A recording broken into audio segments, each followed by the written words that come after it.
Okay, shall I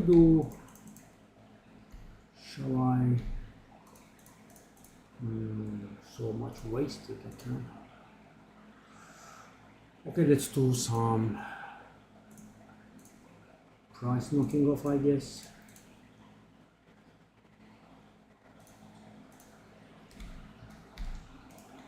Then we can start the grind.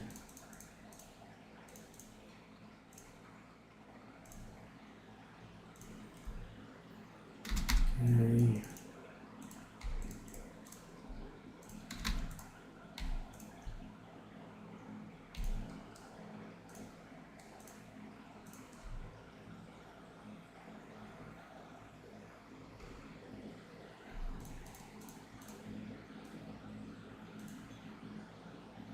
Well, there is a server downtime, okay. 011G. 011GG, okay.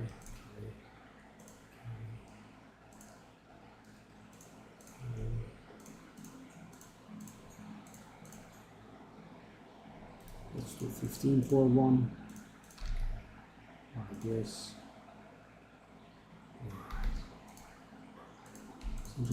Enchant. Stash.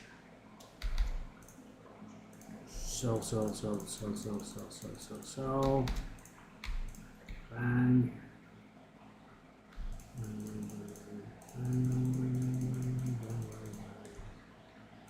Jewel down. You go there.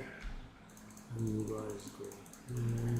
I guess I should be doing these jewels rather soon because they are going to kind of fade away.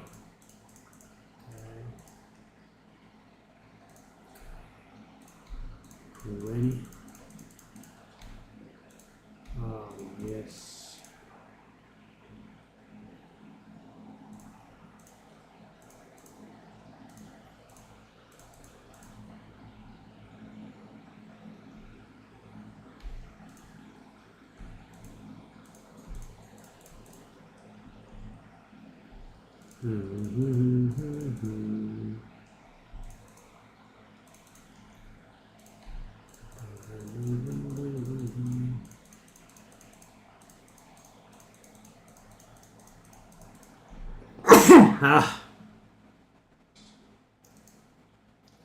Wow, so many flasks. Okay.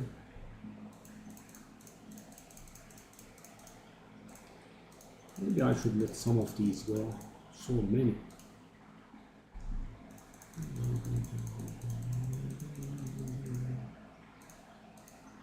Oh, they didn't fit, did they now? Did they now?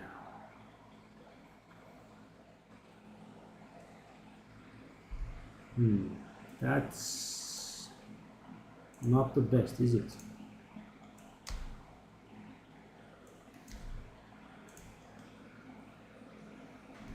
Let's retire that beautiful fella. I don't think that's selling.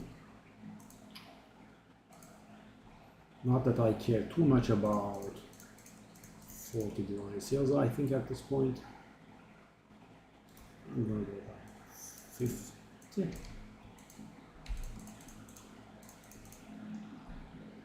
Full.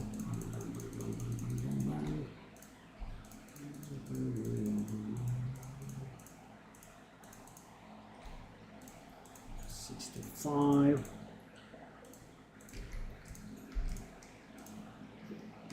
Okay, we can stay like that. That's a few flasks I have over there.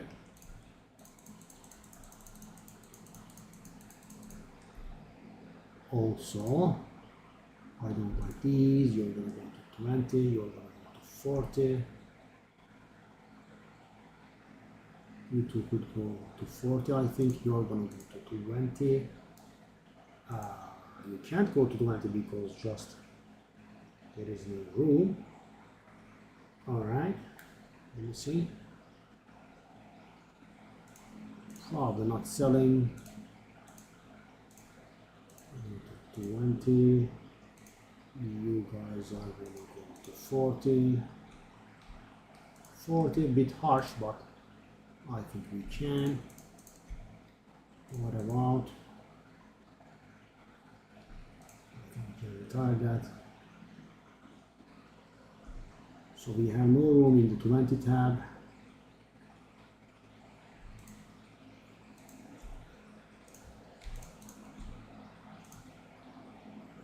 That's a good number of floss, isn't it?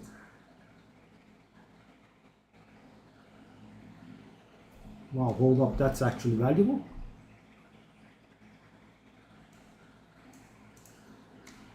That's actually mighty valuable. And I'm selling it for 100 and it doesn't sell.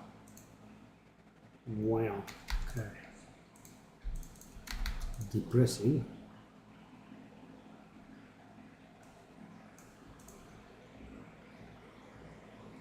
Oh, this is really good stuff. What's going on? This is a divine. And I'm selling it for 100 and it doesn't sell. I suppose that's how it got crowded at 100. Whoa! Woo! And there is really good stuff in here.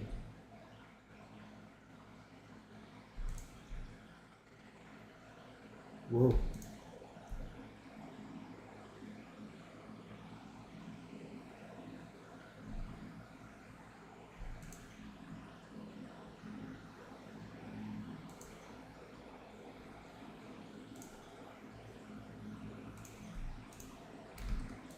It's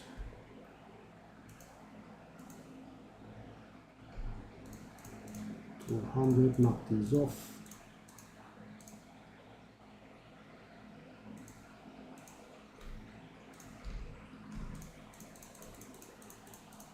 Okay. Now the important part.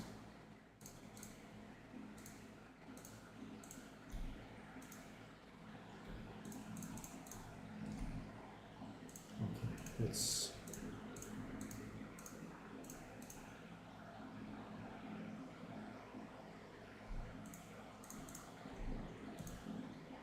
I mean, it's the important part is rather the divines part. These should all be worth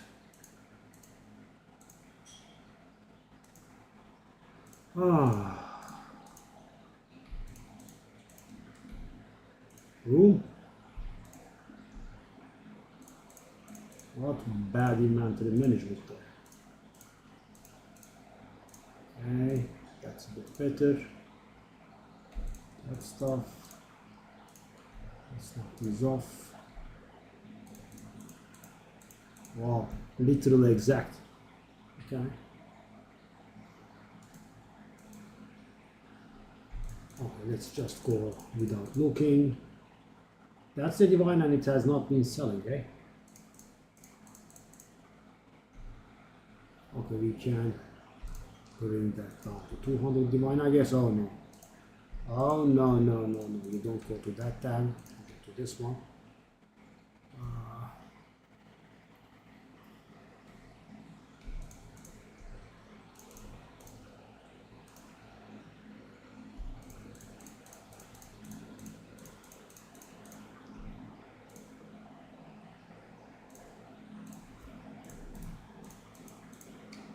Let's do a special price on these.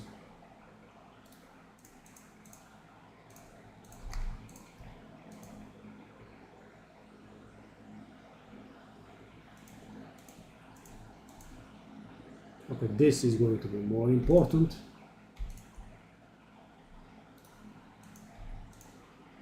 And maybe a few sales. I guess I will have to make peace and sell these for a divine. They are worth 2 divine for sure, but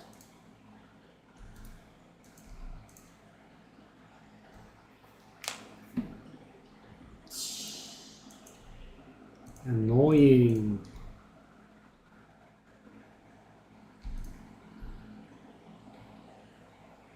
Turn up the prices of these. I'm not very sure. I guess we could knock them off again.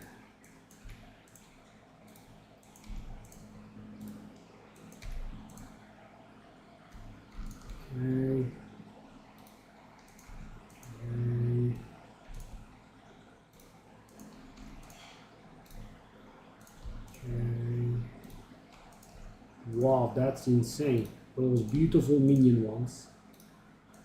Whew. I am definitely selling these at a loss now.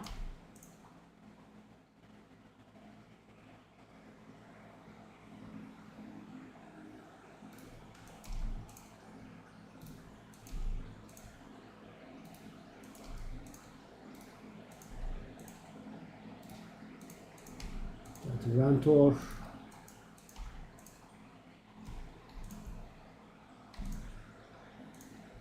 Okay. And finally, high divine stuff.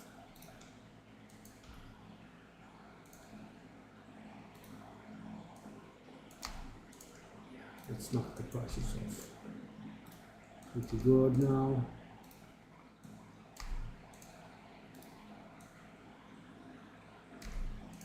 Yeah, sadly, I don't think any of these big ones will be selling.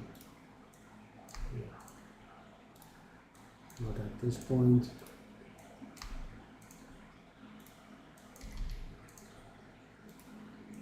Maybe we can go a little bit of a harsh discount here.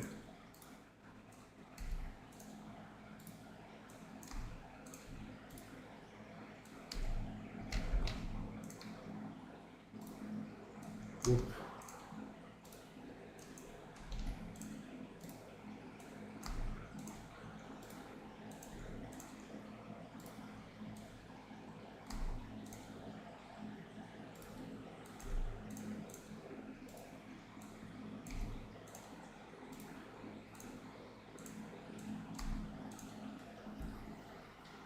Mm-hmm.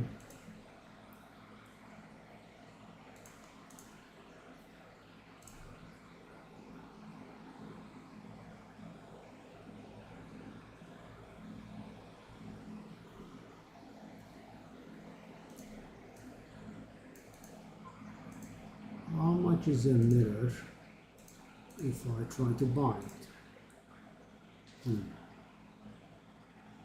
Interesting. Okay, let's go do some maps. We knocked everything off. Hopefully, we will be making a few sales.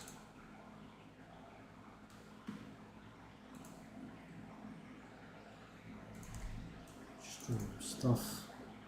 Okay, so I am planning on doing multiple citadels today. So one of the citadels is set, as you can see. Another citadel is also set. That's 2. And if we can do it, 3rd, 4th, and 5th citadels are available. So these 2 are fully set, as you can see. You know, all the towers around them have been done. Yeah, maybe squeeze a few maps in and switch to either the tablets or something.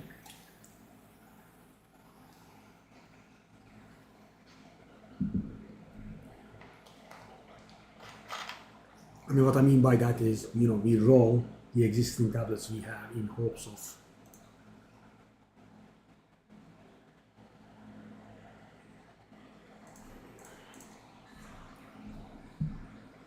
hitting some waystone find ones. Divine trades have all been stopped though, I think. It's very rare to make sales with divines.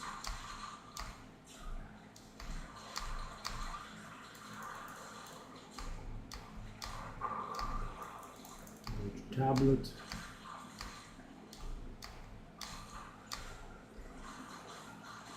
Ooh. Ooh.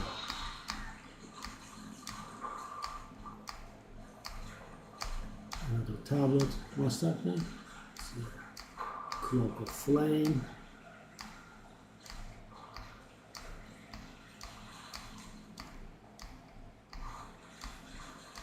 So the downtime is about 1 hour earlier than the patch live stream, eh?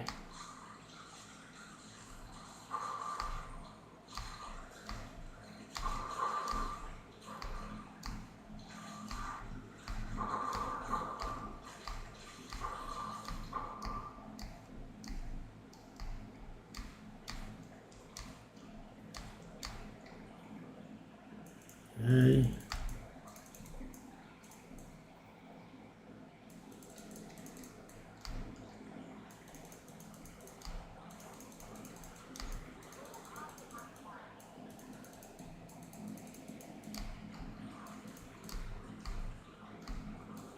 Tablet. No, I haven't missed this. The groveling for scraps on the ground, doing breaches. Pretty annoying. Yes, even though breach farming is profitable, I just don't like it at all. The haste is setting up, right? The towers, ages of loot collecting from the ground, 30 minutes here. So they will be doing the downtime 1 hour before the stream. I wish they did it at the exact moment so we could have had a bit of a downtime. Okay. Enhancement. Good, gimme. Good, good.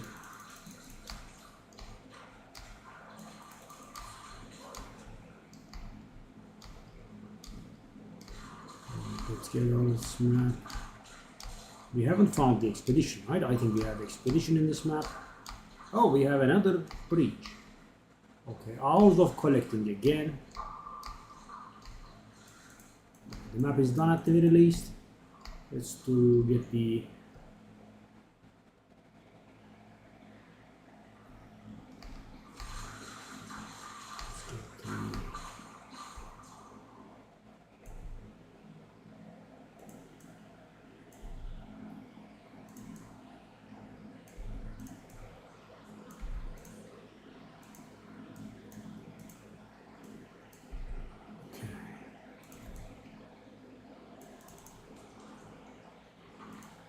stuff out of the way.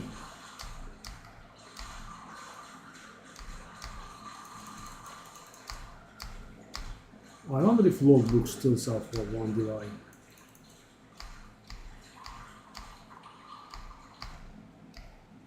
I'm still surprised by the fact that they do, right?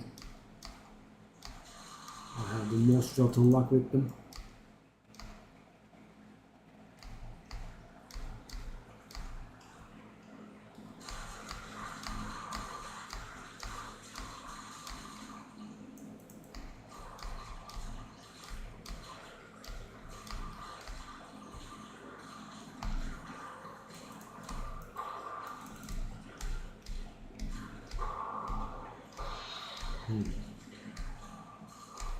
Yeah, the most welcome change from the AFK Simulacrum Farmers guys that this guy's mobility, of course, but also the rarity. Because with that guy, that's a very specialized build. We do not have any room for rarity. With this guy, we have a lot of rarity. I think it was around 190 or so. Whoa, that's a nice density there.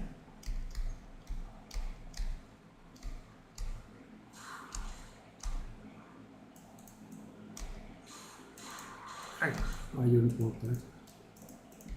What was that? No, it's not.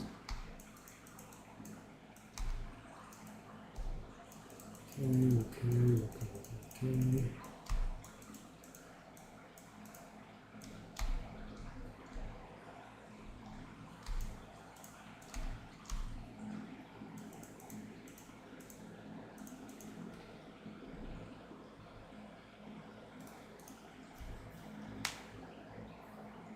Alright. Wasn't bad, but two bad modifiers. And barely anything is selling. Okay, let me try that guy. If he still wants to buy the flask.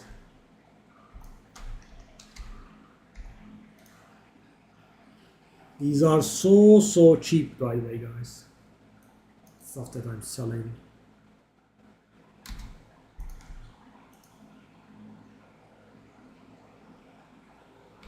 Mediocre. That's that, I think. There we go.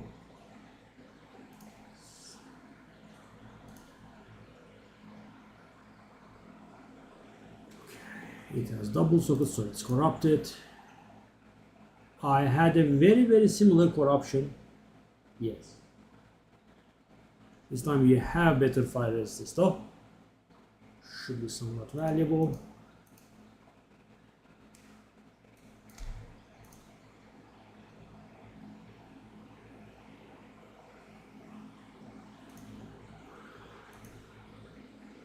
I'll try 40. Let me see those tablets. Oh, 20% quantity breach tablet. Now these are very, very valuable, but yeah, I guess it comes too late. I don't think it would be selling for a divine. Anyway, the patch thingy is coming.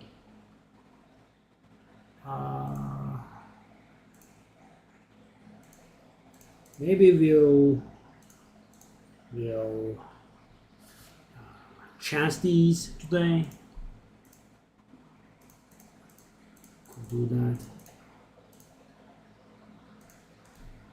I still grab one of those idiots. No, let's try. No, no. That is somewhat yes, but I don't think it would sell. Yes, probably not. Okay, put the maps in, open the socket, and corrupt.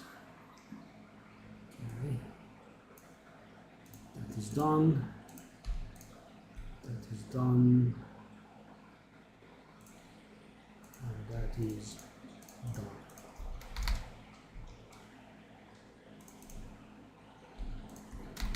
We left nothing in there, right?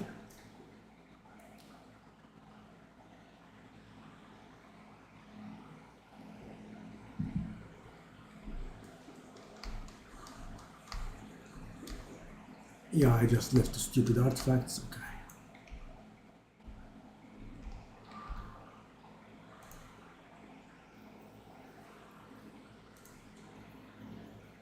Okay, there is a ritual map for which we want tier 16 map. Let me see what the prices of the omens are. They should be worth less I think.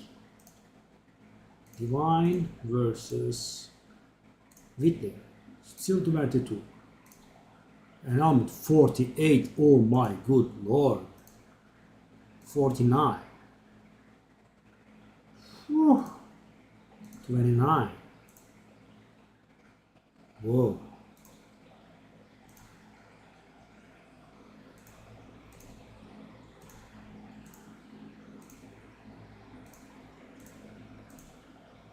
$23. That's the least valuable one, eh? Okay, so let me grab a tier 16 map if we have one. Oh, we do have a few. Okay, good. Cutting the prices was useful, I guess. What does it want?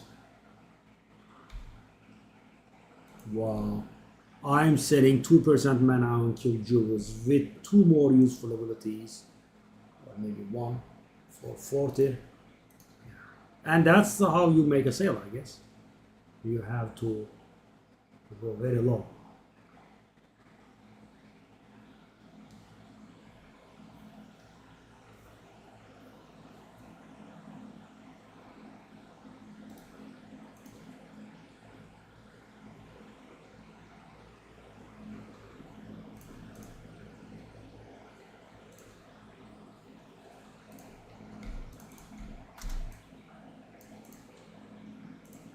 Bang, bang, bang.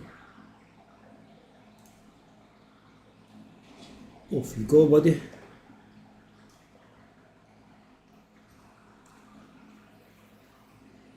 Okay. Is it the cooldown map again?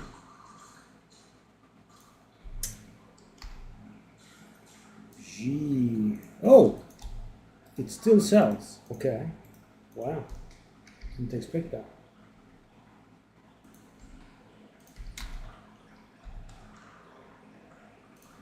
The breach tablet still sells. Nice. Alright. Where did I put it? There. I mean, guys, at this day and age, divine is very welcome. Beautiful. How about the melting maelstrom guy though? Okay, he's coming as well. There we go. There we go. 20 minutes. 011G. We had so many important patches. So we sold that, and we did sell that.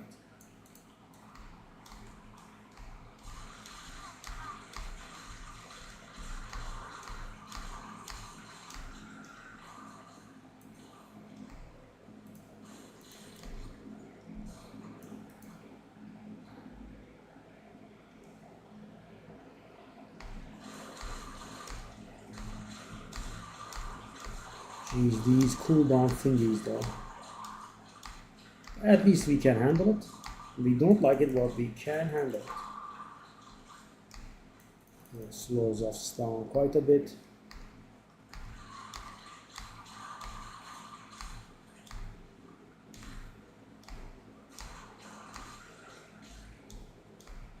I wish it wasn't amplified as this.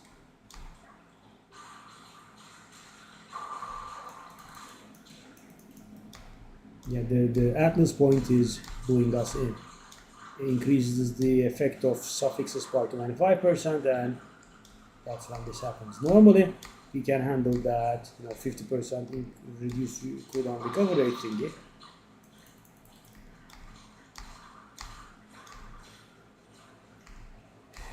So slow. So slow. So frigging slow.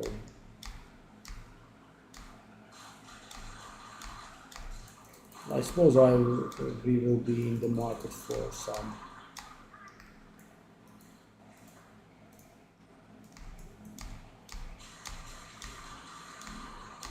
irradiated tablets today if we do as many citadels as I stated.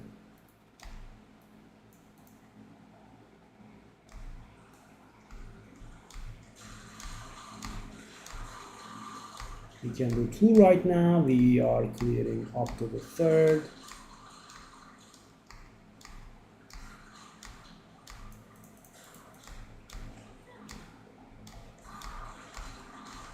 We got the 3rd.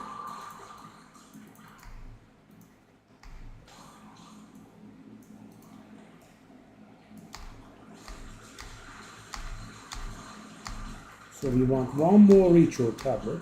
Ritual. Rather, not tablet. Okay, maybe kill them. Is this real? 50 million years for one ritual. What's going on?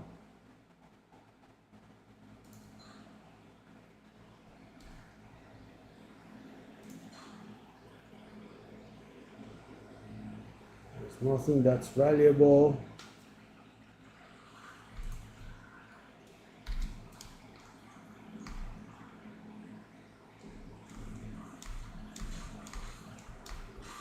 And this cooldown map thingy is somewhat tiresome.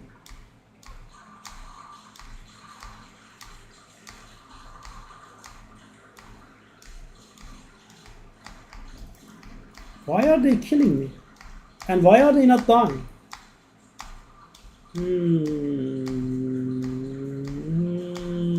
I think these are lasting a little bit long. No, just a hunch of mine, but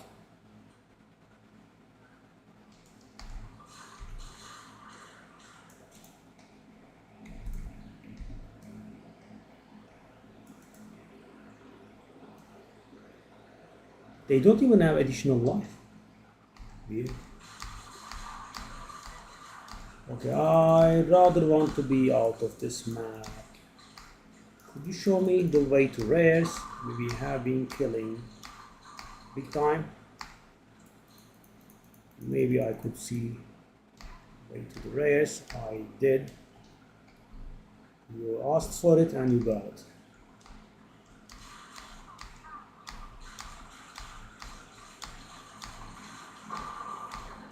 Why aren't they dying? Thank God they have not the additional monster HP thingy.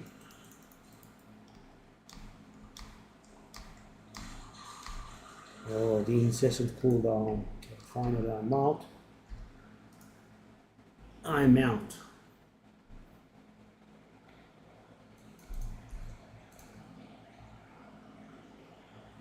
No. Was it a no? It was a kind of a no, actually. It's also kind of a yes. Let's not bother. It's not going to sell anyway.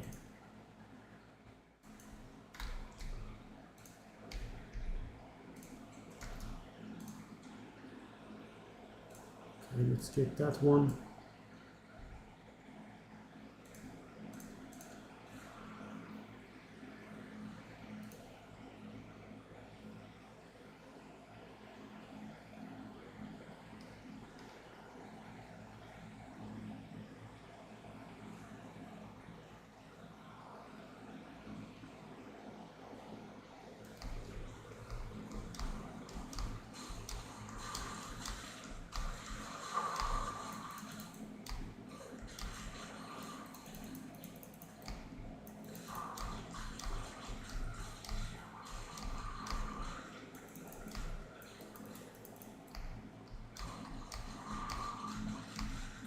Phew, finally feels right to move at the correct pace.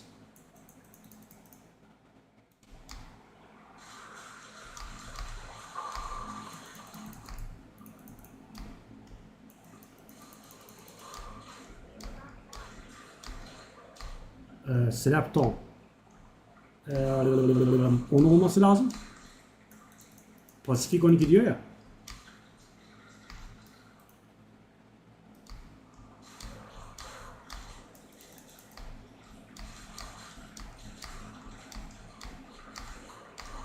Whoa. Good. Okay.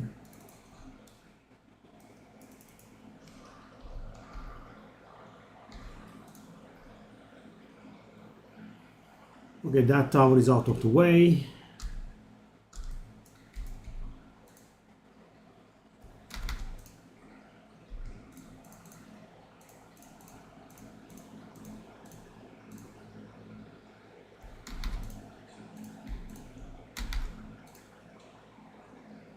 All right. So what do we need for this one? We need at least that one. That tower I'm not very sure. We'll see, I guess. So we need to clear quite a few maps. I guess the sooner that we get started, the faster we get done. Bekircan, yes. Öyle.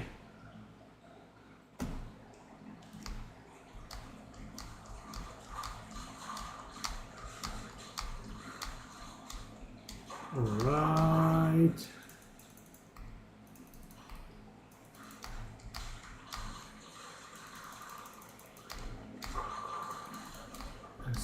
Battle.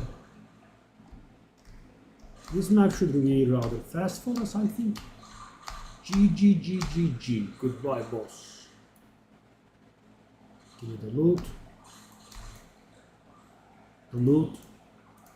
That's it. Really now.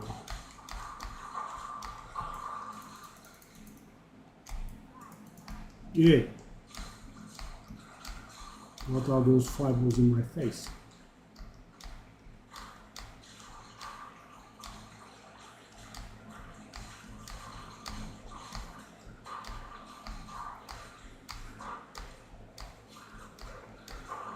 Because we have about a week left for the patch. I believe 8 days. To be precise. Because I believe the date is April the 4th. The map is not done, or it's not done. Oh, it's. There is one layer that remains. Zoom, and the map is done. Let's go. fire explosion in the face.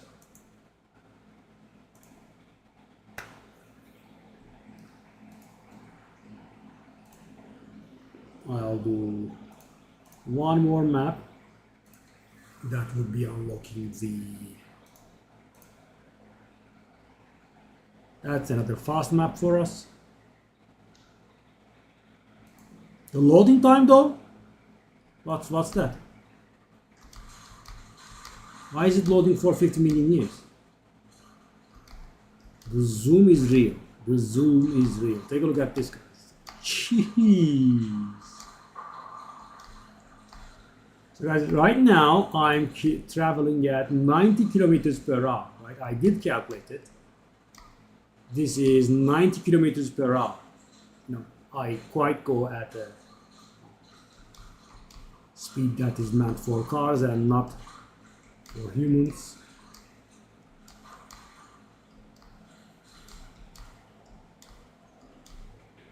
So why is the map not done though? You know, let alone the map being done, I am not even shown the way to race. How is that possible?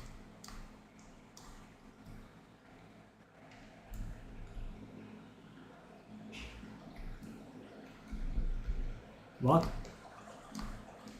Oh, okay. Oh, yeah, then I guess. Let's do the stupid.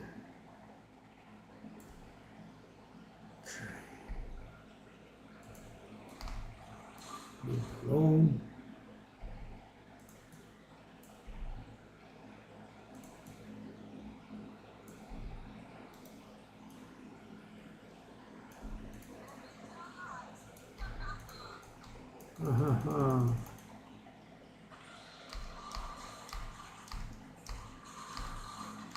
Hangi? Pasifikle şey mi?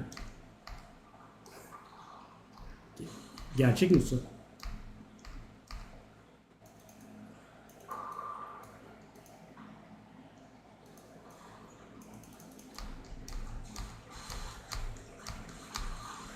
Come on. We have one more excavated chest. The patch downtime should be coming soon. Let me see. Okay, we have unlocked that, so we are gonna do this one. We have to do that one. We hopefully will not have to do that one, but if it's in range, we shall.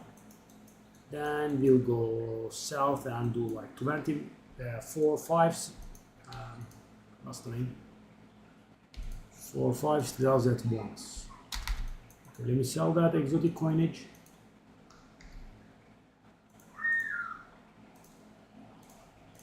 Exotic coinage. I want exalted.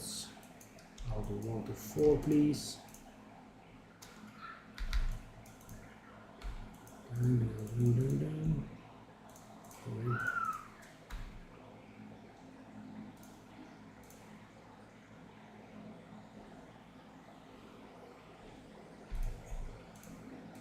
Just do 20. Yes, let me dump these in. I'm gonna grab these. I have a rather good amount. Let's do 25 at a time. The downtime is coming. Oh. Ben de şaşırdım ne diyor. Saniyede 5 blink atıyorum. Blinkle 5 metre gidiyorum yaklaşık olarak. 25 metre bölü saniye yapıyor. Kilometre bölü saat çevirirsen 90 kilometre bölü saat. Okay. What did I do? Okay. Let's go. These are mostly not even magic. They are magic now. Let me see. Okay. Increase quantum of face stones, which is precisely what I want. Okay, let's see how many I can get. It's a prefix, right? It's a suffix. It's a suffix. Okay. Oh, 18%. Give me. Quantity of items. Now that would be valuable, I think. Yeah, I'm gonna try 40. Okay.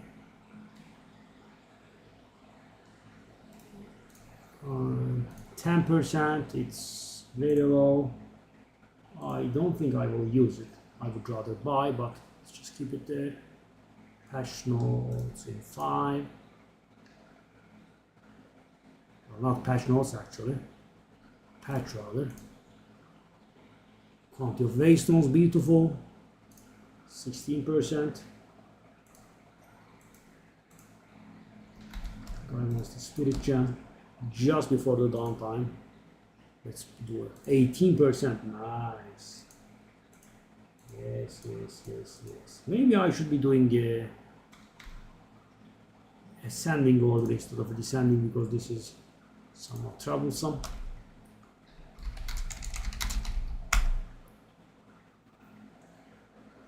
Another 18%. Gimme, gimme, gimme, gimme, gimme, gimme, gimme. Yeah, I need that stuff. I need a lot of those. Okay, let's.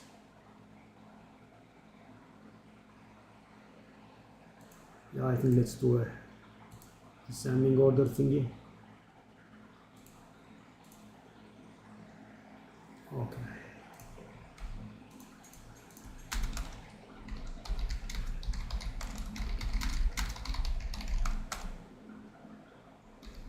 Quick come.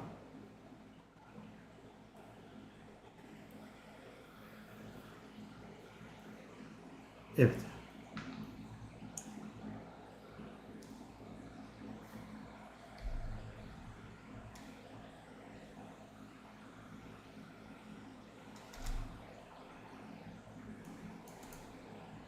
Okay.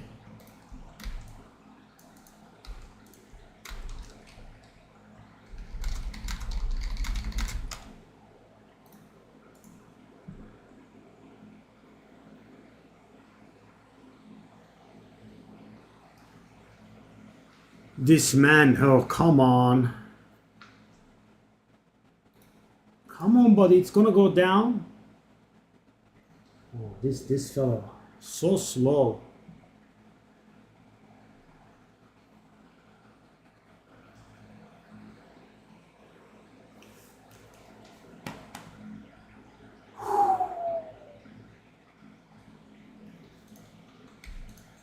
Come on, my man.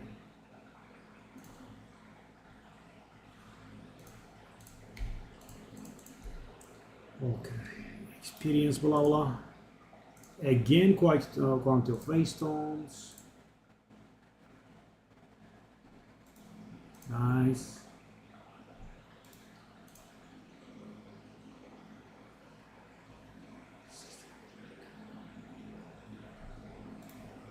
Ah.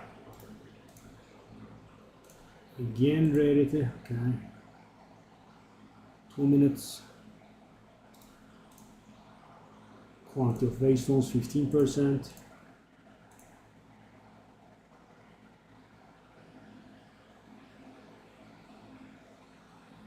%20% quantity of items on a 9 map. That would be something like 100. Yeah. Oh, it's even 200 maybe.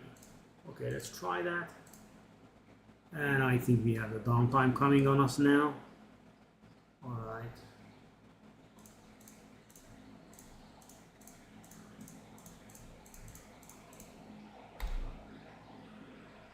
Alright.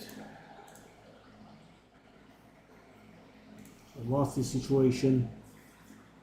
Not bad. We also have that mirror that doesn't sell. I guess now we wait for the downtime now.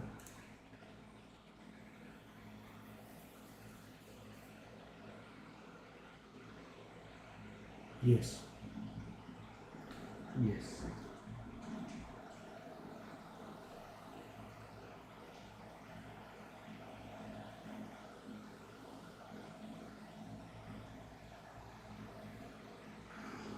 Zero. They patch so often, but they don't do anything. It's so annoying. Right? They have very frequent patches, but the 011 EFG, they are learning the algorithm, I guess.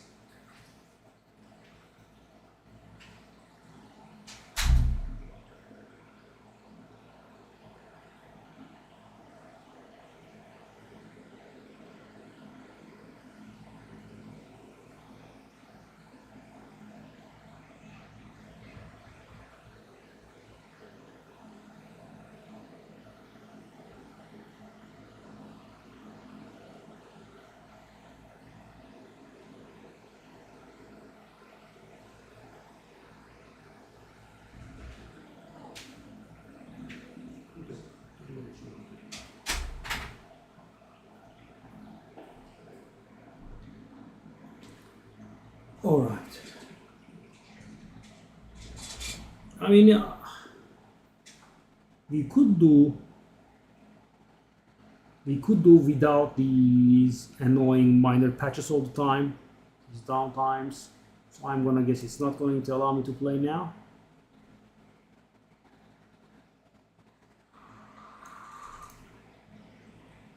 It's gonna say the game is patched, but the Steam client doesn't allow me to download yet. Yep.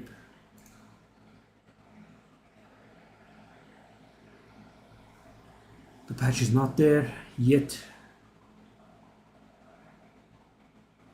I wonder what kind of changes we will have.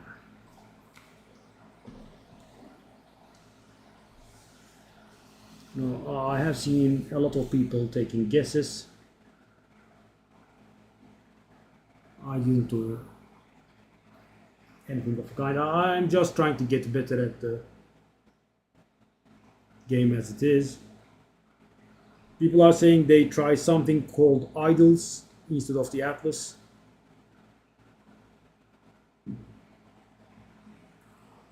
I like the Atlas though. I mean, I don't think that's going to happen. Right? They did work hard on something like that. I don't think they will be taking it away with the first major patch.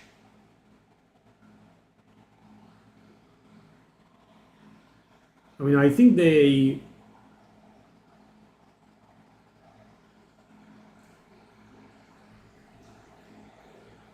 could improve the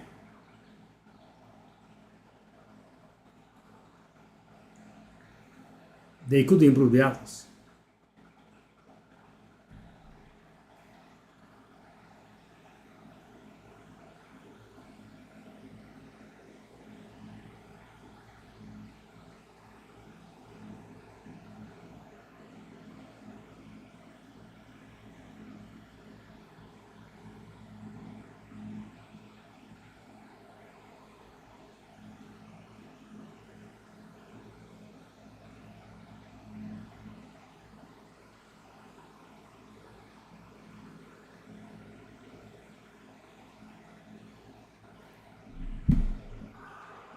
I can't see the patch still. You guys see the patch yet? There is no patch for me.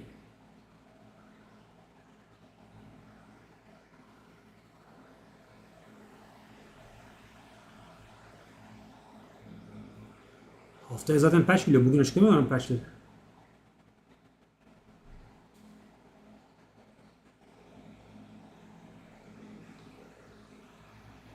The stream explanation is on March 27th at 12 p.m. PDT. We'll reveal the full details of our upcoming Path of Exile 2 Dawn of the Hunt content update via an exclusive live stream on Twitch. They said they were going to reveal full details. Well, maybe the patch notes can come after, but I think we'll get a lot. But next week would be funny because that's when the patch is. That's literally when the patch is. The patch is just 1 week from now. I think it's on a Friday or something. They did give us the date, if I recall.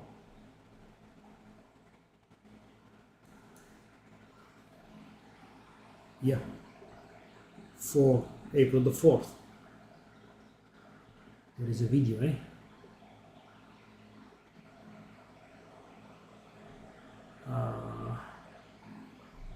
Where is it? Oh, I don't have one yet.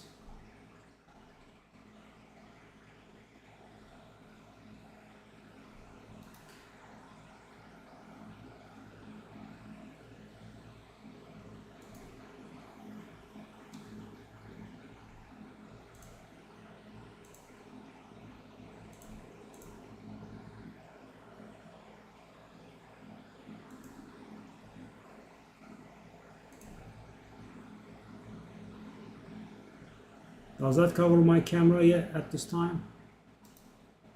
I think it does, linear. Okay. Let's see what this is. Oh, I don't think I've seen this. 25 seconds. Wow.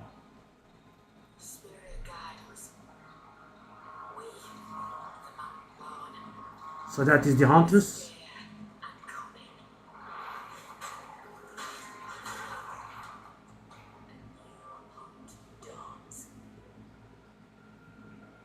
What an extremely short video, eh? That's it.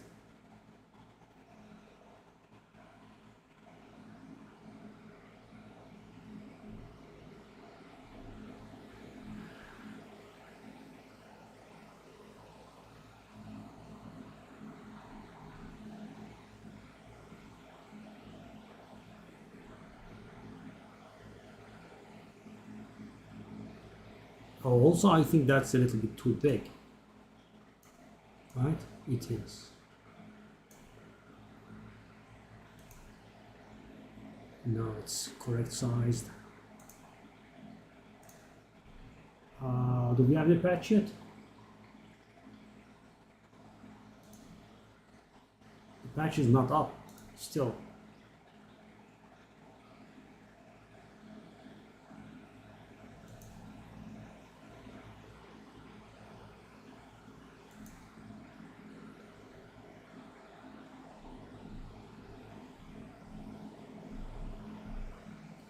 Watch the live stream now?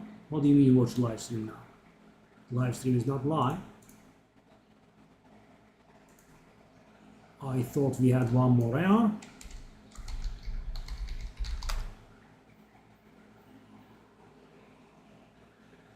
Yeah, one more hour.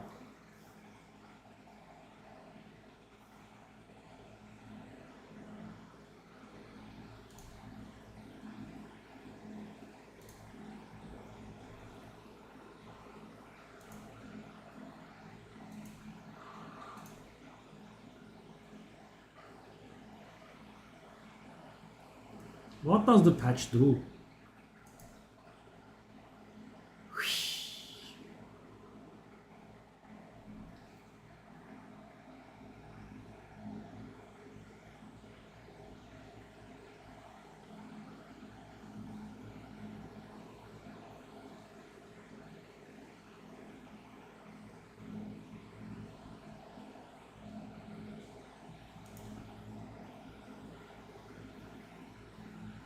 Because this is so infuriating. Right. And why is the patch not live? I can't download it.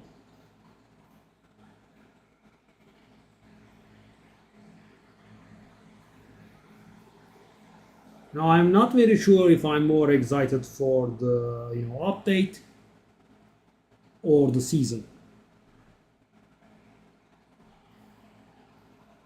Because there is a lot of stuff that needs to be fixed in the game.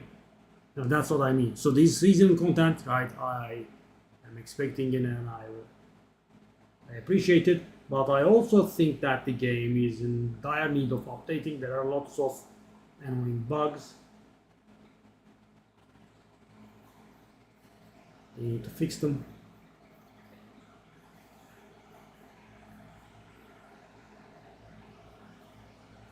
So, I would like to get those bugs fixed and maybe some more features to the game. Because thing is, guys, a seasonal mechanic is passing, right? It will persist for about 3 months. Then we will have the other season. So those will go away. And of course, in Path of Exile, they can stay in some form. But the main thing is, well, the main game, right? The main game being updated is more important to me.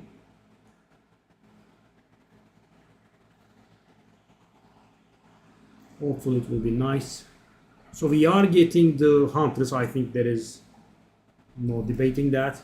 I think that's for sure. People were saying Druid. Yeah, I'm not sure about that part. If we are getting that or not. Maybe that doesn't make it. This wait is so pointless. So guys, I still couldn't download the patch. Why not make the patch live immediately so at least I can play when the servers are up? No. I have to wait until the servers are up and then wait for the patch. Double waiting. Optimized waiting.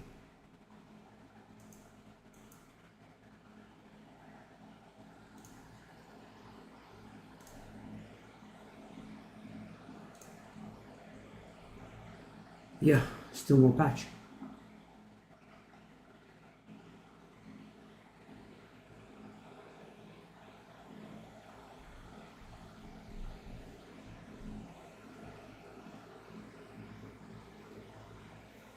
I mean, guys, this is so badly planned.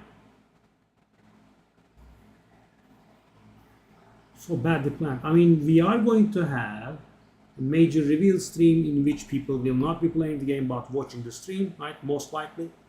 Why do we have a downtime just 1 hour before?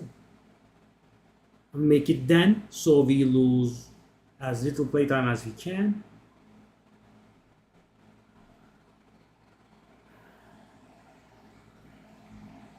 So weird. And maybe they have a plan of showing something during the stream, but it could be done on another server. I think. I mean, this just has no point. And why is it 12 minutes past the downtime and I still can't download the patch? I have an idea. Maybe the classic. Have you tried turning it off and on again? Maybe I'll restart Steam and we'll be able to see the patch.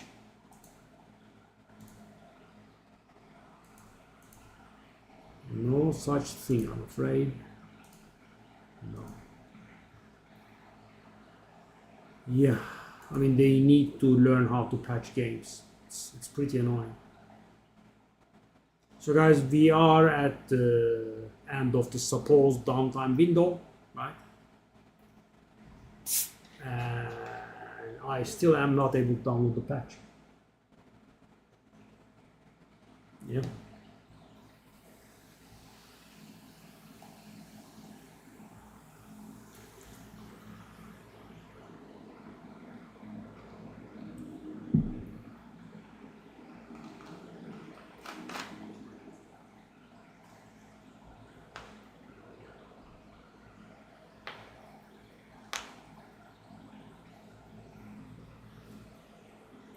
Whoa, I'm getting somewhat triggered by this.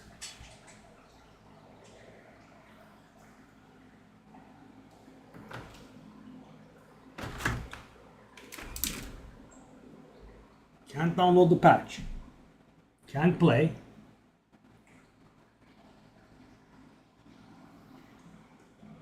Ooh.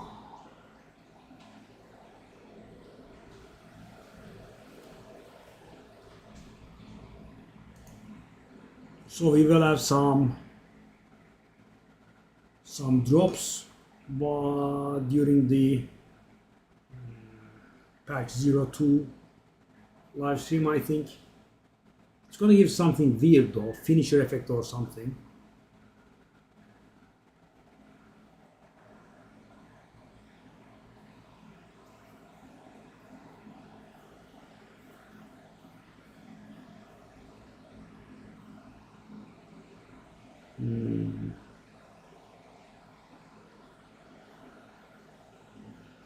Oh, I'm taking a look at the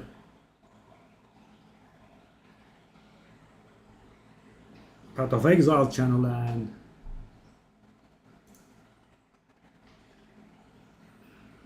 the chat that's people are saying login like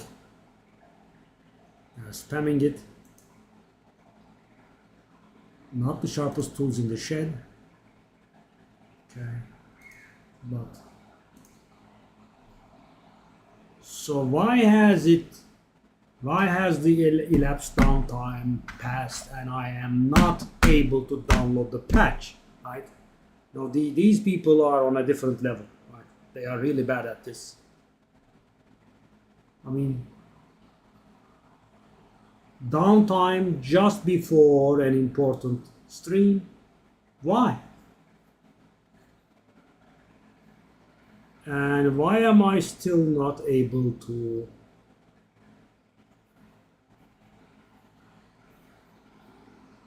download the patch? So guys, the predetermined window for the downtime was 15 minutes.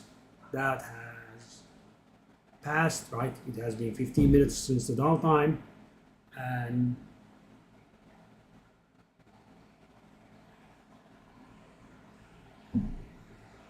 let alone the game coming online, I can't download the patch. I hate this kind of stuff. So guys, I'm not even able to wait at this point. I have to wait for the patch first, then I will be doing the patching, then I will be able to wait. Right?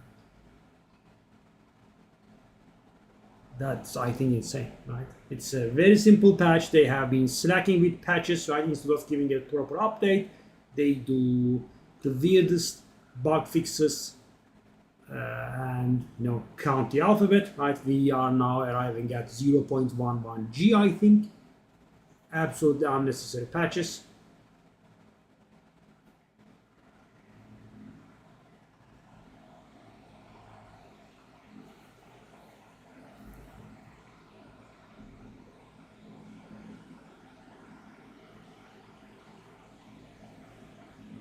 Yeah, I just can't.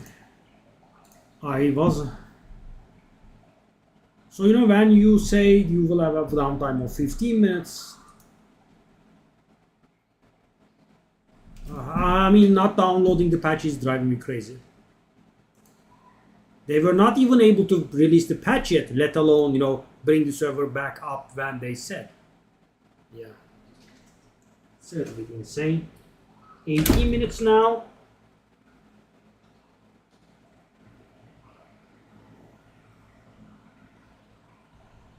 How can they be so incompetent?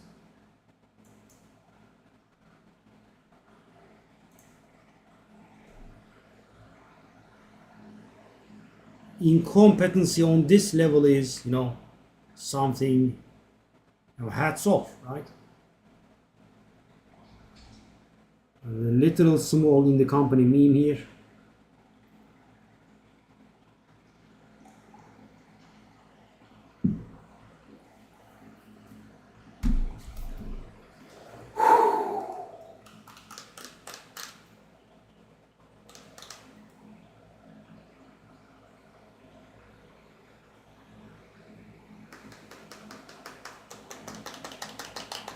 Why do we have this downtime? Why is it going over the time that they said it will take?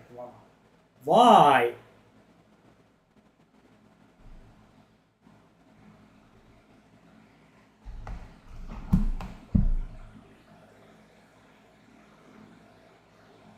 Why are they unable to release the patch? These people, man. I am dreading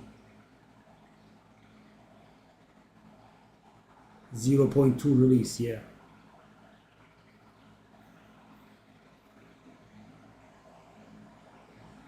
I'm very afraid to think about what's going to happen in 8 days.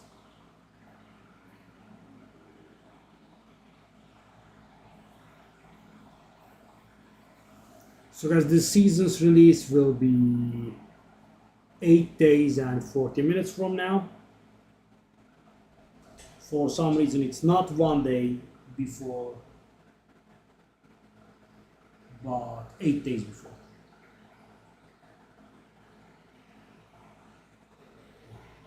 So today is 27th, right? And the patch will be on the 4th, which is 8 days from now. And the patch hour is the same, 12 p.m. PDT, which is in about 40 minutes. Yeah, I still don't have a patch.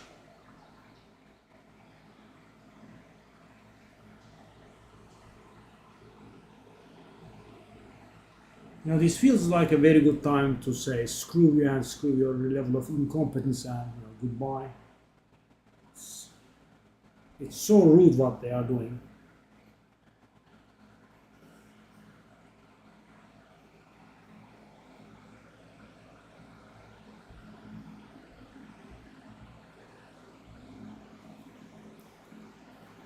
So basically, they are depriving us all the playtime before the live stream because more than 20 minutes have elapsed and there is still no patch. I still have not been able to download the patch, let alone play. The pointless patch they are going to implement, 0.11G, it will be fixing probably an extremely rare bug that happens on a console. You guys haven't been patching the game, just let that one be as well, right? I mean, you obviously suck at patching, so don't patch if you don't need to. Okay, it says there's a patch this time around. Yes.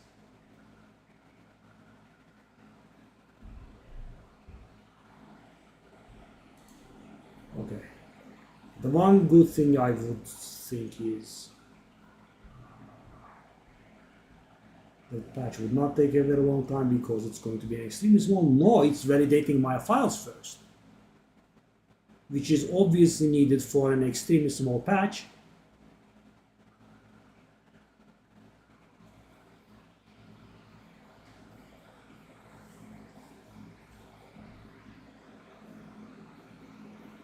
Yeah, it's validating my files. Why are you validating my files on an extremely small,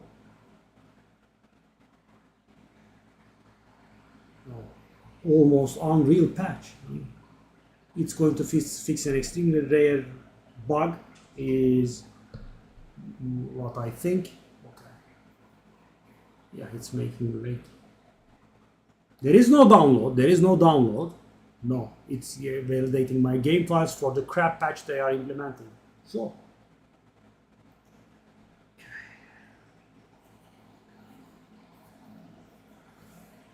I am worthy of the patch 6 minutes after the given downtime. 21 minutes in, I was able to download the patch, but nope, no download. It's going to validate my files first.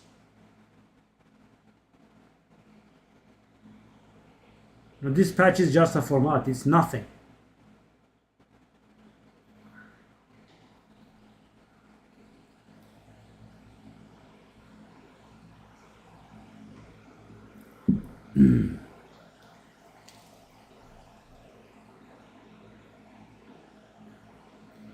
As it says 4 minutes for me, hopefully. And the most beautiful part, while it's validating the files, it's not downloading. It's validating the files first, then downloading because they released it immediately and they are by no means more than 10 minutes late. No, no, no, no, no. Why do I not waste more time for your garbage patch? I mean, guys, the big one, I'm all for it, right? Let it take a long time. It's going to be a rather big update, but this one, it's not even necessary. You know, I have taken a look at those 0.11F, 0.11G, that sort of stuff. It's so weird, extremely rare, console-based bugs only, or something like that. Nothing real.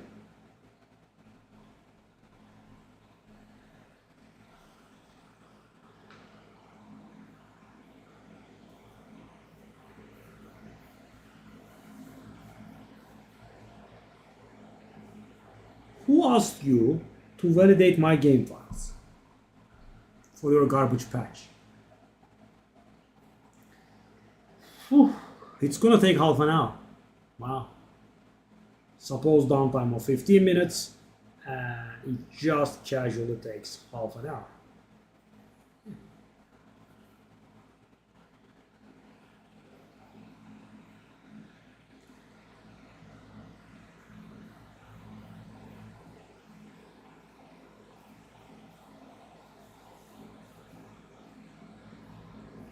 Today, please, buddy.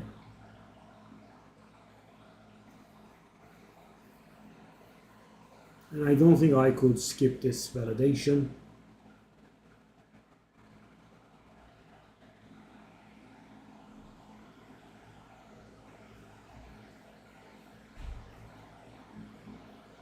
Yeah, I'm not trying anything because I feel like it might restart or something. Yeah.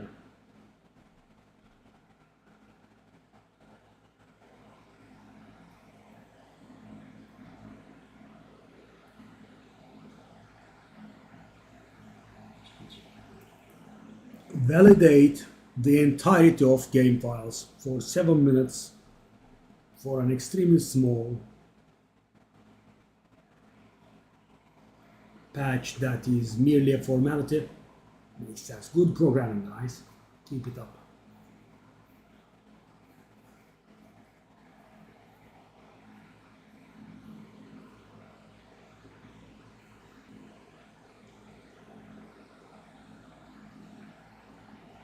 So 20 minutes of doing nothing while the supposed downtime is 15 minutes.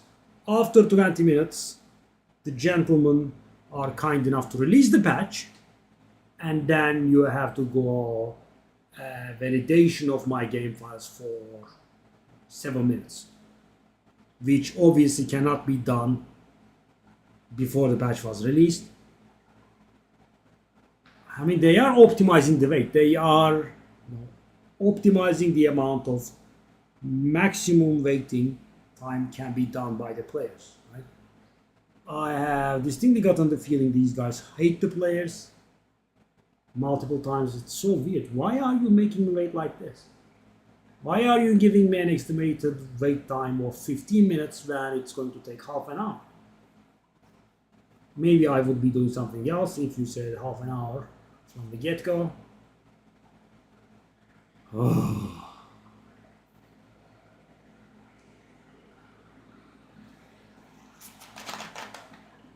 Now, after half an hour's late, I am worthy of downloading the patch, finally. 21 minutes of waiting without doing anything, and now 7 minutes of validating the game files, and finally Bashar Josh is worthy of downloading the formality, the extremely minor patch. Good job. Good job, GGG.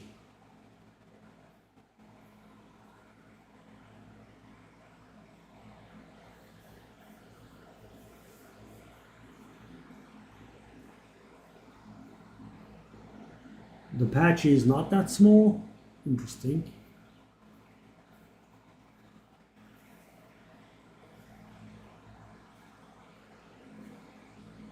It says the download is around 800 megabytes.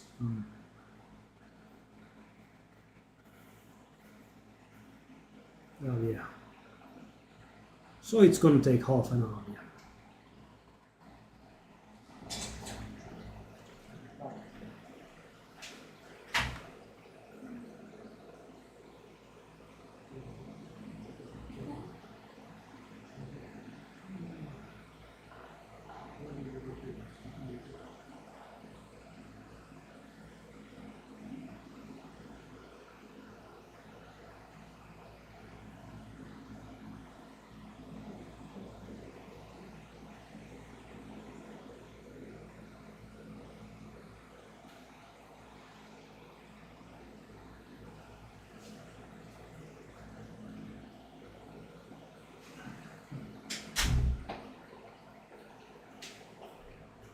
Is it done, please? No.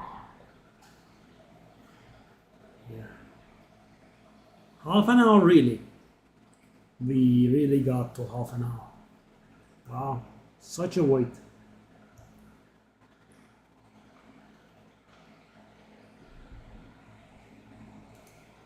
Okay, now let's see if it's playable.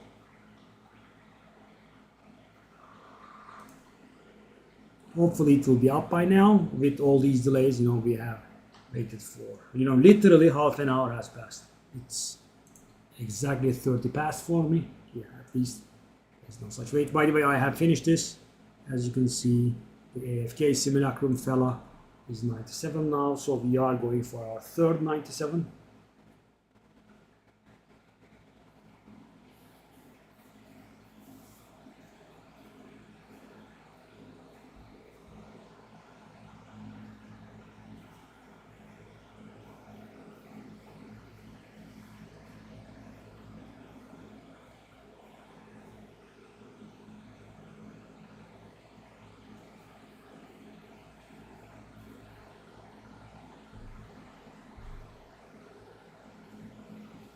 Okay, we are back.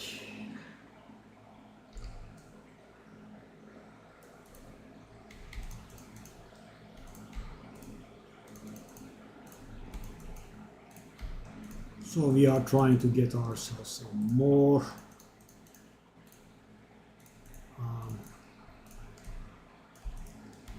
increased quantity of face stones. Oh yes, perfect.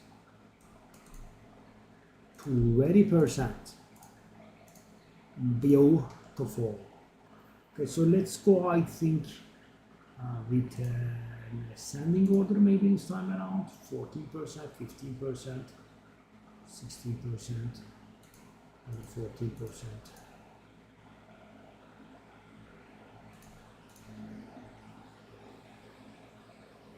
Quantity of items, quantity of face stones, nice. Wow, another quantity of face stones, so good. Another quantity of face stones. It's only 12%, but still. Wow. Okay. Let's get some more. I had so many tablets, eh? I have looted these tablets for weeks and weeks, you know, and they were doing nothing. It's nice that they are being of use right now. Okay, let's go do the. Okay, everything is magic now. Okay. Wow, there are a lot of people in the Path of Exile channel, eh? 36,000 people. Very nice. And now that I was able to download the patch, I'm a little bit less of a demon. I got very annoyed how they operate this stuff.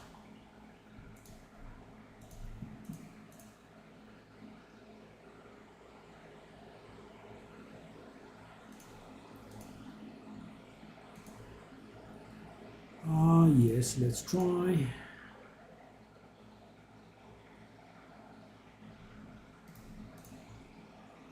%10 quantity of face stones. I don't know if I ever will use 10%, but another 10%. We do have a good amount now, though.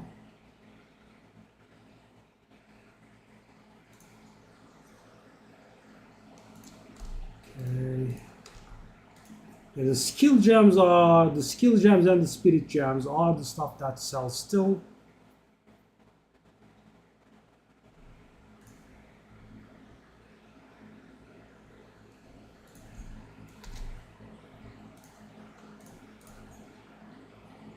Not much else sells. I am for the first time playing Path of Exile League to its end, and I must say it's rather unpleasant, right? How the trading stops altogether. Yeah. I mean, I'm not blaming anyone, but it's a little bit distasteful. Okay.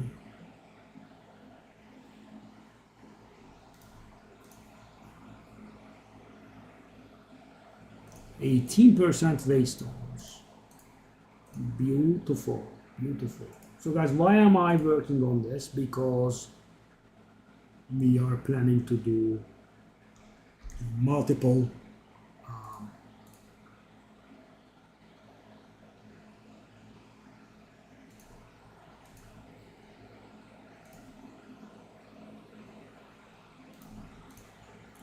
multiple citadels today, and for those citadels, you might remember from my videos, we need a lot of increased waystone quantity maps.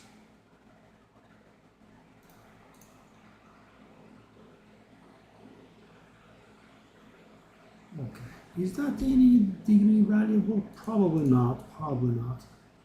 Yeah. Let's just reroll what we have and then get back to doing the few maps that we can, because you know, the stream is coming. We have 25 minutes. I had so many radiated tablets though, guys. You know, I have been burning through them these recent days quite intensively, and they are still not done, right? I still have stuff. Okay, so that one, identify what we have.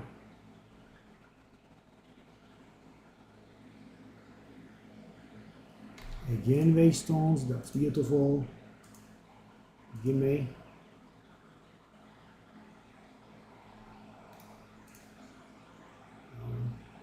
Oh God, oh my God. What is this worth? Interesting. The add-on does not detect the increased quantity of waste stones. That's interesting. I'm guessing the site doesn't. Wow, 20, it's perfect. Wow. Should I try this? So I think I can sell this for 1 divine for sure, but let me try selling it for 2 divine. Wow. That was something. 20, eh?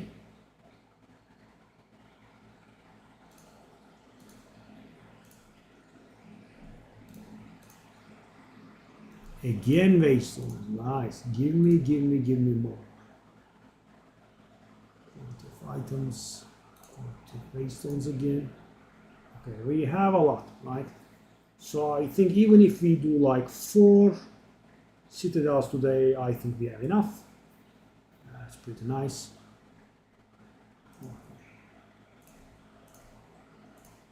And our huge stock of irradiated tablets is down to 30-ish. Okay.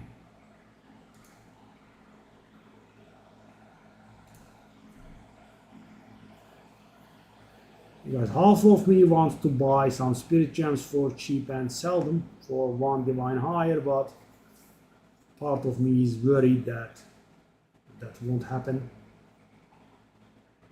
I think I should just stick to selling floss and whatnot. Okay, let's go. Do a few maps.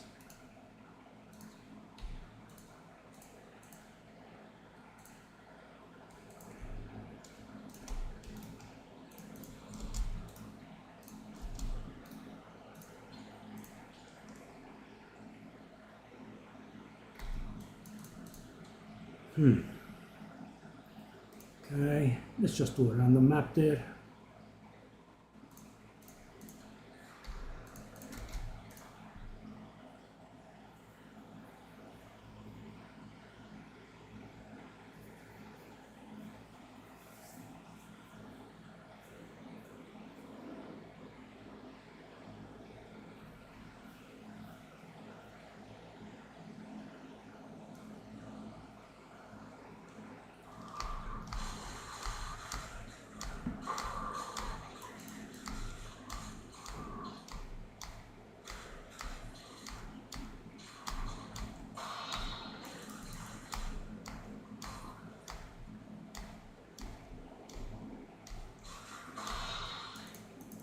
Okay, some chaos orbs. Cute.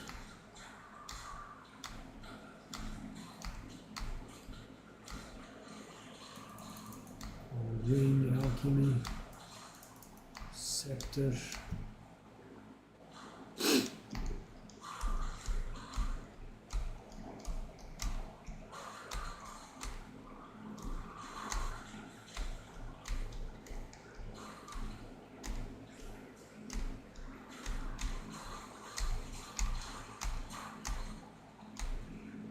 Okay.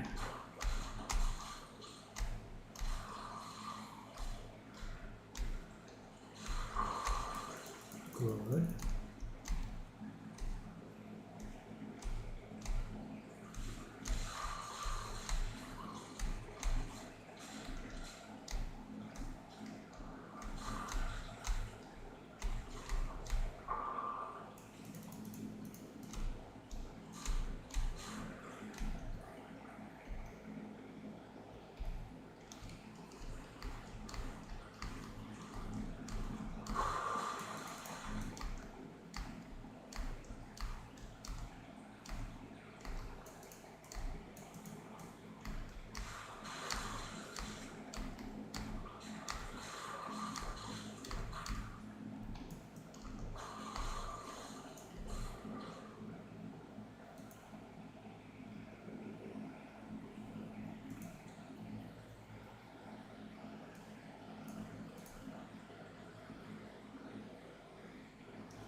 would be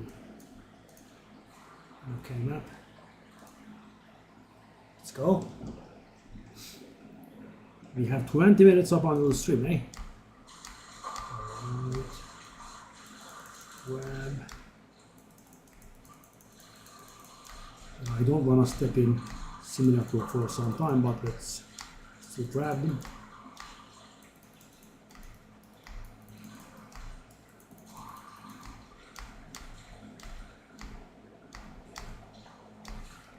Delirious maps are not really very good for this guy, right? Because you kill the deliriums, the splinters drop, you have to get back, grab the splinter.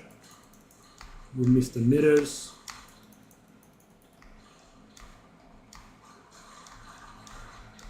And it slows down the fun. Slows down the zoom speed.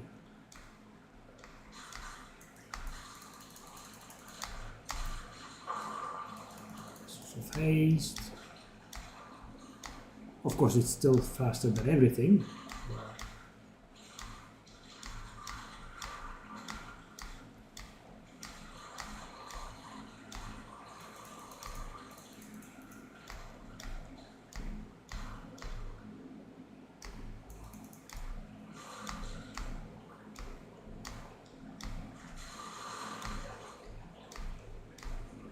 The boss. That is one of the first bosses we encounter in the game. I think it's the second or third, something like that. Very early on in the campaign, we see that fella.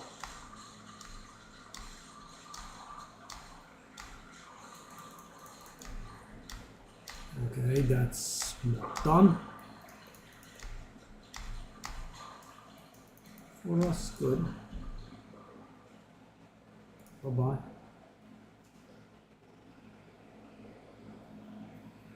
Alright. I still cannot tell if that tower is in range or not. I guess we'll have to do another map. Let's also take a look at these. I think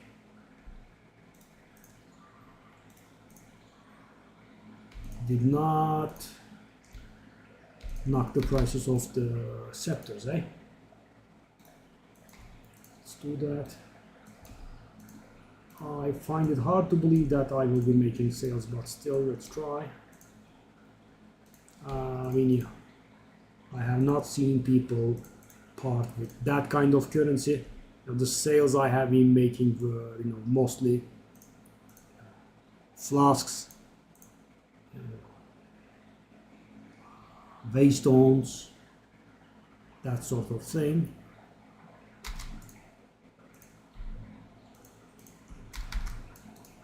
How's the mirror looking?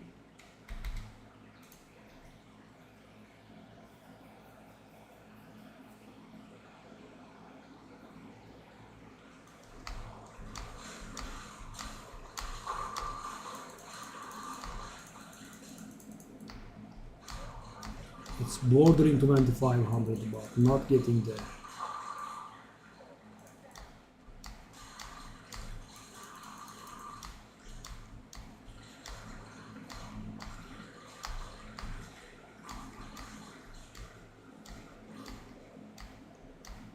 Oh.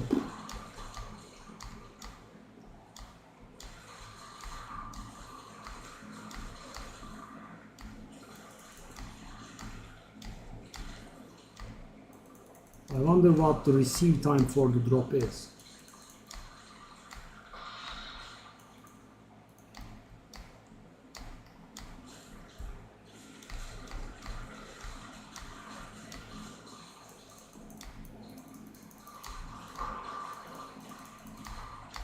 Electricity. This is pretty useful in crafting wands.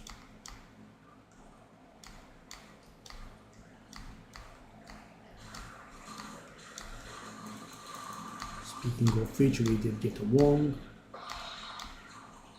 We also did get a chaos orb, okay.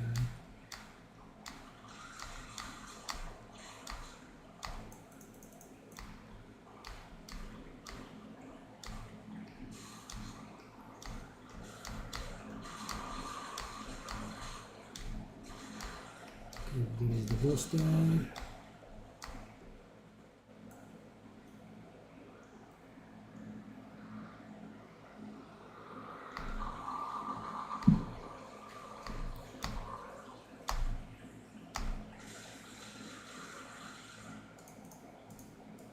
That's it? I guess it is.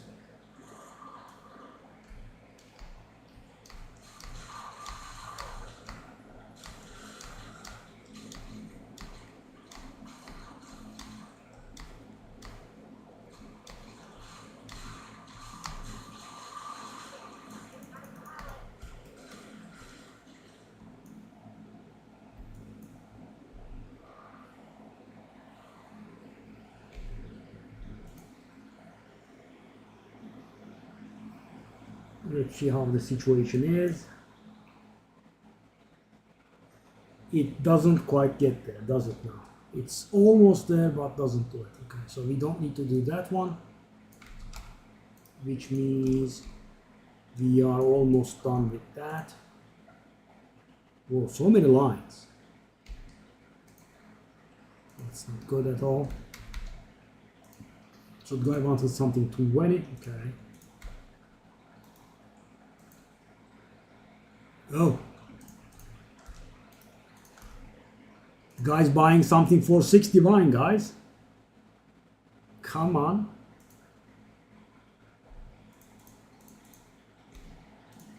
Really now? Really now? So guys, I have knocked the prices so much. It's basically profitable and the guy's buying. Yeah, thank him. Thank you, buddy. Nice, guys. I didn't expect to make a sale like this. I mean, it's a pretty good one. And it's worth about 10. Is he going to cancel? Why is it not accepted? Yeah, could be, I guess. This kind of person gets on my nerves. That leave you hanging in the accept screen. I mean, you just whispered me that you wanted to buy this for 69, right? And I did put it up. Why the wait? Well, at least he did accept. And of course, there is the infuriating part of this in which people don't. Okay, so if the mirror sells, will be on 3,900 divine. If.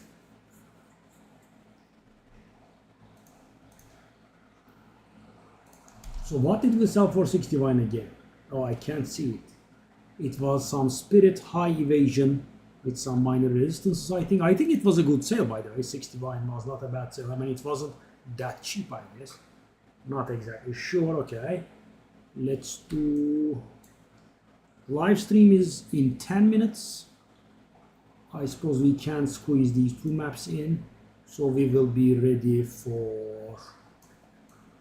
So, 1 citadel, 2 citadels, and 3 citadels are fully ready. The 4th one and the 5th one will have to be grinded out. We are also done with the towers. Okay, good. Let's do this. Then I guess we can start tuning in for the patch live stream. I don't know how long it's gonna take. I mean, it shouldn't be very long, but we'll see, I guess.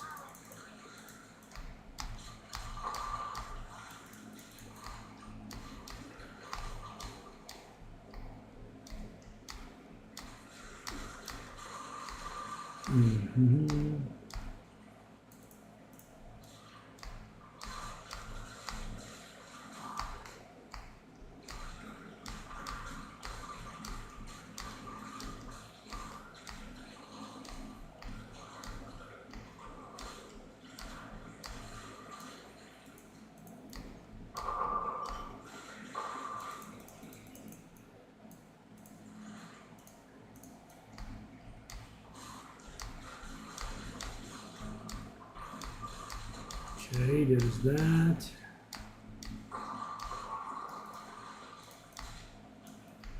Veiled Mask.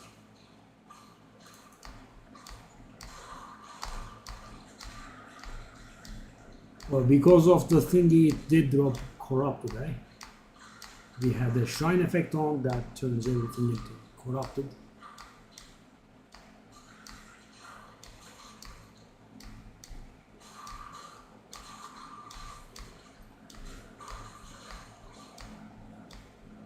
The uncut spirit gems are selling non-stop.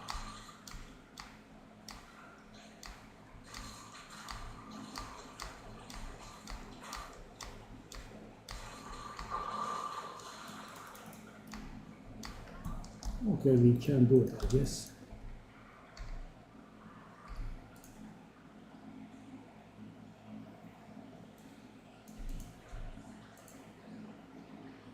Atsak site. Oh. Oh. Hold up, it's a spirit corruption. Spirit corruptions can be very valuable. So I don't know this item at all, I think. So how does it work? It has 10 to 20 strength, dexterity and intelligence. It has 30 to 40%. Okay. Wow, that was a very nice gesture from the shrine for sure. So its normal value is about 1 exalted, but when with a spirit corruption, it becomes valuable. Okay, I'm gonna try 3 divine. Wow, wow, that was lucky.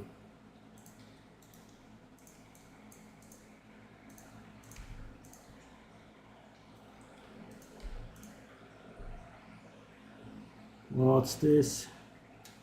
It's mediocre. No, it's not good anymore. Bang, bang, bang, bang, bang. We have a lot of these. Okay, so let's do one final map. So our next tower is also ready. And how long do we have? We have 5 minutes or so. Okay. We can even squeeze one more mapping maybe.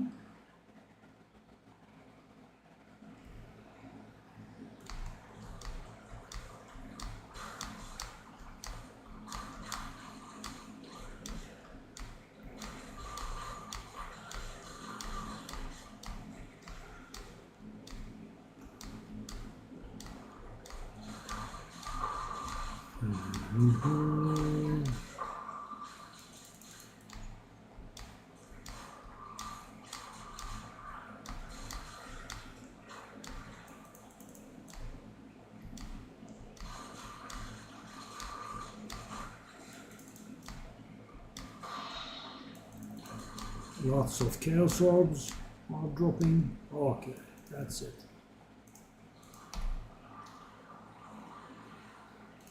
Okay, so what's the situation now? Ooh, 8 divine sale. Really?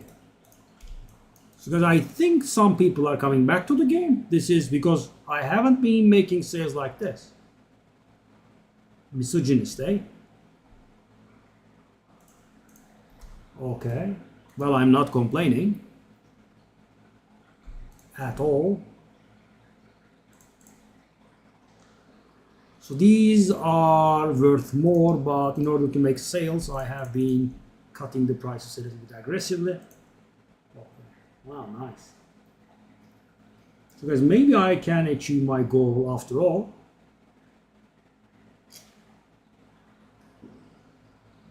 So because I was hoping to reach 2 million at first, but because it was rising in price so fast, I gave up on that, and I was content to hit 4,000 divine, and the game kind of dying. Oh, hold up, 1,000 divine sale. I don't mind a 1,000 divine sale, I think.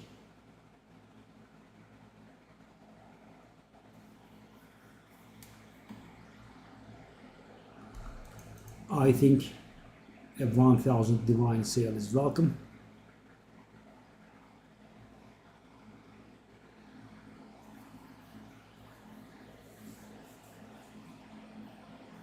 Yeah, I think I'll make for 1,000. Let me see. Let me see what the prices are. Let me see. Okay, there is one guy that's selling for 990. So thing is, guys, those two sales make me think that people are coming back to the game, which is natural, right? They will see the patch notes, they will come back, maybe. Yeah, I don't think I want to make the cut. I think 1,000 is fair. Now just wait. Okay, so let me count these. Okay. So with this tempo, when do I level? A little about 2 hours. Okay, sure. Mind it. So we have 1 citadel at the ready, 2 citadels at the ready, 3 at the ready, right? There is a 4th there, and there is a 5th here, which we will need a lot of maps for this one. This one will also need a lot of maps. How many will I need? So is there a connection from here to there? That's important. Oh God, the connection is from here? Oh. Oh. Oh, oh. There is no connection from here to there, is there? Right? There are no dashed lines originating from this. Wow, people are really back in the game. Okay. We are not making the sales. Okay. We are. Okay. Nice. So if the mirror sells, I am going to make on my dream of 4,000 divine. And maybe if the prism of belief sells, we can make our original goal of 2 mirrors. But buddy, why are you taking it so slow? Well, what's going on? Let me see. Wow, 100,000 people in the Path of Exile channel. Okay, I'll just leave. You guys are. Let me see what happens here.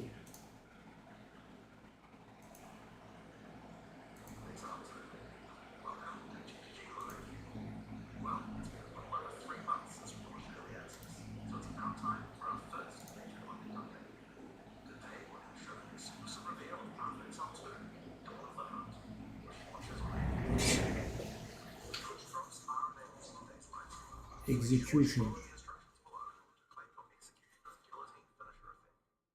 in today's stream, we're going to take you on a deep dive into the new Dawn of the Hunt update. Cover a new class, 5 new ascendancy classes, and huge expansions on character systems like unique items and support gems. After that, it's on to the in-game improvements, including changes to systems, a bunch of new encounters, and lots of other content. We're going to finish up today with a live Q&A session where Ziggy D will ask Path of Exile 2's game directors, myself and Mark, your questions from Twitch chat. And we have a lot to cover today, so let's get started with a trailer for Path of Exile 2, Dawn of the Hunt. Let me just refresh this. If are guided by the spirit. It provides prey, shelter, even love. oh, we have seen this, I think. But for me, one day, all that were changed.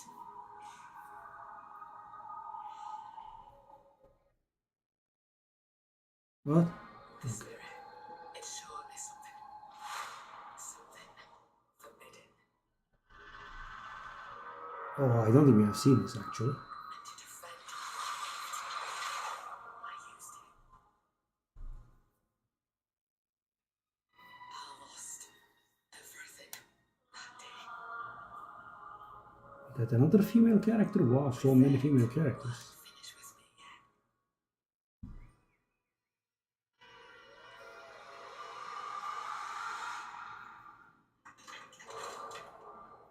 I'll right the wrongs I've done. I'll do what I must. No matter the cost. I will hear the spirit once more.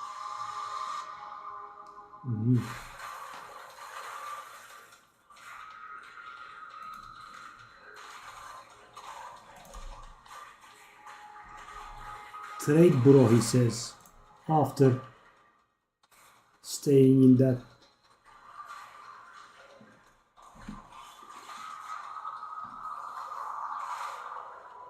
He waited in that. Oh, gets on a mount. What the heck? She has a raw mount. Very lovely. 25 new skills. Yeah, of course, you know, the Asmerian Wisps.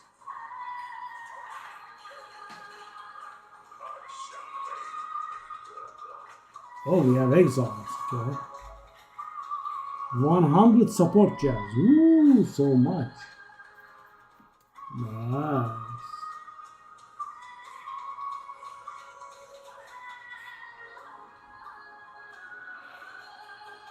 Looks good.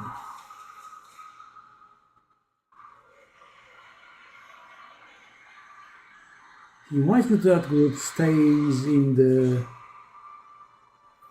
base for ages, and then says, Trade bro, why are you not teleporting to me? Nice. 8 days to go, guys.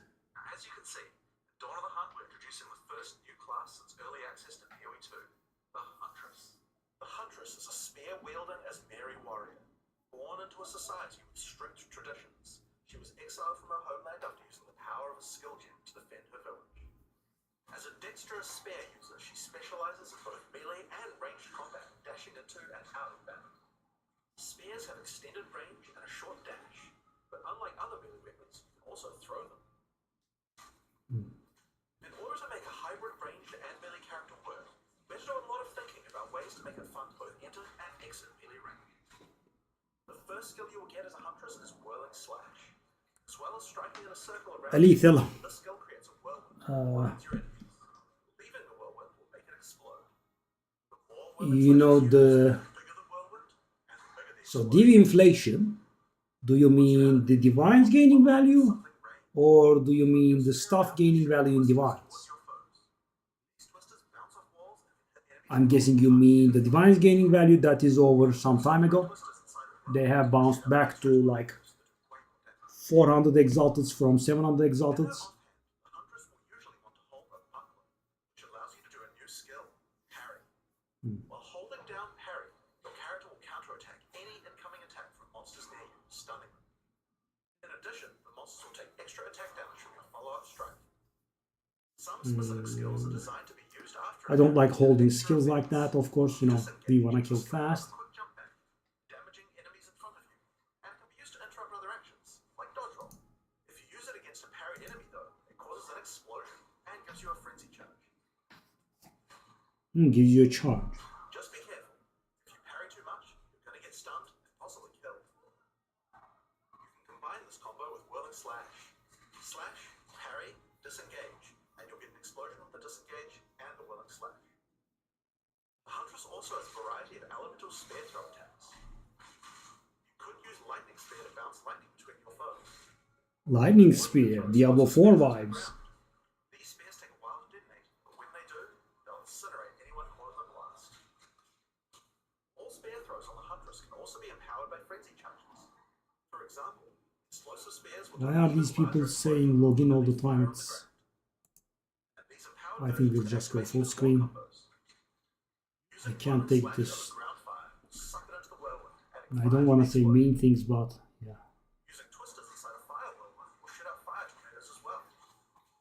Wow. Do similar combos with ice, lightning too. Nice. Those Now, key tornadoes look aspect nice. of hunting is exhausting your foes by causing blood loss. This skill is Rake, which dashes towards your target and unleashes a deadly slash, opening up wounds on your enemies. Follow up with Disengage and watch them bleed out as they run towards you. On the health bar of monsters, you can see how much blood loss the enemy has experienced, and the Huntress has skills to take advantage of this. For example, using Blood Hunt will thrust forward and cause a bloody explosion. The more blood loss, the bigger the explosion. If you want to cause bigger bleeds, try out Rapid Assault. The final hit of this multi-hit combo will stick a spear into your enemy for a big bleed. Now, Explosive Spear and Rapid Assault both result in leaving spears behind, either in the ground or in enemies. But there are other skills that leave spears around too, storm blast that leaves an electrical spear that arcs towards enemies. But what can you do with all these spears? Yeah, looks good. But I don't think I will be starting the new season with the Huntress. Maybe later on. I mean, I want a relatively fast start. I had the most horrible start in season 0. Yeah. While fighting any beast, you have the ability to tame it and use it as a companion. You Oh, only have one companion at a time, but it will keep the mods that were on it. Try to find a rare beast with good mods to take full advantage of your ability to tame them. wow. Now this is just the beginning of the Huntress. We've really tried to make the hybrid ranged melee game That's work a for this class World by of having Warcraft synergy thingy. with ranged and melee options. There are 22 new skills available for the Huntress. By endgame, you'll be slaying hundreds of insanely powerful spears, sending forth spirit animals and summoning the might of Solaris from the sky.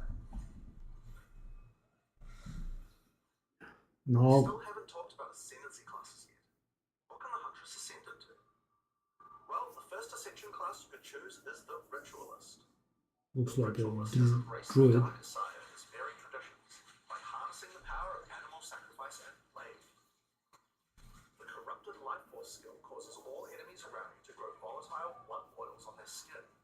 When those enemies are slain, the boils will burst, spreading corrupted blood to all enemies around them.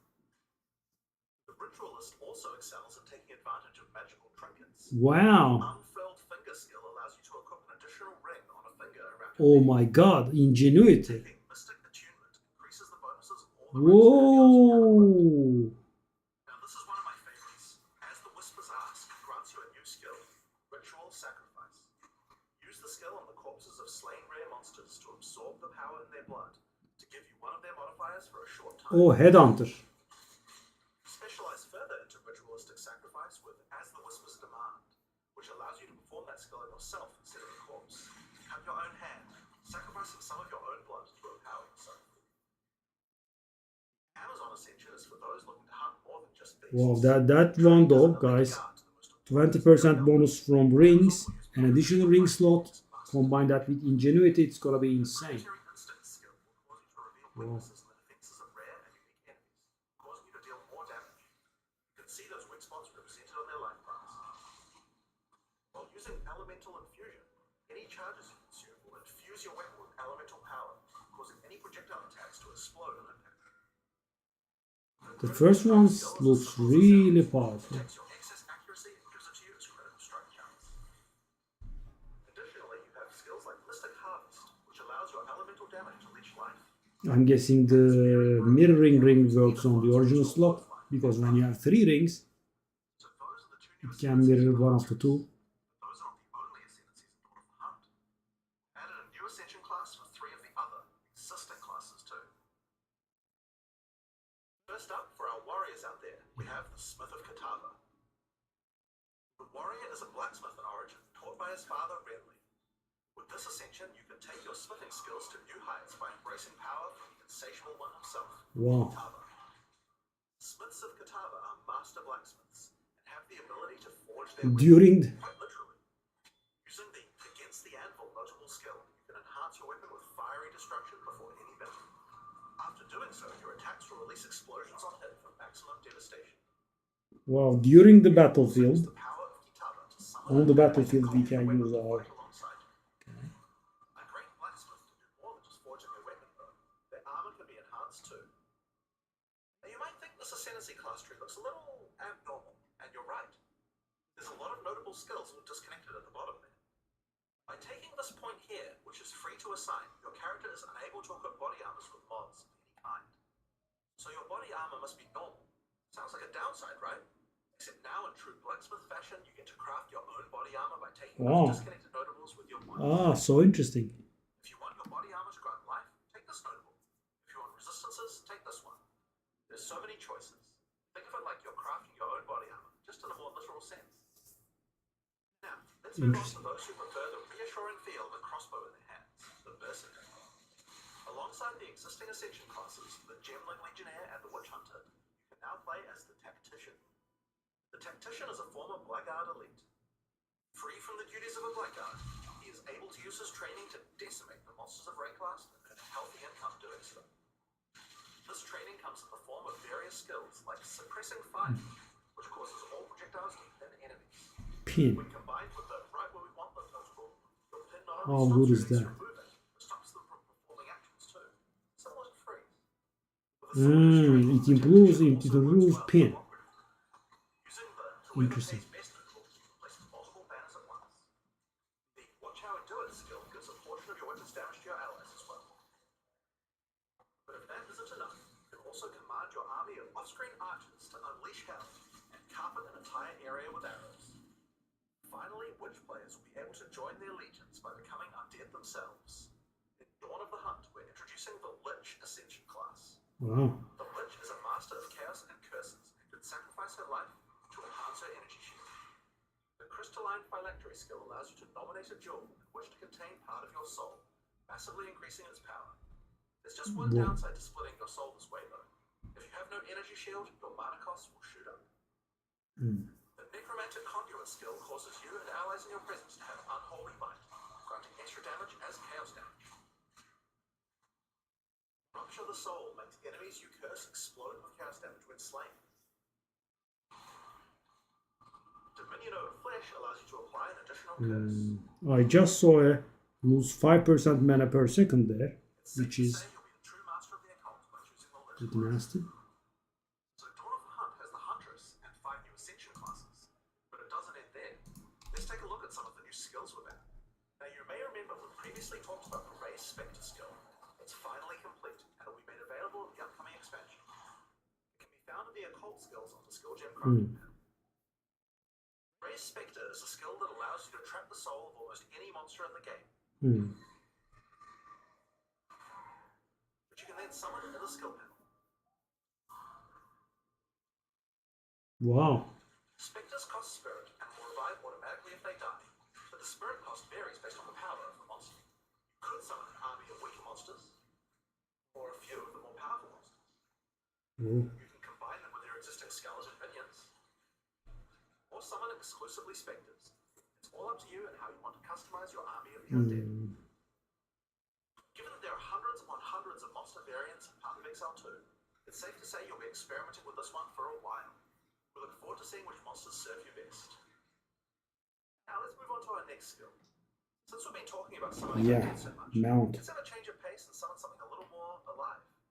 In Dawn of the Hunt, we're adding the Summon Rower skill. Summon your friendly rower to aid you in combat as a minion. You can also mount your rower in combat at any time, allowing you to move at full speed, even while shooting arrows or throwing spears. Be wary though, if you take too much damage while riding your mount, you'll be knocked off and get overwhelmed. It's worth keeping an eye on your stagger bar, as falling off the mount can be almost certain death. On the topic of new ways to enhance your character, let's talk about support gems. Support gems are used to modify your skill gems in meaningful and interesting ways. Currently, we feel that a lot of builds have insufficient options here. To alleviate this, we're adding over 100 new support gems. Wow. Hema crystals will enable a new kind of bleed build, turning the damage over time you would have done into explosive vial crystals. Alignment is a support gem for bow attacks, which can reward skilled players with good positional skills. Caltrops will allow you to litter the battlefield with hazards, slowing your foes as you fling spears through their ranks. But there's plenty more for every playstyle, such as enormity, unsteady tempo, Inflicts hobble. profanity, 100 support gems? Wow. That's gonna create a lot of combinations. syzygy. Yep, that's a real word. Syzygy. No vowels. Many more. And we've talked about a new class, new ascendancy classes, new skills, and new support gems. But let's not forget about the core of the Sorry. action RPG, the items. Oh. To start with, let's talk about uniques. We're adding over 100 new unique items. This time, we've made sure to add uniques with a focus on mid and in-game tiers to make sure there are more exciting items to find. Yeah, please. We have a lot of garbage. Let's look at some examples. Embrace your inner devil with Chernobog's Pillar. It grants you a large amount of fire damage based on your block chance. The Coming Calamity allows you to become a true master of the elements, granting you all 3 elemental herald skills 37. without costing any spirit. At the same time, it penalizes enemy resistance Whoa, grants the heralds. Is a belt useful for builds using a single resource like blood magic or Oh, iron. that one was nice. This And it also said enemies in your presence have no resistances. Whoa. Now we could go through these all day, but we'll leave most of them for you to discover. Suffice to say though, we want there to be way more cool things to find. Over time, our goal is to add a unique to every single base item type at a minimum, so that you can chance any base in the game. Now, given that we have the Huntress, we have a set of unique spears from early game all the way through to end game as well.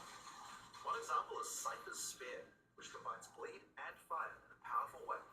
It allows your ignites to be aggravated, dealing substantially more damage. We're also introducing a suite of unique bucklers with some interesting parry mechanics. Halgyra's Arc, for example, allows you to parry projectiles from any distance. And we're also adding our first unique charms. Bayra's Anguish will not only protect you from ignite, but will also emit a devastating fire nova whenever you do get ignited. In sum, there's just a ton of new uniques to find. We can't wait to see Charm is the weird nice. broken builds that come out.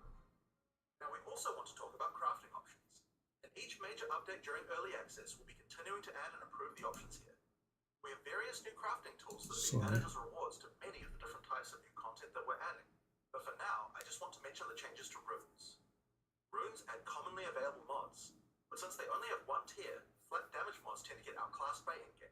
So we've changed runes to have multiple tiers. Oh, 14 now. Our plan is to significantly expand the number of more specialized mods for crafting using socketables as we add new content over 14 is very time. nice. And the first new set of those comes from what we're talking about next. In Dawn of the Hunt, we're adding Asmarian Wisps, which can be found throughout both the campaign and the endgame.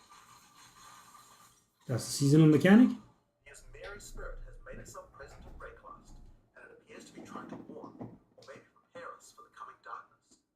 You'll first encounter a manifestation of it in the Grelwood in Act 1, where you'll meet Delwyn, an Asmari hunter who is trying to find out what exactly is causing the spirit to behave this way.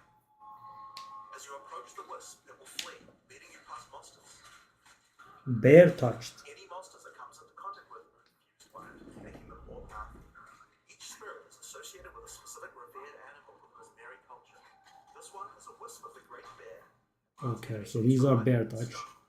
The wisp moves faster the closer you are. But we can have As you other move stuff away, as they well. slow down to wait for you. But if you get too far away for too long, they'll dissipate and return to the woods. As you continue to chase the wisp, it will find and possess a rare or unique monster, granting it a new powerful ability. Haunted by the great bear. This monster now also has increased life and stun, but on top of that, you can periodically summon a large spectral bear that slams with wild fury. If you're able to defeat this foe, you will be rewarded. For each monster that was infused and killed along the way, the rewards will be increased. Each wisp has its own That's mechanics. somewhat like delirium. The wisp of the winter owl is a primal wisp that causes enemies to deal extra cold damage, gain All energy shield, touched. and release wind vortices on death. When infusing a monster, they will call down large tornadoes to protect their host. The wisp of the wild cat is a vivid wisp that causes affected monsters to deal more critical strikes Cat touched. and become more evasive. When it infuses a monster, it will summon a barrage of feline spirits that will attempt to tear you limb from limb. If you're lucky, you may even find sacred wisps that can do some pretty crazy things to the monsters they influence. Like the wisp of the cunning fox, which turns normal monsters into magics, magic monsters into rares, Ooh. and rare monsters into actual bosses. Oh. Wow, rare monsters get upgraded into Asmarian bosses. wisps can drop a new set of socketable items that allow you to craft Oh. a wide range of interesting new mods onto your items. Each one may only be used on a specific item slot. As Oh. mentioned, the Asmarian wisps can be encountered throughout the game, but there's also a new endgame map called the Asmari Ranges, a mountain village where the Asmari once lived, now overrun with corrupt monsters. This map always had multiple Asmarian wisps in it, and familiar, yet not quite the same boss fight. Asmarian wisps can also be further modified by the endgame atlas tree as well, and by tablets. But I'm not going to be the one talking about those things. In order to cover all the new content in endgame, I'm going to hand things over to Mark. Hi, I'm Mark Roberts, game director of So I think these are a permanent edition and not the seasonal mechanic because we have tablets, etc. Gotham XL2's early access began with a brand new endgame, and it was clear that it needed a lot of work. After absorbing your feedback, we're ready to make some epic changes. The first thing is, we just need a lot more content. In Dawn of the Hunt, we we have made sure to focus on increasing the sheer number of interesting and different encounters you will randomly stumble into as you explore the endgame. And the second goal is to smoothen the progression through maps and reduce the amount of annoying busy work. To start with, let's talk about the new interesting stuff to find. Well, the most obvious thing to add are new maps. As well as the Asmeri Ranges that Jonathan mentioned earlier, Dawn of the Hunt also contains 7 other new maps, all with their own custom encounters. Let's start with this one. The Feral Megaliths map starts off in the wild Izamite forests. As you progress through the forest, you will find mysterious rune-carved stones, and when touched, surge with energy. After activating all the stones, you can find a grand henge, where all the energy is coalescing. You can then start an encounter. The area darkens, a storm moves in, and a concentration of energy summons a dangerous boss. Oh. You must fight and defeat the boss to get its rewards. Once you have defeated it, summon another. And another. And another. And another. Wow. You have 10 total waves of boss fights which get incrementally more difficult. If you manage to defeat them, you get full boss rewards, but also opportunities to get new runes.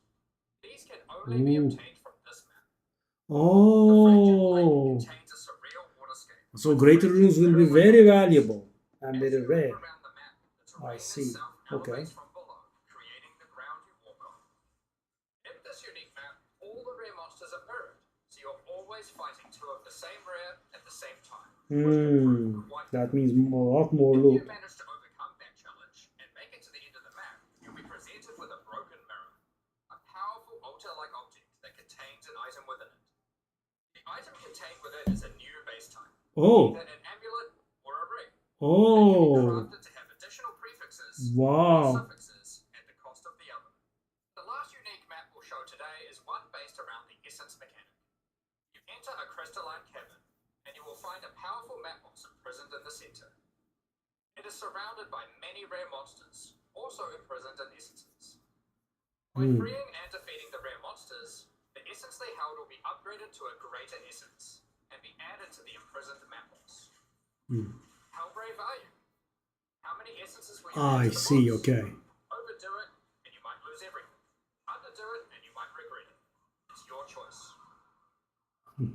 Speaking of essences, alongside visual improvements, you're now able to apply Varlogs to corrupt the essences with a range of unpredictable outcomes. It could increase the number of essences, reroll all the essences to the same type, or even upgrade the essences to greater essences. Ah. What if they're already greater essences? Well, it can upgrade those too. We have 4 new corrupted essences. Essence of insanity. Hysteria, delirium, horror, and insanity. Yeah, that's new. Each corrupted essence has its own interesting combat mechanics.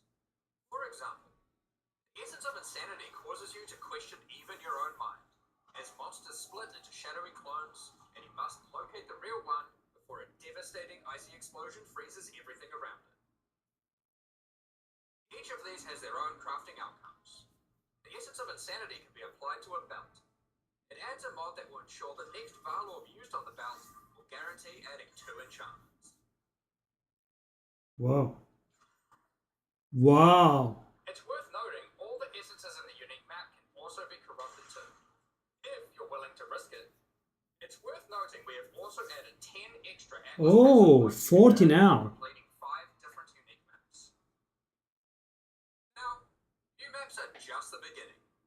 We had a goal where we wanted to make sure Oh, everyone this looks so was good. exciting new content, and that it could be lurking around any corner. So, we have added a bunch of new things that you could stumble into in any map you run. On your travels, you will sometimes encounter rogue exiles. Others like you who have been exiled and are openly hostile. Some are malicious, some are mad, while others are simply fiends for loot. They will challenge you, a fight to the death. They use the same skills available to players, and even the same items.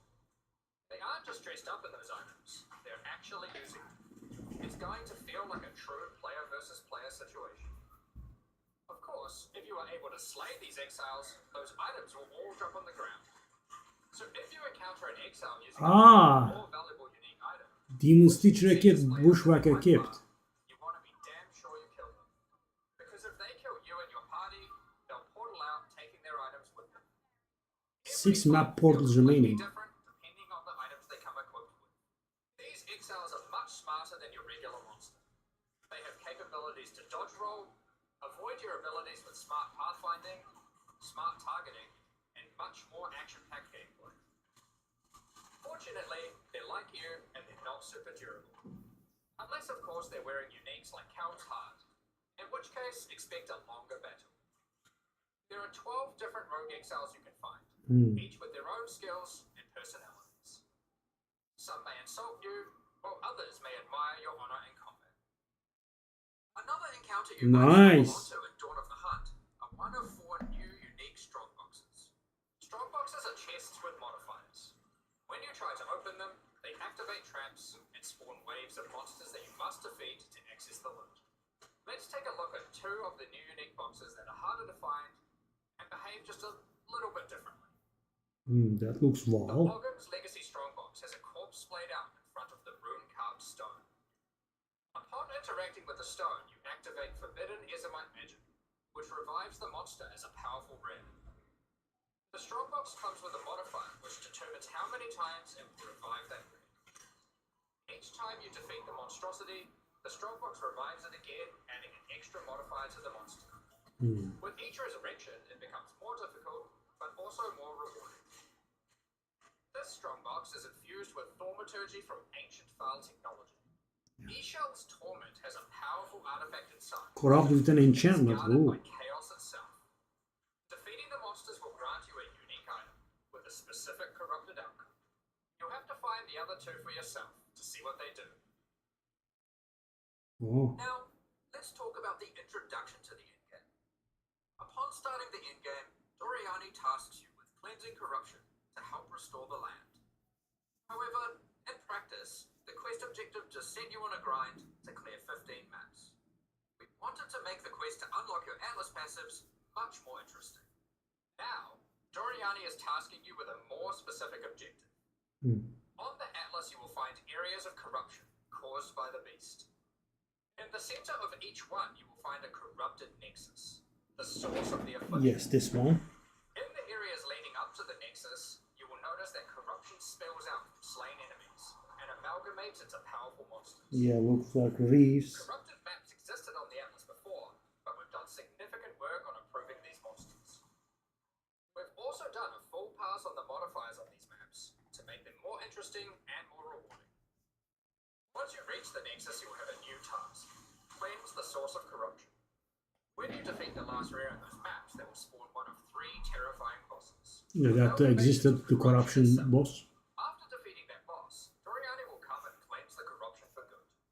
As the remains of the boss are purged of corruption, it coalesces into raw crystallized power, which you can use to gain points for your Atlas passive skill tree. Nice. The upgrade system that allows you to add and enhance content in your maps. We didn't stop there though. When you complete a corrupted nexus, all of the remaining surrounding corrupted maps will become cleansed maps. Cleansed maps also have new monsters, a new boss, and their own set of modifiers and rewards, including finding fracturing orbs by slaying cleansed enemies. Fracturing These orbs. orbs can be used in crafting on a rare item to cause one of its modifiers to become fractured. A fractured modifier is one that cannot be modified by any means. You are able to freely modify that item, ensuring the fractured modifier will never change. If you get the right item with the right mod, it can prove to be a very powerful crafting base indeed. Yeah, I agree. You must now choose. Do you complete all the corrupted maps and then the Nexus? Or maybe you beeline to the Nexus, complete it, and do all the remaining maps cleansed. Both have rewards to entice you and challenges to assess. Now, let's have a talk about towers. One thing we've had a lot of feedback on is the busy work around running towers and managing your tablets. 15 maps? What we've made here is that we have reduced the number of towers drastically. So there are now 1/3 as many as before, but we've made them much more powerful. Yeah, I saw the 15 there. To start with, tablets now inherently add twice as many mechanics. But that's not increases the number of mechanics applied by tablets. Hmm. By tier 15, the bonus is double, allowing a single tablet to now add 4 times as many mechanics as before. So, we're running 28 maps. Good God, what the hell? even more maps than before. Wow. But because there are fewer towers overlapping with each other, you won't get as many opportunities to stack different tablets. In order to solve this, we've made it so that each tower can consume up to 3 tablets at once. You always get 1 slot on completing the tower, but if you can complete a tower with more mods on the waystone, you can unlock a 2nd or 3rd slot. Overall, this allows for even more juicing from towers, while I drastically see. reducing the Well, amount of this is busy an work you have excellent to do. improvement. Yeah. On top of that, towers are much more interesting maps because they can now spawn with all mechanics, including bosses. Each tower map has a new boss. Let's take a look at a couple here. The boss fight of the Alpine Ridge map has 2 powerful witches contesting for territory. One witch has an affinity for ice, the other fire. Who will win? Hopefully neither. The boss of the Sinking Spire map is a red Oh, map of the Blackjaw. mountain that has been charged with lightning. It uses a full suite of lightning abilities. But be careful. If any of them hit the surrounding constructs, they will power up. Another thing that we've seen a lot of feedback about is sustaining waystones. As we looked into it, we realized that the people who couldn't sustain waystones were dying a lot. A lot more than we had expected. And that made us realize something. During the campaign, the expectation is that you can die multiple times in order to learn how to overcome challenges. You are able to learn how the monsters behave, adapt to their skills, and eventually overcome them. But as soon as you get to the end game, you're effectively no longer allowed to die if you want to sustain waystones. By the time you are getting towards the end of the end game, we want you to have to be careful not to die. But it certainly shouldn't be that we have such a sudden shift as you run your first maps. The first change we're making is you can now respawn and return to a map if you die. That's good. Continuing from where you left off. That's finally. Yeah, very nice. When you start the end game, you get up to 6 total attempts per map. As you add more modifiers to a waystone, the number of respawns goes down. This means that as you get to the point that you're running every waystone as a rare, you will have to be more careful. Okay, that is, like all times. In parties, everyone gets to respawn that number of times. Okay. But we still think it's important that you can kill a boss in one go. In order to allow that to happen, we've made a change so that once you start the boss fight, it changes over to the same respawning system we use for pinnacle bosses. This means that the map owner can choose to respawn everyone at the same time. That's nice. That's nice. Another complaint we've seen a lot of is players not wanting to do the pinnacle content because of the experience penalty from dying. A change we've made here is that all pinnacle content now no longer grants experience, but also no longer removes experience on death either. Okay, that's good. Dawn of the Hunt also More brings XP the loss first from the stage of Arbiter. Twilight Order reliquary keys from the early access supporter packs. These keys contain items selected by our supporters. They can contain any unique item found in Path of Exile 2. If the selected item is a pinnacle boss drop, then only special keys dropped by this content will be able to provide these items. For example, Hand of Wisdom in action can only come from a key dropped by Zesht. Yeah. We're also making a change that allows pinnacle boss uniques to drop in any difficulty. Rarer uniques will be rarer and lower difficulties, but still possible to find. This applies to the drop chances for the reliquary keys from this content as well. Okay. We spoke about towers and tablets earlier, but we have also added a suite of unique tablets. Each of these adds crazy interactions to the maps influenced by it. For example, this unique tablet allows you to run any map in a tower's radius without requiring connections, which can be quite useful for jumping gaps and traveling around your maps. You don't have to do them And linked. this tablet causes all runic monsters spawned during expedition encounters to be duplicated, and weakens all expedition monsters that emerge from the ground. The Atlas tree has also been expanded, and you can find many of the new mechanics there, and improvements to existing ones too. Now Now, through this live stream, we have mentioned quite a few new crafting options that we've added. New runes, corrupted essences, fractured mods, and jewelry crafting bases. But we did have just one more crafting system to talk about. Recombination. Expedition was the only in-game mechanic that was lacking a crafting system, so that needed to change. Recombination is a mechanic that might be familiar to some players. It allows you to merge two items together, hoping to get the best elements of each on a single new item. This new crafting bench will be unlocked as you complete your first expedition, and requires artifacts found during expeditions to fuel it. The rarer the mods on the item you are combining, the more expensive the cost. That wraps up all the major in-game changes we're talking about today. With all the system changes and new content, we can't wait to get in there, start blasting maps, and obliterating monsters. There is one more thing we wanted to clarify before we move on, which is that all the content we've talked about today will be made available in the existing early access leagues, so you can play your existing characters. However, there will be new leagues made for those who wish to start in a fresh economy. It is recommended to start over and get the full new experience in the Dawn of the Hunt leagues. For all our existing early access players, we're really looking forward to joining you playing in this new update. For those who don't already have access and are interested in playing Path of Exile 2, Dawn of the Hunt, you are able to at any time purchase an early access supporter pack at www.pathofexile2.com. 480. Additionally, the Paladin and Penance supporter packs are now available to purchase in Path of Exile 2 and contain 6 microtransactions each, and the full pack's face value in points. All the microtransactions contained within these packs are purely cosmetic and do not affect your character's power or progression in any way. Thank you so much for your ongoing support.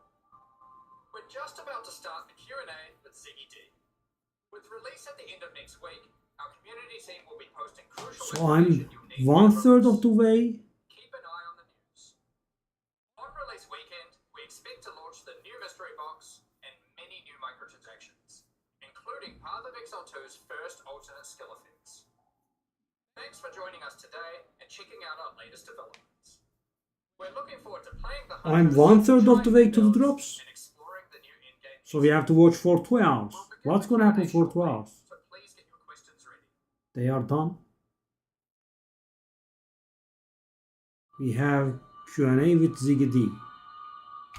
I'm not very sure if I want this.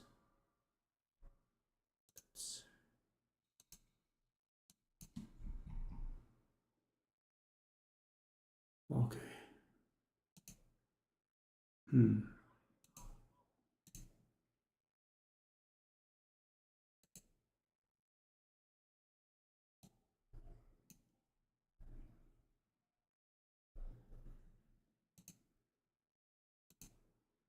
Why did they have to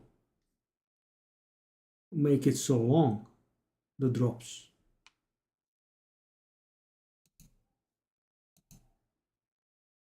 So weird.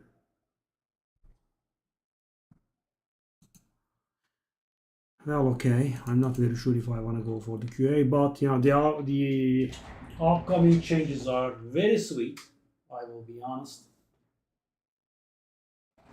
I like the tablet stuff, right? We have way too many towers as it is. Lowering the number of towers is pretty good.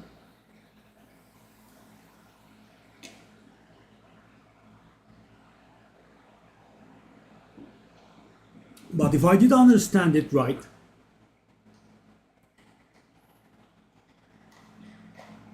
this is actually not a season. There is no seasonal mechanic as far as I can tell. I didn't fully understand. Or maybe I did fully understand.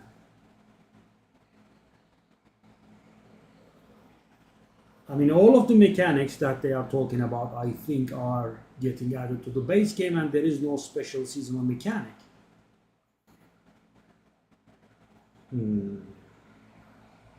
The guy did say something about, you know, starting fresh and experiencing it anew, but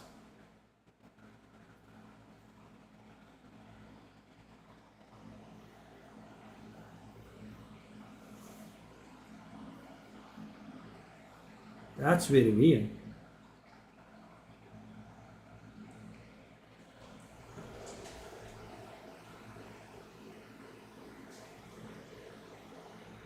Also, there will be no new season?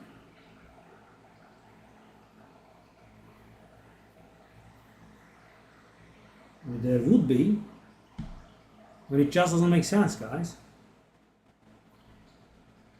Yeah, I must be misunderstanding something. There should be some new seasonal mechanics.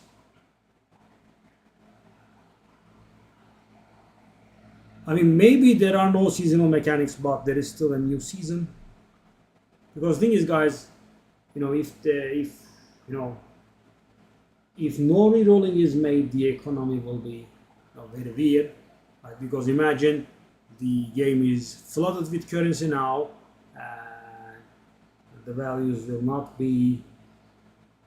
I'm guessing there will be some sort of season, but they didn't say that there would be a season, right? Somewhat interesting.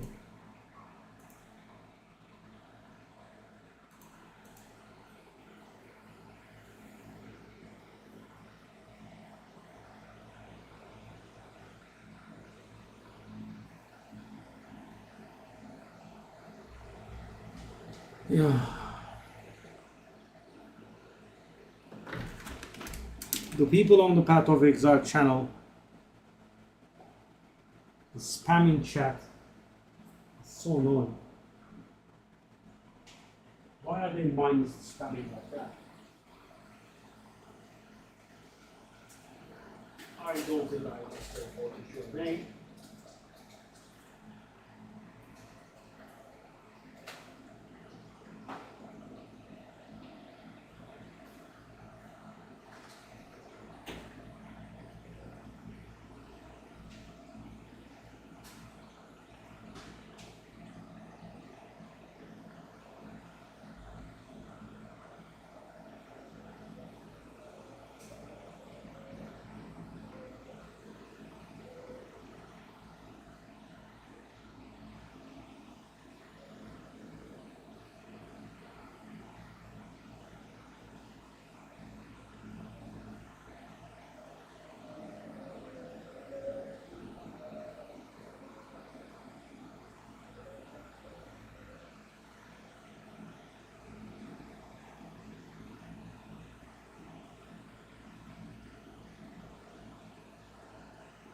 Okay.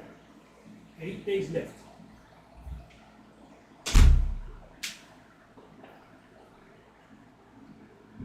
I don't think asking for 2 hours of watch time for the drops was very nice though. I mean, it ended in 40 minutes. And guys, at this point, even though it doesn't really speak to me,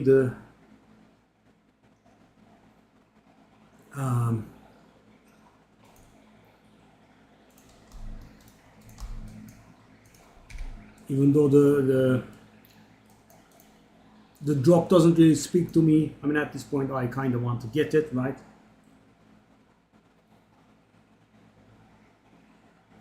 So it looks like we are not getting the druid, right?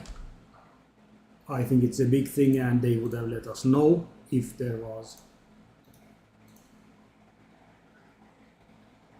the druid coming.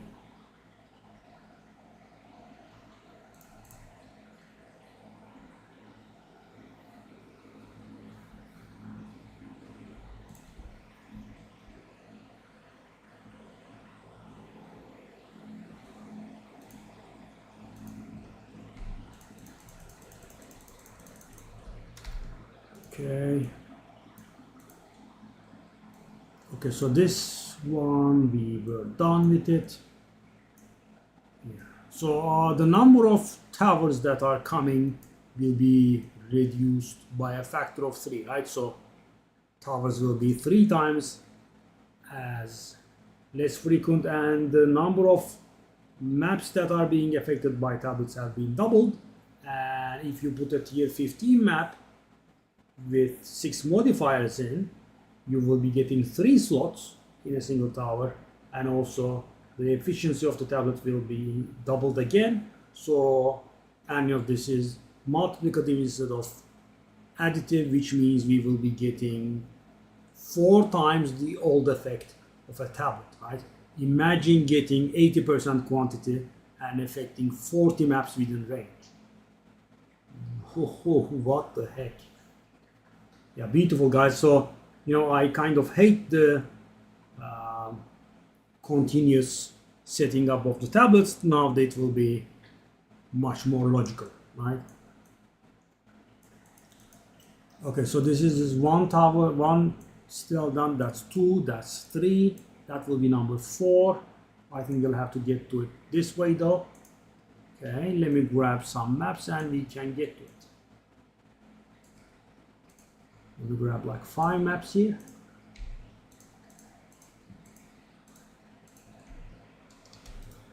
Okay, do we have any? No. Any? Yes.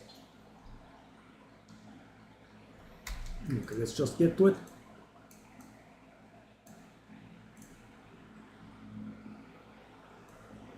That's a bad filler map, so let's just do that one.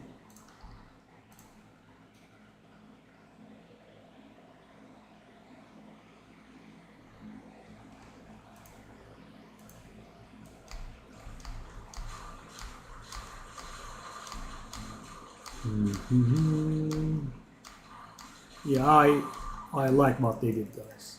Everything that they did, I quite like. I'm hoping that the map density is gonna be decent. The unique map density. So because we have a nice number of unique maps now.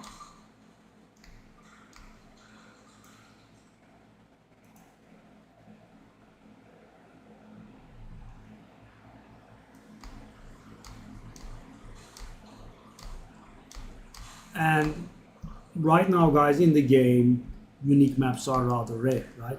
I mean, you don't really find them as much. I mean, I have found the extra XP one like thrice or so, and I have done over 1,000 maps, so that does say something.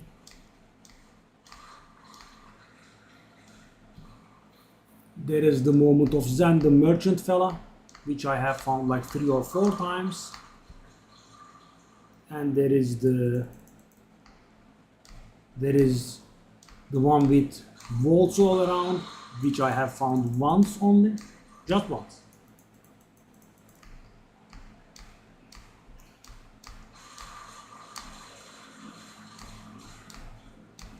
Yeah, now guys will come the challenging wait of 8 days, because we all want to try the content, but I'm still a little bit in the dark about the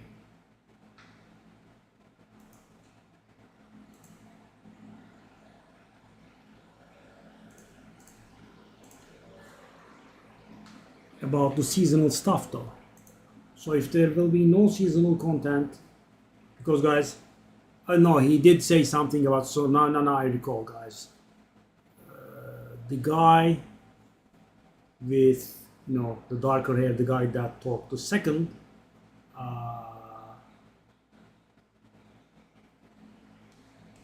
he said something about fresh start in the economy, right? So there will be a season, yes. Because guys, that's how a fresh start in the economy is, right? You make everyone start from scratch. Okay.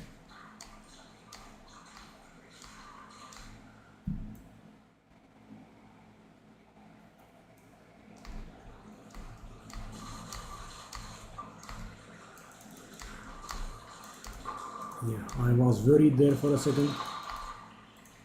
But guys, of course, if there are, so I love the stuff that is, I mean, I have told that I was expecting the game changes, much more enthusiastically than the seasonal changes, but if there are really no seasonal changes at all, that's also a little bit weird, right? So what's the motivation That's the motivation for starting fresh, right? So for example, guys, I have 4,000 divine here. I can do, you know, almost whatever I want. What would be the point? I mean, I think there is some sort of seasonal mechanic, but you know, they would also talk. So yeah, I'm a little bit confused. If there is a seasonal mechanic, they would have talked about it. But it also feels very weird for them to expect to start fresh in the season without any reward for it, right? Because normally, guys, you have access to this mechanic for playing season, right? That sort of, you know, carrot on a stick stuff.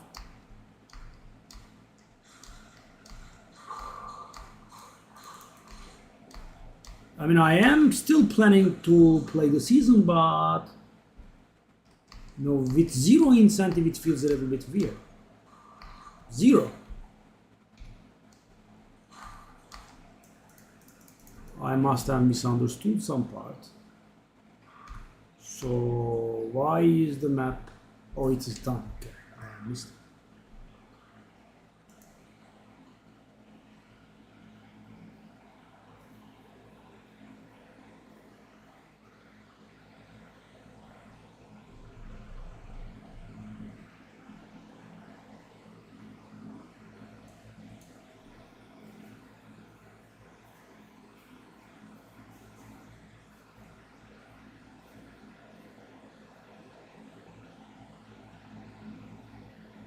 Yeah, stuff that I just don't comprehend.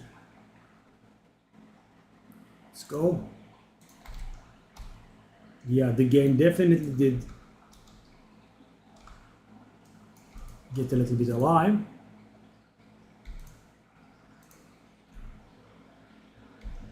And yeah, a nice thing that it did.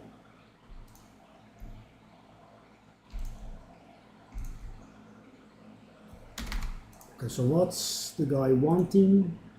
These are all worth divine, of course. I have just knocked their prices off. Yeah, let's get some exalters, I guess. Let's see what happens to the price of the mirror, though. I'm curious. So far, it doesn't look like anything has happened.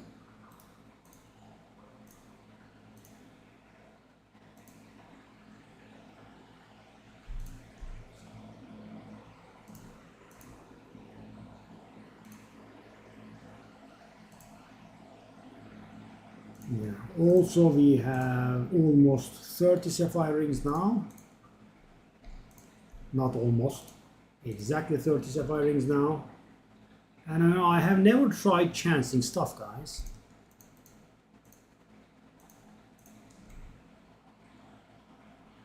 Maybe I should. Okay.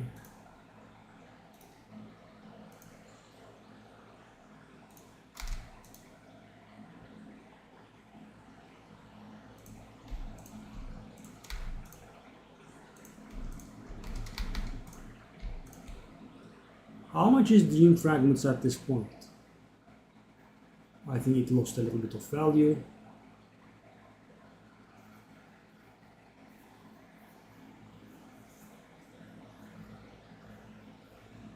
So guys, Pinnacle bosses not making us lose XP is pretty nice. I mean, the only drawback is they don't give XP anymore. Well, I don't think anyone cares much about the XP that they grant, right? But, you know, and you are allowed to die, that's also great. So guys, I think they did a, you know, marvelous job all over. So low map tiers, right? You are allowed to re-engage the map if you die. But the higher that you go, right, the lower your tries in which, and in the end game it will be the same thing. So guys, it helps the guys that have reached the end game just now, right? It helps them. They have 6 tries at maps, etc. In the end game, it doesn't really matter. And the beautiful thing is, guys, if you die to the boss, you can re-engage. Yeah, that stuff is pretty nice. Yeah, I mean, guys, I do not disagree with one thing they did. Yeah, I went full fanboy. Pretty nice, really, all around. Love it.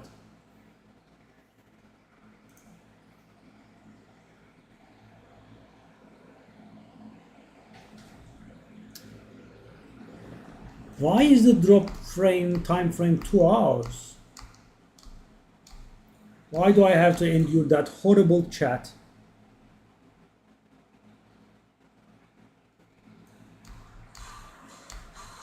I mean, people are saying login.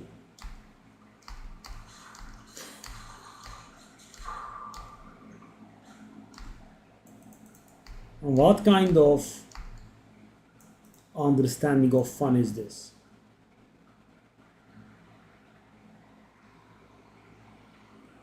Yeah.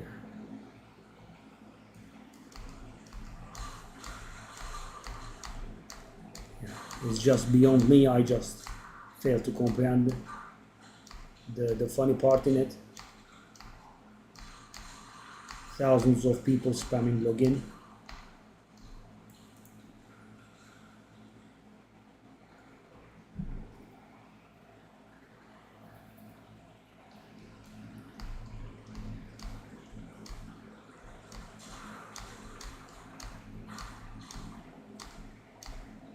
Yuck.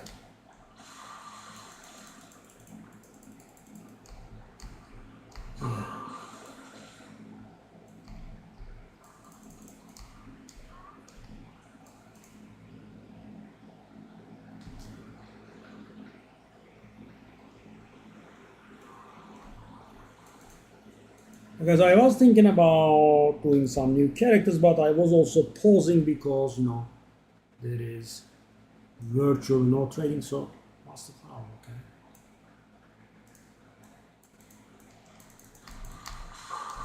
Now it's a little bit better, maybe I can.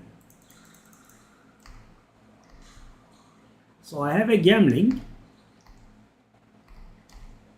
who's already leveled.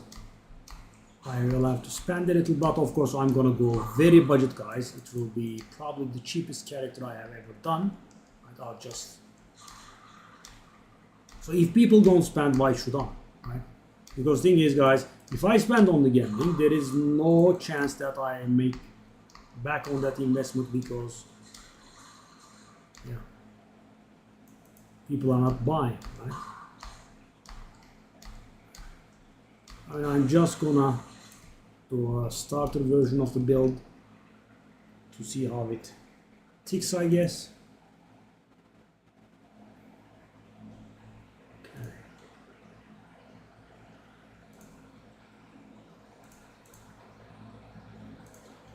Oh, that's a lengthy way around the map. So guys, we are setting up our fourth citadel. So guys, I'm going for citadels because that is one way of making money. Well, right now it is kind of the one way of making money because making sales is very hard. The stream, of course, I think brought some people, but yeah, I wonder if it's gonna be, you know, permanent. I think, you know, by tomorrow, a lot of those people will leave. So I think we should try to make sales today as much as we can, and that's it.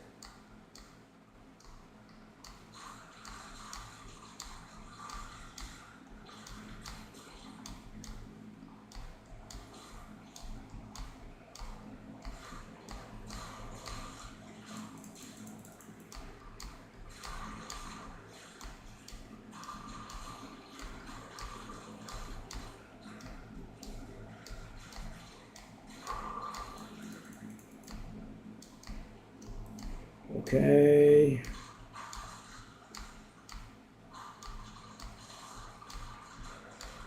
But at least they were punctual on the stream. They sucked at the patch, but the stream was punctual.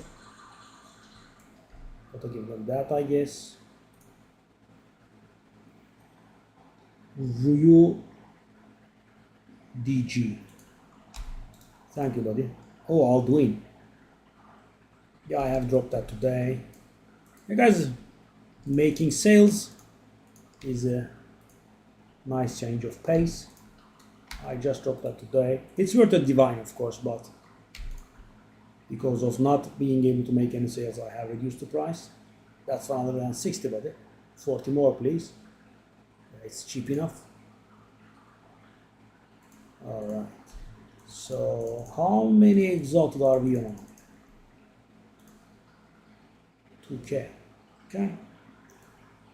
So what's the situation here? Okay.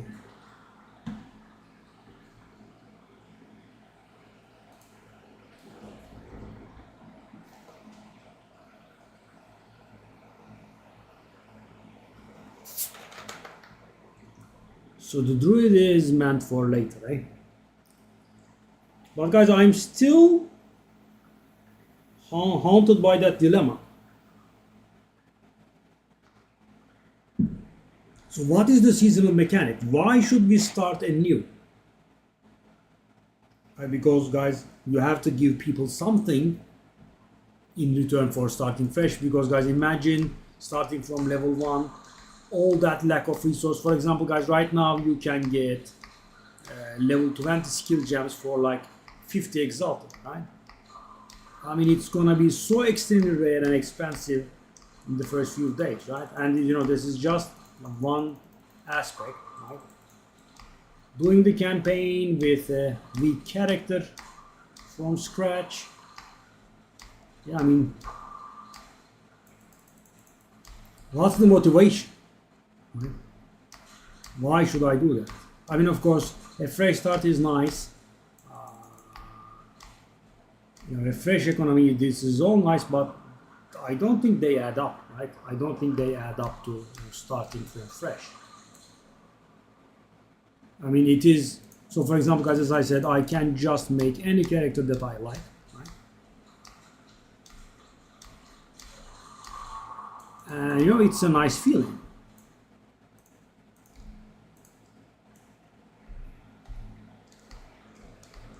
I mean, reaching that level will take a long time in the new season. And the thing is, I think they should give us some proper incentives. So because I don't want players split between standard and seasonal, right? Because normally, guys, the majority of the players will be in the seasonal content, right? What's going on there?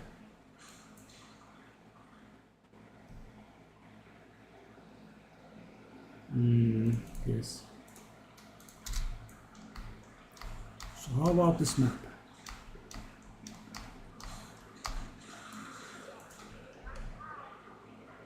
Okay. So what do we have? It's garbage. Let's just try anyway. It's garbage widow hail. Third socket worth nothing. Ooh, that's a lot of, but we have all 6 modifiers. But we do have a decent amount of spirit, so if we had gotten plus 5 minion skills, would have been something. That's not gonna do it. That's not gonna do it. That's not gonna do it. That's gonna do it. These are not gonna do it, are they? Okay. That also does not look very good. No. Shall I do these jewels? I mean, I think this would be the day to do those jewels.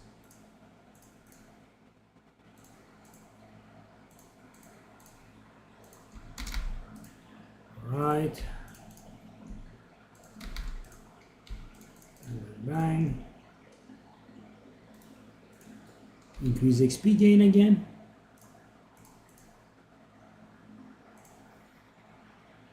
Yeah, those are. 100 does not work generally, but let me try. The highest tier of XP is 40 or so, I think. Okay. Let's do that. Short map. Okay. And now we can evaluate our situation.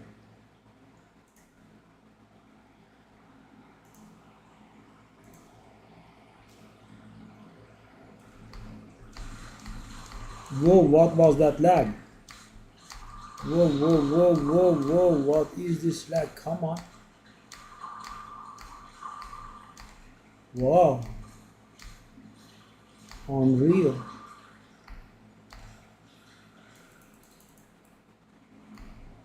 Is the map done or not? It is done now. Whoa.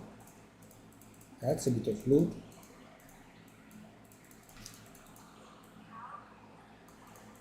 Picking up the shrine after I have killed everything was cute.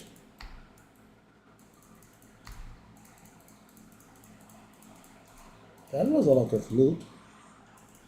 And another shrine, of course.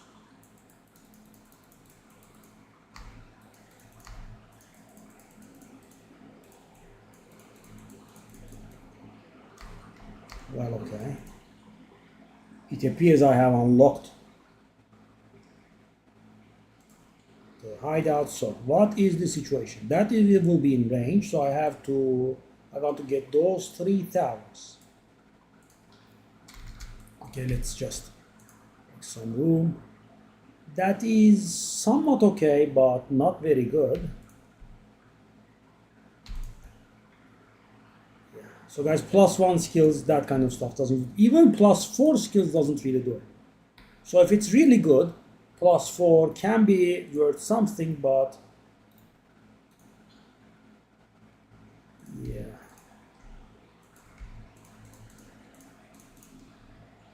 I mean, let me wait, waste one exalted on this. So what's the situation here? We have some evasion, we have some resistance. So guys, this item has only the 5 modifiers on it, and we have 1 suffix open, also 1 prefix open, and I will have to hit high amount of life or mana for it to be worth, a low amount of exalteds. Yeah, there's no need. Okay, let's grab some new maps. Again, XP gain. Okay.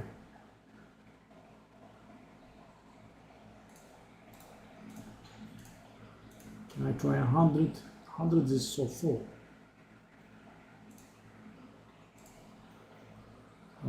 Yeah. How much is it though? 25, 36. So the 36% one does not sell for 75, eh? Let's try 65. Okay. So of course, in order to hit my goal of 1500 divine, I guess I can convert the chaos that I have into divines, but it's not going to be sufficient. Yeah, hoping to make a few sales, or it's not going to happen otherwise.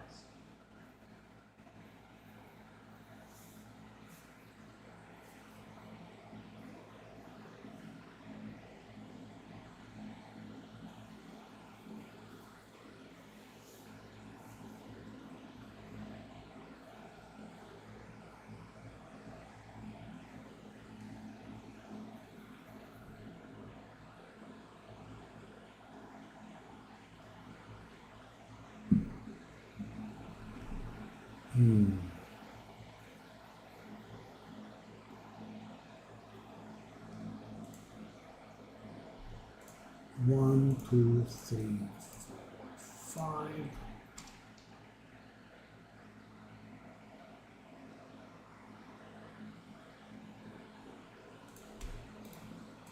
Spending a lot of regals. Okay, so what's the pathing that we want to take? 1, 2, 3. Yeah, that is it. Should I do the Darius maps or no? Because I'm doing citadel farming, I'm not paying any attention to juicing the maps or anything. I just wanna clear up to the top, up to the citadel, and also, of course, obviously, up to the surrounding towers, so I can do the 4 tablets at a time trick for fragments, crisis fragments. I think they were called, yeah. 100 new uniques. Unique charms sounds cute. The Ignite one was interesting. So guys, I normally wouldn't have paid attention to the Ignite charm at all, but thing is, I am using an Ignite charm on the AFK Simulacrum farmer, so, and it was a weird thing. I think it removed Ignite from us and it ignited surrounding enemies or something. It was a weird thing.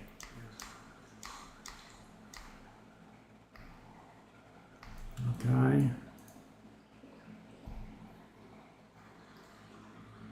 So guys, if you are mindlessly clicking shrines, I have a bit of warning to you, right? I did the same. So one of the shrines is dangerous. What it does is, for its duration, it converts all of your drops into gold. So, you should not click on it, and if you click on it, just cancel its effect by right-clicking on it. Yeah, have to be careful with that one.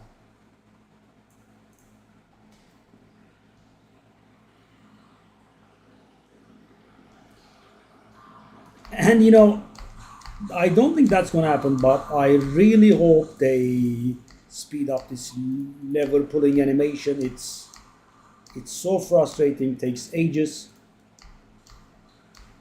So guys, Ogre is just a map, right? And maybe you don't do it very frequently. But the thing is, if you are doing Trial of Tsekimas, in all of the Hourglass trials, you have to pull that lever, and it takes ages. Yeah, it can get pretty frustrating. So now I found myself skipping Hourglass rooms just because of the fact. Okay, so Druid will probably be meant for season 2. Okay, one more map.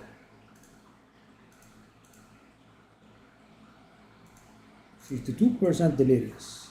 Okay, sure. We have 4 scepters in a single map. Well, 4. Oh no. Keep. +4. I mean, we have +4, but we don't have spirit. I mean, I guess I can waste 1 exalted with drops of spirit. Okay, now I have spirit. So guys, now the question becomes, do I use the quality currency on this? So let's take a look at this one. It's worth few exalteds, that's it. And putting on the quality takes about 20 exalted. So what happens if I go for this? It's worth a little more. I guess it's worth it then. And we also will have the attack speed. We'll say a divine, but will not sell for a divine. Okay, let's see. We have a lot of spirit on that one. Try it. We need minion skills. Sadly, we did get garbage. And finally, okay. So let me do the quality on it. Shall I corrupt it? I mean, it's maybe gonna sell for 1 divine now. Yeah, and it could of course waste it altogether. It did give us a little bit more spirit. Okay. So guys, if this was a +5, it would have been worth like maybe 3 divine, 5 divine. 5 divine was possible. I mean, let me try for 1 divine. I don't think it's gonna work. Yeah.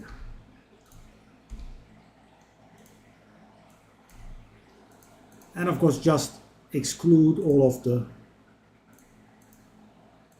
needless modifiers, supposedly. What's that one for 5 though? Hold on, what are those?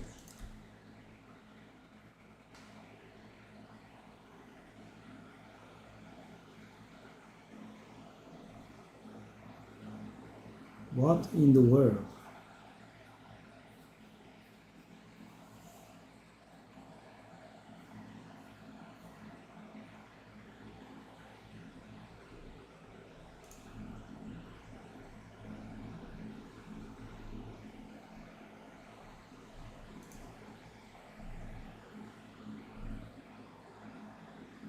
Okay, let's not waste any more time. I mean, a guy is selling a decent one for 5 exalted, guys. 5 exalted. I think there is no harm in buying that one. Okay, these are all, I think, acceptable. Evasion. I'm gonna try 200 there. Sell these. And now we can move on. Riverside.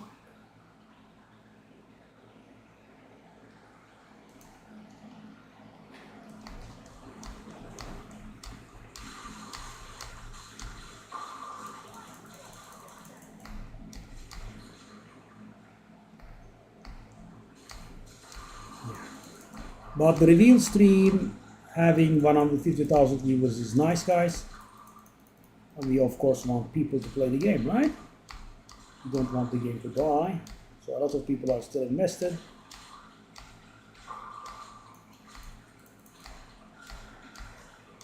Right now, guys, I am trying to achieve my 2 final goals of hitting a mirror plus 1500 divine and level 97 on the blood mage. Then we can go play the other characters, but I am going to go full budget on the gambling.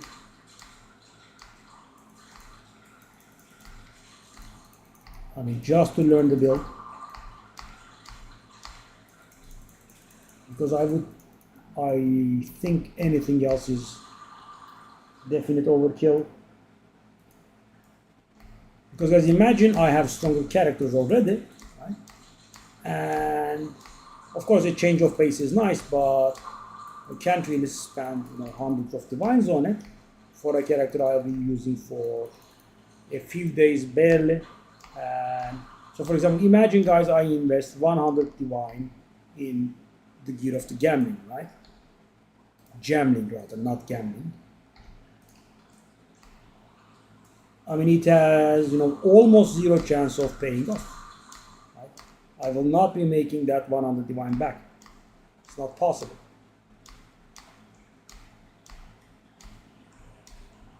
I mean, maybe if I drop an Astra Mantis or anything, but you know what I mean, right? Normal level of luck, it's just not possible. And generally, guys, that's what I go for my characters, right? I invest in them and I expect them to pay for themselves. And this time around, there is just no chance, which gives me pause. Okay. Shall I bother with doing the delirium on all of the maps? I don't think I should, right? It's going to take a lot of time. And we want a rather relatively fast farm. Okay.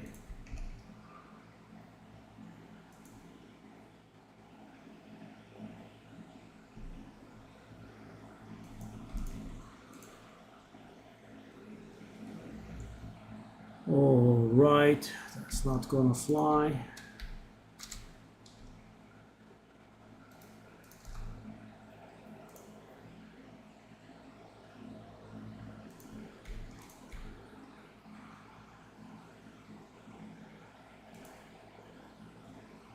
What does he want?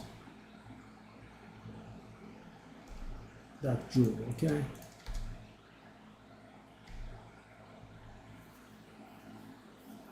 That jewel is definitely worth more than 100 actually, guys, because the 15% damage with bows is perfect. The crit chance for attacks goes up to 20. No, it actually goes up to 16. That's perfect as well. The increased damage versus rares and uniques cannot go up to 20. Okay. Like that. But yeah, guys, these days it's not very easy to make sales, so the guy does not want that. I don't understand. Let me try again. Maybe he made a mistake or something. And guys, there is a new trend that's going on in trading, and it gets on my nerves. The guy wants to buy something from you, you invite them, they decline, they invite you afterwards because they are in a party. Maybe if you're in a party, don't trade. Megalomaniac is selling. Okay.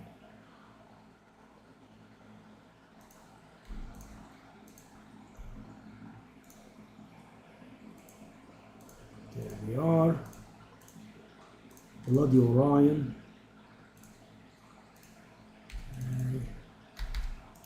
Sell those.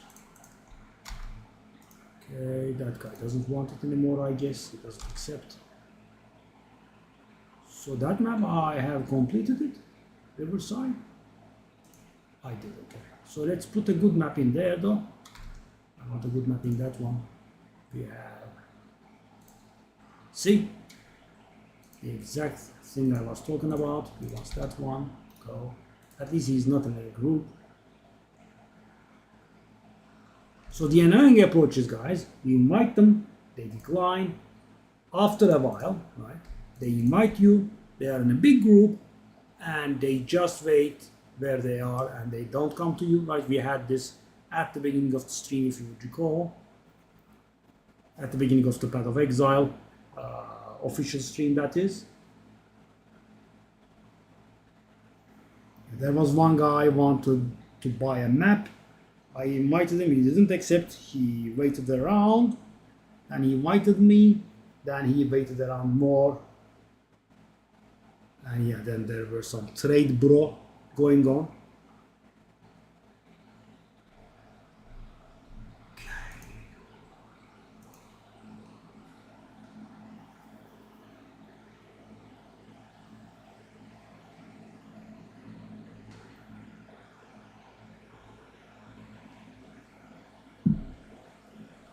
Okay, I wanted a decent map here.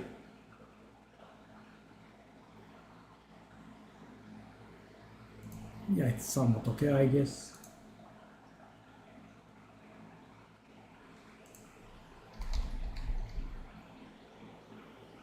Maybe we can have better.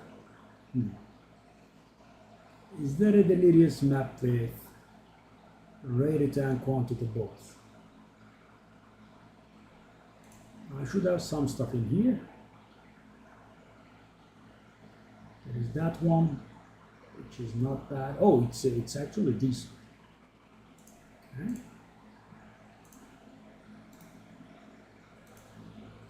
Let's do that one. Let's not waste too much time.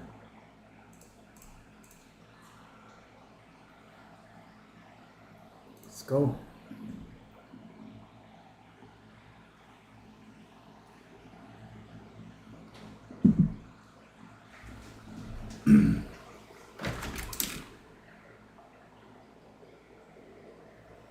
So that is us setting up our fourth citadel, I think. And thing is, guys, if I can get them right, every citadel will be worth around 5 divine or so. Let's see if I can.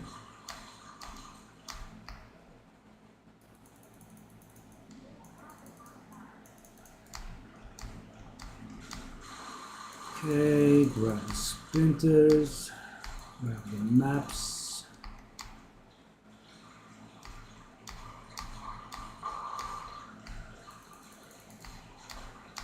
Reverse it down.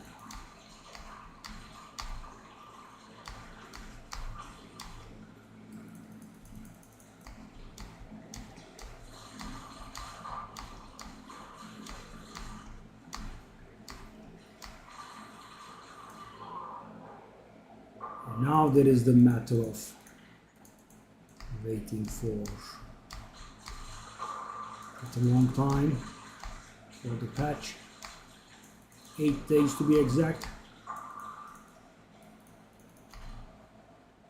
And guys, I am really hoping there will be no crap upon release. I mean, it will be able to be released properly.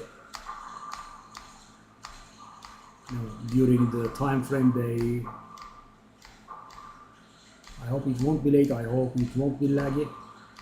But there is of course a chance, right? It's an enormously popular game. And people were definitely expecting the season. But yeah guys, I will repeat myself, but I'm still curious about what the season mechanic will be. Why should people reroll, right?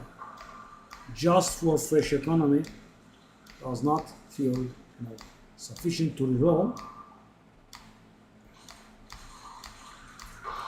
Okay. That was a decent breach, by the way. Right? I mean, we did kill a good amount. Well, we did kill a really good amount, actually.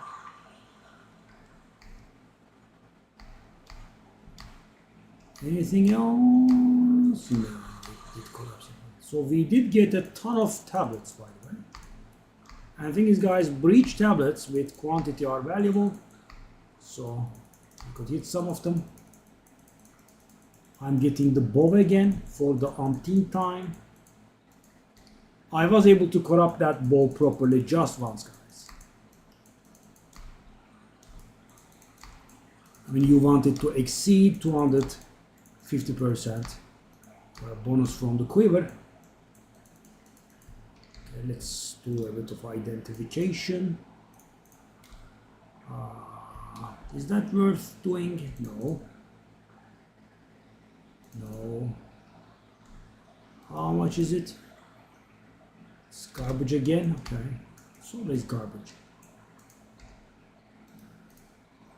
59. Oh, hey. Hey, 59. 59 is almost capped. 65 is capped, guys. So that is the second best spirit roll possible. So you might have seen scepters with base 200 spirit. How does that happen? It can happen with, two different prefixes. You get the high spirit, and then you can get a hybrid spirit mana one.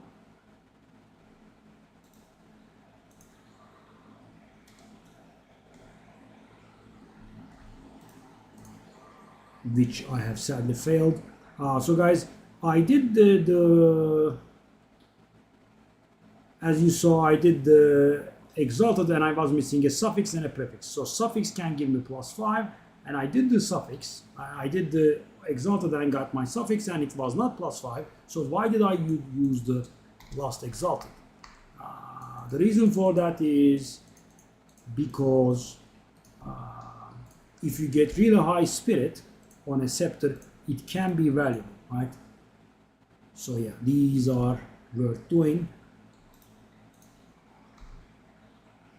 So this still has a chance to be valuable, guys. If I hit the hybrid spirit prefix, right? And let's say, guys, my spirit goes up to like 180, and 180 will mean how much now? 180.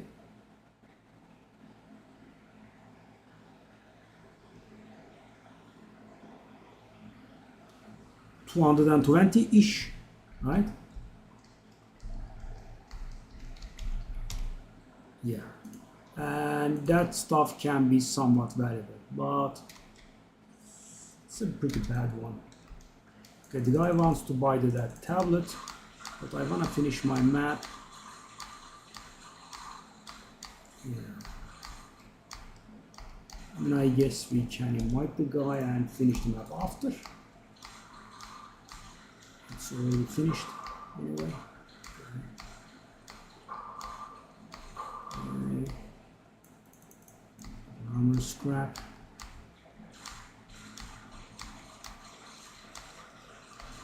Okay, let's not make the guy wait. Tab. Warden. Okay. So he wants this tablet. Which tablet? That one. Okay. Give me the thing. Thank you. I thought he wanted an irradiated tablet. He wasn't.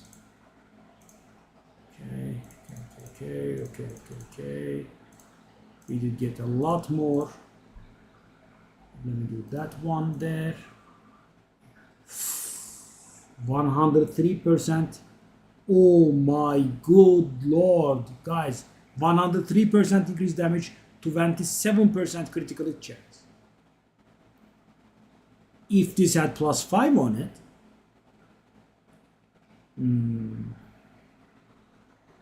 500 divine. Yeah. If this one, so guys, remove anything but the 3 I'm talking about. The spirit stays, the increased damage stays, the critical hit chance stays, right? Change the mana regen or life regen for +5, and it would have been worth 500 divine. It's not gonna happen, sadly, I'm afraid. That's a lot of evasion. That's a lot of evasion. But there is nothing other than the evasion on this one. And everything is very, very low. Yeah, it's not gonna do it. Okay. Dang. Okay, let's ID the stuff. Why would I? Sell. So guys, belts are sadly, quite mistreated these days. It's kind of GGG's fault. They have designed Ingenuity, right? I mean, Ingenuity puts every single belt in the game to shame. I think it's a bit in need of a nerf, guys. It's just such an extremely good item. There is just no point of any other.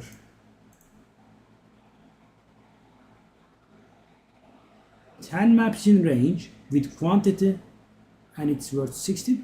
How's that possible? It's because the quantity is very low. Wow. Okay, I'm gonna try 200 then. I was not expecting that. Okay. I have a lot of bridge tablets in here that are awaiting to be rerolled.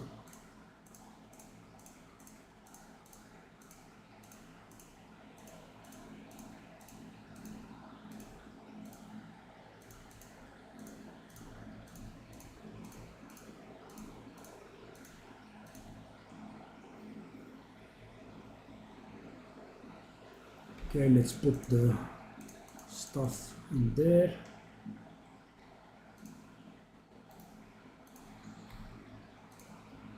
Let's go on.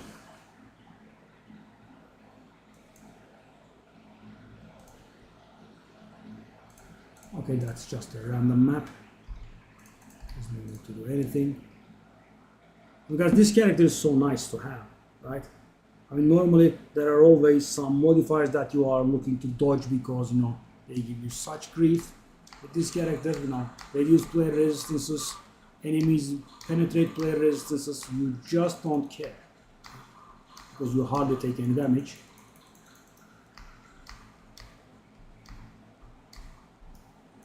And the shortest map ever.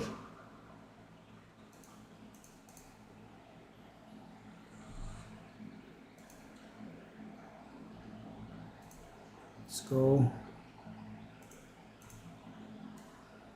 Oh.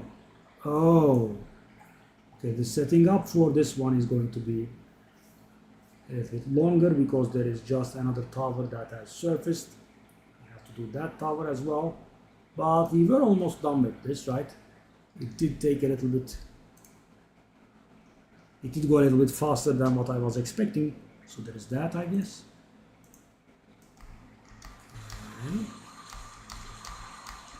So guys, we are like 3 maps away from finishing these towers. And when I say 3, that includes the towers themselves, so it's pretty much done. But then we will have to go to that tower that is about 5 maps away, which will finish us setting our 4th citadel. And I don't know why I'm saving them like this. I could just clear to a citadel and do it. For some reason, I'm doing that. The games will be big, guys. It's going to be nice. And all of a sudden, we are going to gain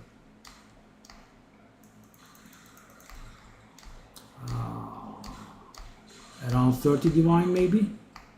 30 is optimistic. It is. 30 is somewhat optimistic.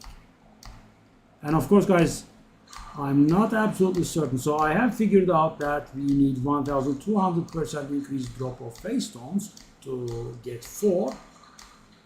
But I'm not very sure if I'm able to get it on all of the maps, all of the citadels. Okay, that's done with. What a non-drop map. We are not getting anything at all.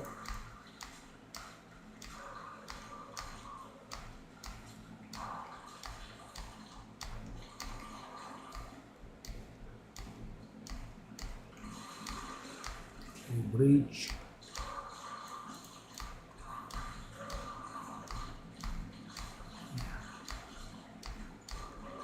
There's not too much land in here, so we can almost fully counter the breach.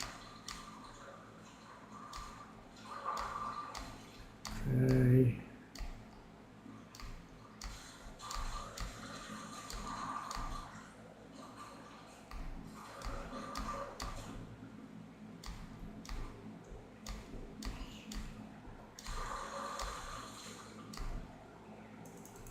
I guess I'll start looting. Should be done now. And bang. Let's finish the map.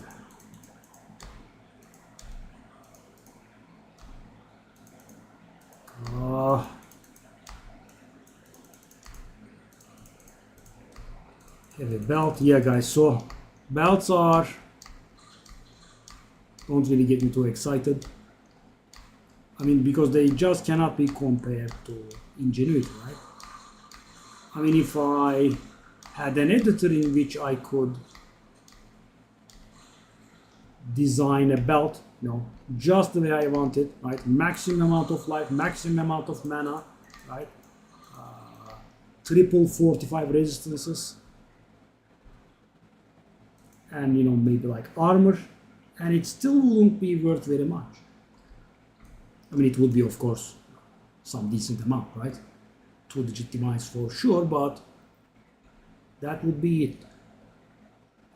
I mean, I'm using actually a rare belt only on my Deadeye, because guys, at the time, you know, I did get this early, so I did get a really decent rare belt early on, right? And at the time, I just had no funds for Ingenuity, so I slapped it on, and you know, it kind of stayed. But every single other character that I have is wearing Ingenuity, because as I said, you know, rare belts just cannot measure. So for example, guys, the best I can get out of a rare belt is, you know, 135 resistances, right? Which is, you know, extremely unlikely. But let's just say 135 resistances and I don't know, like 150 life, around that level of mana, and the third prefix is not something very meaningful. You know, you could get maybe some armor. The thing is, guys, imagine if you have, let's say, like a 80% Ingenuity, right? I'm not even going into the, you know, god tier ones with like 95% or anything, right? 80%. So guys, you have two rings that give you 200 life, right? And 200 life is not that high, and your Ingenuity is going to give 160 life out of those, right? You have two rings that give you 300 mana, and your Ingenuity is going to give you 240 mana, which is already ahead of the belt. And let's say you get a total of,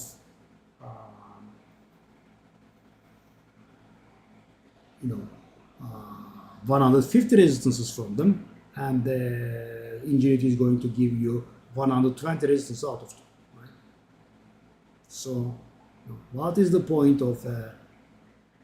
So as you can see, guys, if we are talking about 80% Ingenuity and you know, almost perfect rare belt, it is still, you know, keeping up. But the problem is, guys, an almost perfect belt would be, I don't know, like maybe 50 divine.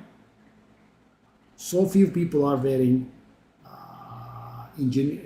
rare belts, so I don't even know the prices.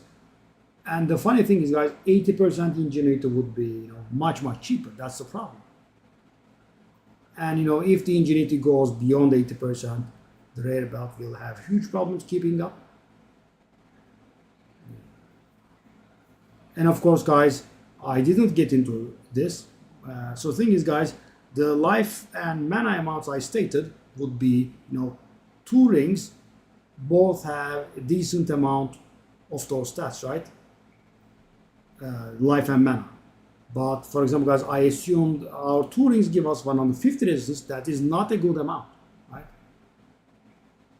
You know, you can almost achieve that amount with a single ring. So the suffixes of the second ring will have to be taken into account, and they could, for example, be stats, right? So, for example, you have a ring with, I don't know, like 60 stats. Ingenuity is going to give you 80%. Ingenuity is going to give you 48 stats, which is not being able to be matched by the belt. On top of that, and so guys, I am keeping the comparison similar. So there is stuff that a rare belt just cannot achieve at all. So for example, guys, you have a ring with triple flat attack stats, right? You have a ring with cold, lightning, and physical damage, right? Ingenuity is going to give you a ton of damage, which a rare belt cannot replicate at all. So I was keeping the comparison fair. If the comparison becomes unfair, the rare belt falls so much behind. So yeah, cannot make any money with those, sadly. Okay, let's just do random map. 40% increase pack size. Really? And would that sell? I mean, guys, so if something has a possibility of selling, I generally tend to sell them because these are not really very important for me.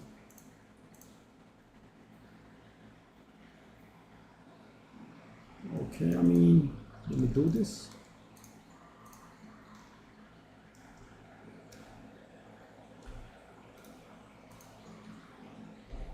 Rare chest. Good job, buddy. 100. So guys, why are pack size maps important? Because they can be sold to people that farm what's the name? Ritual, right? And pack size is the only way that you can affect the amount of favors that you get, except for the tablet, right? I mean, you can get a tablet with monster sacrifice that the authors give you more favors, right? But map modifiers that help the amount of favors that you gain. I mean, there is of course in theory magic pack size as well, but guys, how many magic monsters will you be getting, right? I mean, it would be a non-zero contribution, but it wouldn't be very real, right? The pack size is a very real contribution to the amount of favors that you get, and that's why it's important. Okay, we got the tower, so I think we can get the next tower directly. Beautiful. Okay, let's do this. So guys, the poses that I'm making are not very good actually. 54% degree, so I'll just grab a random map and then we can go on. Okay. So that will be, oh, the heck is this? These poses. Oh, hey, that's worth divine. That is divine. That is divine, definitely divine.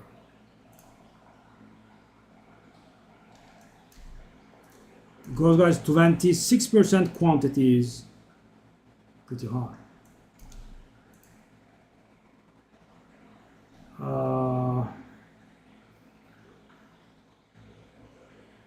So in order for this map to be perfect, what we would have wanted was another increase rare monsters modifier instead of that magic monsters modifier. Can I hit 2 divine with this? That is the question.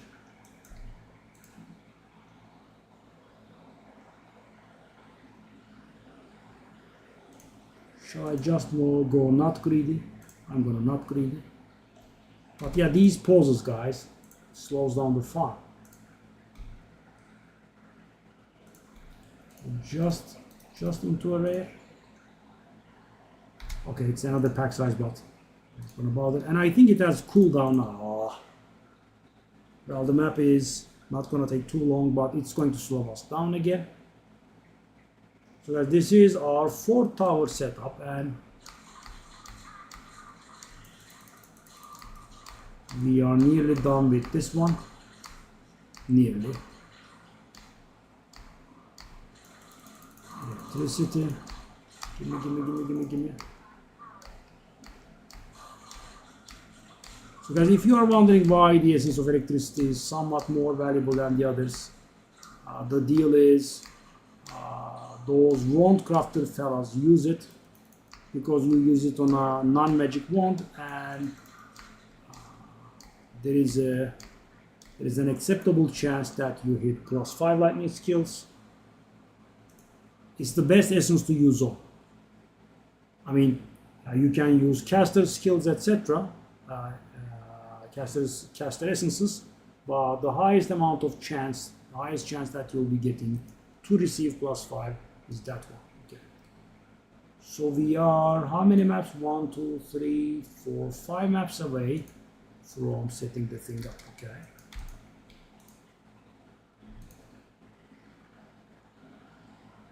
Other.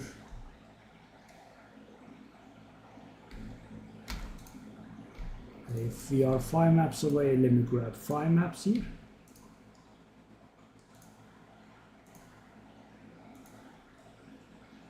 Maybe just leave that one out.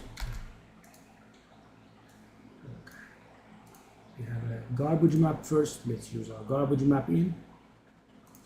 So that will be us setting up our 4th citadel, and we want to do the 5th citadel, and then we go all in.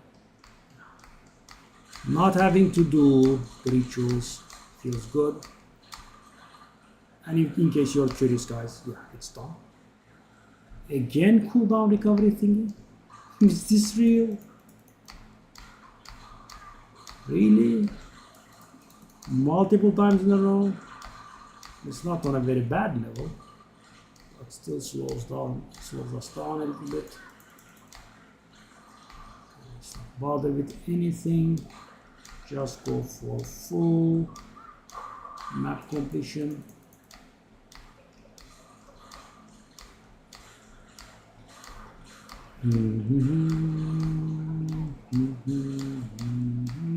So guys, we are trying to level, and we are also farming our citadels at the same time. I decided I don't like the breach farming at all. Maybe with the new patch I can, because I very much dislike the setting up, the juicing sort of thingies.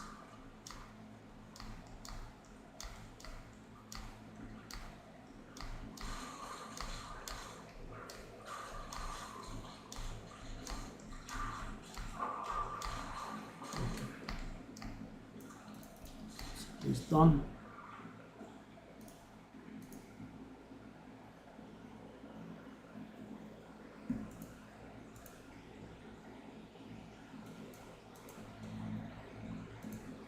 That does look like a decent map.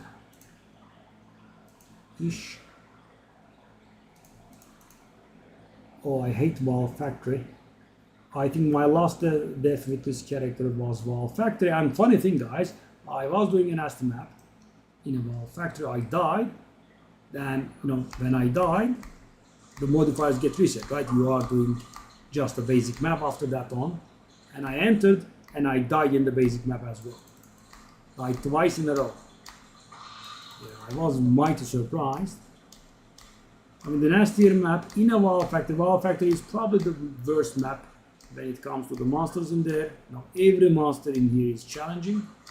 Valve monsters are mighty dangerous.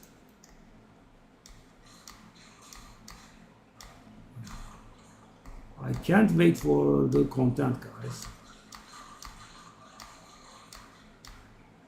Shall I sell those? I guess I can.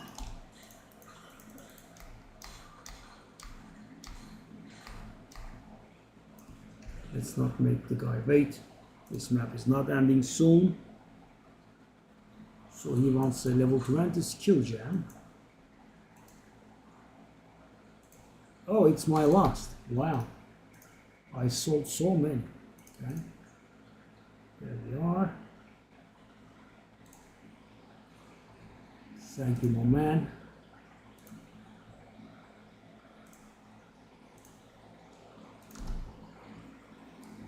would be very happy if the Prism of Belief sold.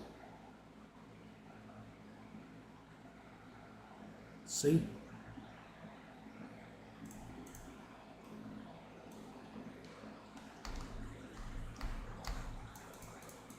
Maybe then we could go for my initial dream of 2 mirrors.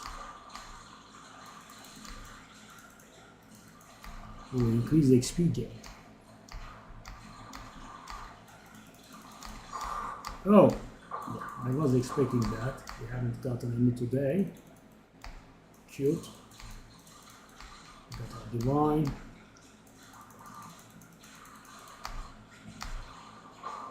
Whoa, that's a bit of loot. Okay. Is that the boss? Okay, the boss.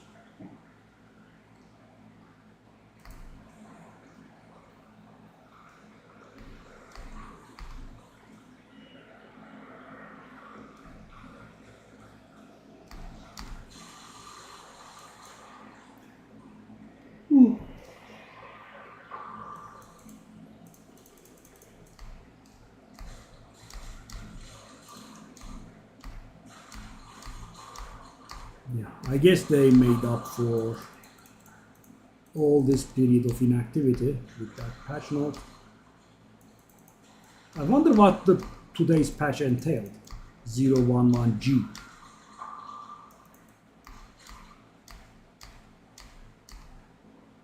It's weird that they don't, post the patch notes right away, but you can generally find what it does in about a few days. It's not done yet, right? It's not done. Let's kill a few more in hopes of seeing the skulls. Yes, that was exactly it.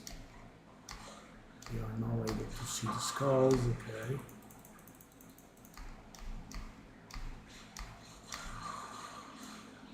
That's it. Come on, let me go. Let me go.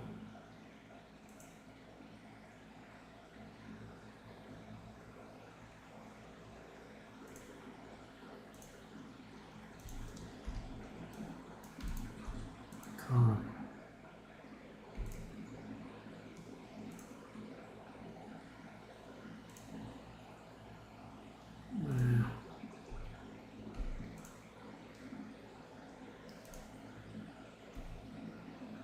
Okay, I think we can bank now. That's gonna be the dump tab. You're gonna go there, there. Oh, several maps, eh? Okay. So these items are gonna go all legacy, eh? Because the tablets are going to get buffed.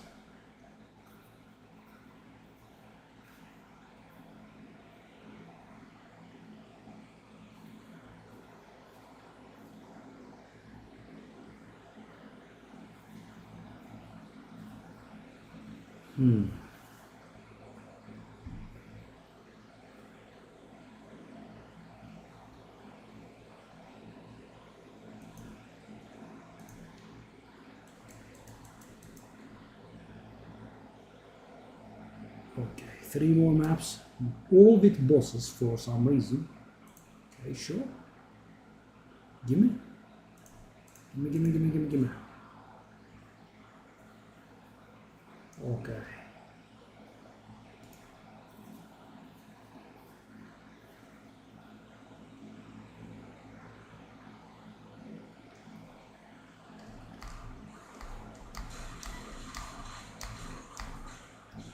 Again, cooldown, I'm gonna lose it. Cooldown again, I am going to lose it, really. How is this possible? The only modifier that is somewhat annoying for us appears on almost every single map. Really? There are no modifiers left in the game? You have to get the cooldown thingy. So guys, the drawback is that I cannot blink as frequently. I can still blink pretty good, but not as frequently, and because we deal damage in the form of blink, it reduces our mobility and damage at the same time. As you can see, it's still acceptable, but it's also not very enjoyable. And getting it with this frequency is somewhat annoying because it's a relatively rare modifier. Viper.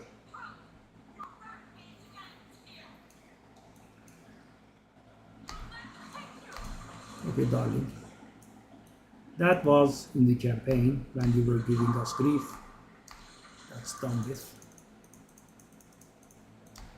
No grief is to be given to us from you. So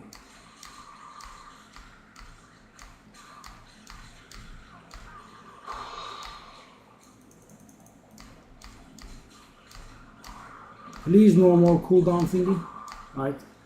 Guys, I don't pay attention because we can handle everything, but as I said, the cooldown thingy slows us down, and it happens like maybe every 10 or 15 maps. It doesn't happen 3 times in 5 maps, right?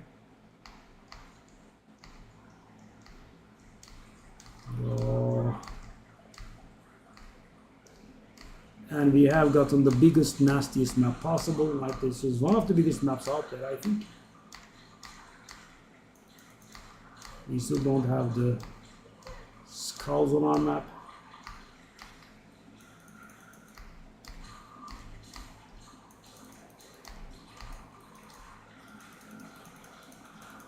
Oh.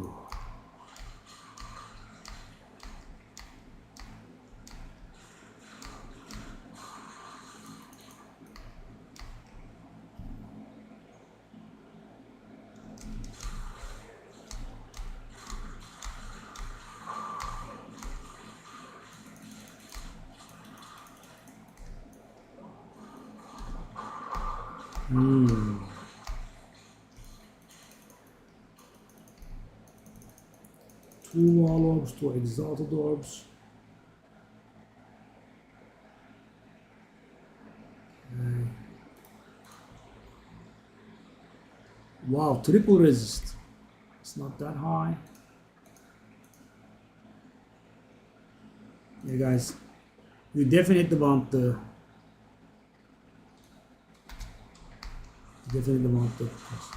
Bones of Uller here. Selling it at no profit, guys. So annoying. I bought it for 1, right? I kept it for like 4 or 5 days, and now I'm selling it for 1. Right? I'm a master of the trade, it seems. Buddy, I'm going to portal out if you don't mind. Okay.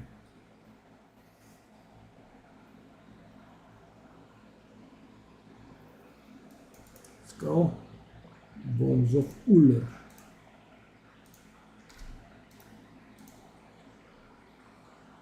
There we are. I am invested in those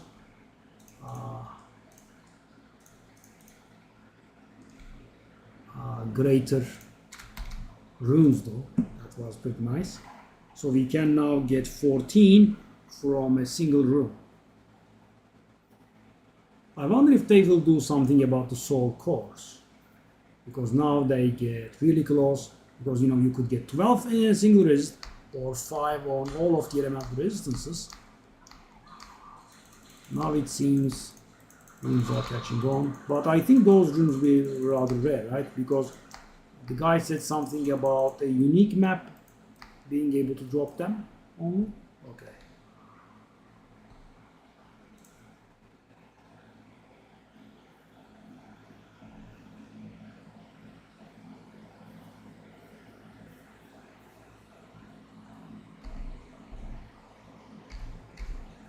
Let's do first things first. No, no, no, no, no, no, no,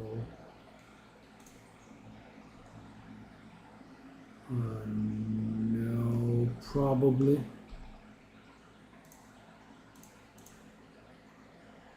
No. The flask goes there. These go here.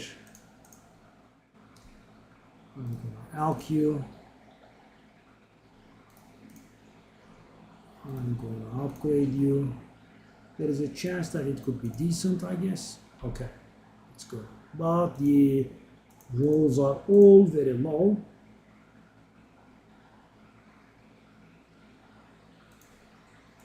$40, I guess. Okay. The next map in line is the Sun Temple. I guess I can select a few results there. Max it out. Okay. Oh, I quite dislike that map setting as well. And you know, guys, it's, I think, extra frustrating without blink, because you know there are all those gaps and cracks in and fissures on the ground, and you are not able to get to the other side, etc. It's annoying. And those floors, yeah, horrible map design, I would say. Annulment. I wonder how much annulment is worth these days. So that takes us upstairs. Let's go.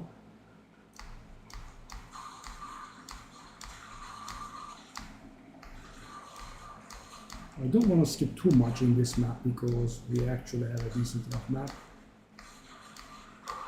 Let's see how it goes. All part of your plan. See? The blink helps.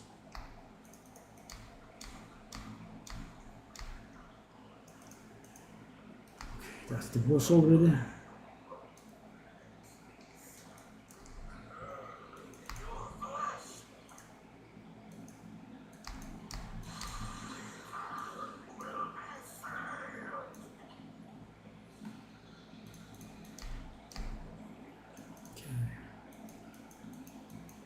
So yeah, we did skip the first floor pretty hard.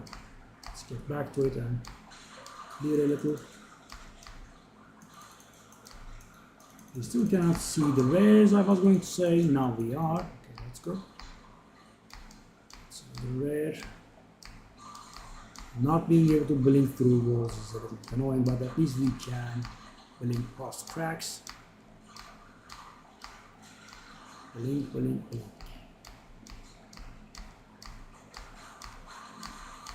We are rather off, eh? We have a lot of rares to kill. Okay, that's another rare. So how's the situation? Do we have any remaining on this floor? We do. Let's get to that one. Oh, it's done. Okay, sure. Let's move on. And now we can finish the setting up for this tower, I think, by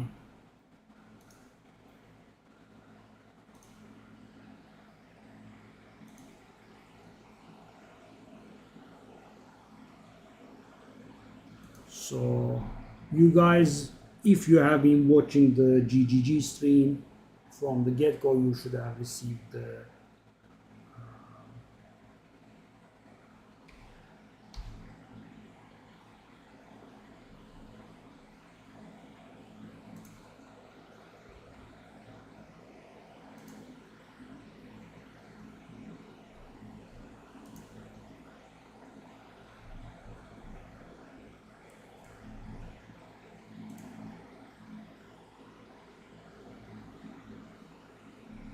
you should have received the drop by now. It's a finisher. I don't know how that's done. Finisher. Skill gem effect. The unavailable stuff comes from Path of Exile 1, guys. If you're curious. But so, where is it?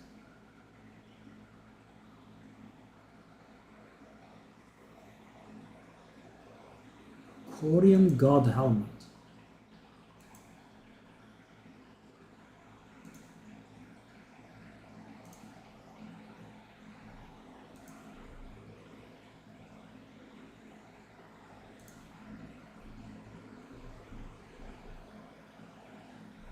finisher.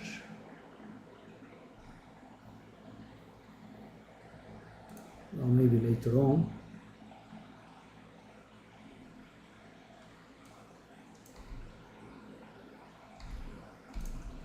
But I did get the drop by now. Yeah. It was nice. I can rid myself of the terrible chat there. Okay. Okay. Okay. So how much is it's a decent map-ish. Let me use that. Okay. Let's use that in there. Okay. So that finishes the setting up of the fort and the one before last citadel. Now we can get to the setting up of the fifth. That might require quite a few maps though. It was a little bit far away and there could be towers on the further side. Let's see, I guess.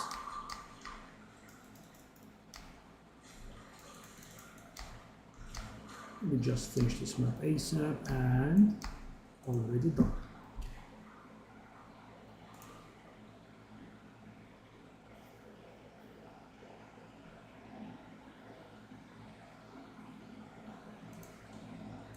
Okay, so that is the fourth tower done, fourth citadel done.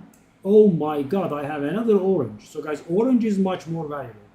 You should prioritize orange over the others because, you know, the blue one and the red one, they are, you know, around 1 divine each. So the blue one is like maybe 1.10 divine, right? Barely above a divine. The red one maybe 1.20 divine or so, maybe a little higher, 1.25 divine or so, but you know, they are somewhat above 1 divine, right? But the orange one, I suppose it's rare, it's worth 3 divine. Yeah, it's mighty. And we cannot engage that map, so let's do it.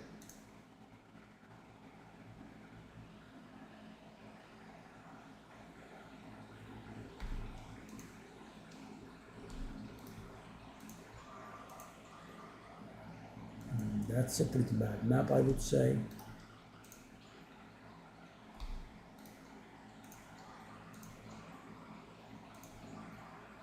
That's a better map. I think I wanna do the thing for that map. Which one is it that we wanted? It wasn't green, it was paranoia. I shouldn't be wasting time in this, but yeah, let's do it. That's a decent enough map. Let's go. Go. Go, go. Go. Okay guys, so the thing is, I have just realized that we cannot engage the citadel. So now I just want to do all of the citadels in quick succession, so we have to do one more map. Yeah, I'll do this one. Yeah, I made a nice map for it. After this one, we can start setting up for the fifth one. And you know, I could tell because of the color. Normally, guys, the towers are displayed in, you know, blue, light blue, red, and orange. But when you are able to do that, when you're in range, it turns into a darker blue. So, you know, each staying red means I cannot still do that map.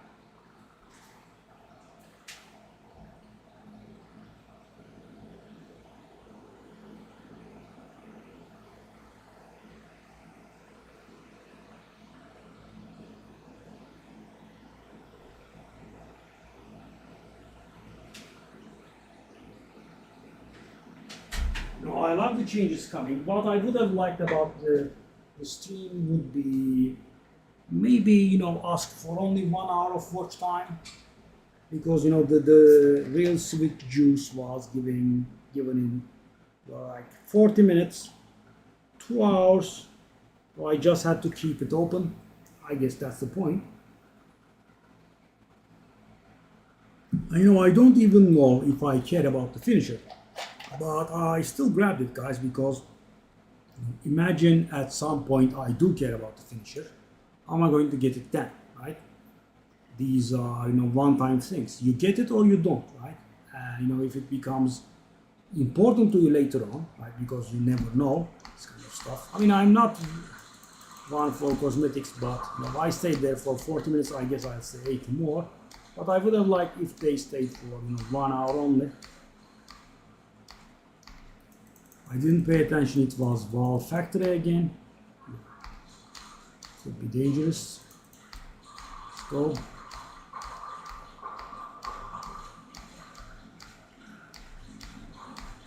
Yeah.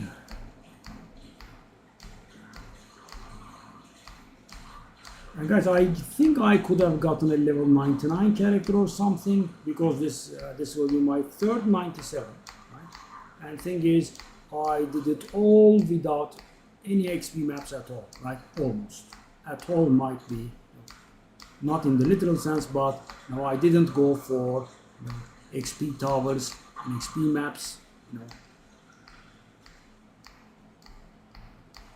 on a very little capacity, I would say, probably, if I want to be strictly correct.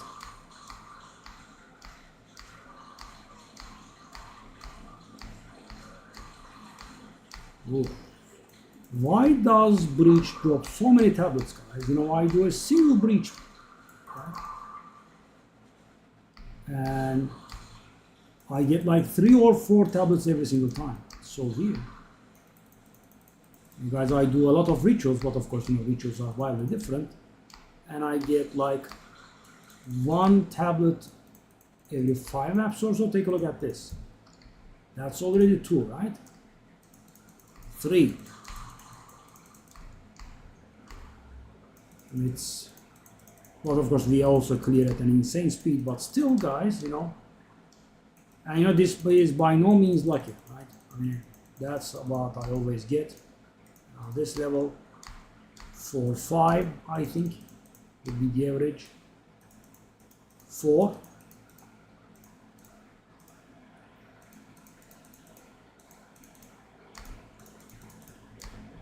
By the way, I might consider doing breach next season, maybe. So guys, if they do something about looting those splinters, for example, if they are picked up like gold, I might consider it, because thing is, they said they will be doubling the effects of tablets, and they will also be doubled if you do a tier 15 map, right, which is what we should be doing constantly anyway. So guys, you could get like 80% quantity from a single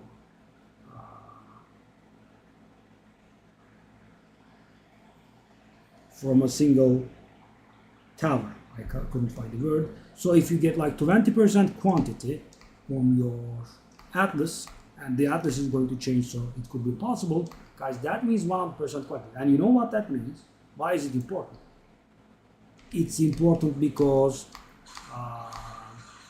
the regular drops that happen from the bosses will be 2 splinters at once. I mean, that's very important, right? All of a sudden, your gain increases by like 60-70%, because imagine, breach splinters are very close to 1 exalted these days, right? One of them, I mean, like, I think 4 exalted orbs are like worth 5 breach splinters, something like that, right? I mean, let's, for the sake of simplicity and for this argument, let's assume that they are worth 1 exalted. And imagine, guys, you are going to grab, let's say, like 80 breach splinters from a map, right? That would be a little bit too good of a map, but guys, for the sake of argument, let's assume that. And some will be from what's the name? The Breach Lord hands. Some will be from clasp hands. So you will not be literally doubling your intake. Well, you are actually, right? Because 100% quantity. Well, you would still not be literally doubling, because thing is, guys, let's say you have 50% quantity, and the Breach Lord hand is going to drop 4, then it would drop 6, right? And when you have 100%, it would drop 8. So the gain would be from 6 to 8, right? But on the 1 month, it literally is double, right? Because you were supposed to get 1 and now you are getting 2. So your gain would be something in the 60-70% neighborhood, and that would mean a lot of additional exalted, right? Yeah. So it can still be done now, but it requires much more effort, right? You want to control where the breach bonuses would go, etc. So you clear the useless maps around. I mean, it's terrible, right? And you have a lot of breach tablets with quantity on them, so you can reach 100% quantity, right? I have never reached it, but quite reachable. But takes a lot of work, takes a lot of setup, and takes also a lot of currency, because quantity breach tablets are expensive, and now they can be expensive, right? Because they would, I mean, you could get a single tablet to affect 40 maps, guys. Imagine. They didn't say anything, but I don't know what happens when you use a tier 16 map in the tab. So tier 15 doubles the bonus that the tablet gives. So I guess it stands to reason that if you use a tier 16, you get like 105 or 110% bonus. And guys, if the towers are that rare, I think it could pay off to go for that. But I really hate for something that would require tier 16 maps constantly, because it's such a huge grind, right? Finding tier 16 maps all the time. Okay, pretty nice. Okay, let's go. Okay, now, so that means we can engage. So we should have 4 dark blue lights on our map.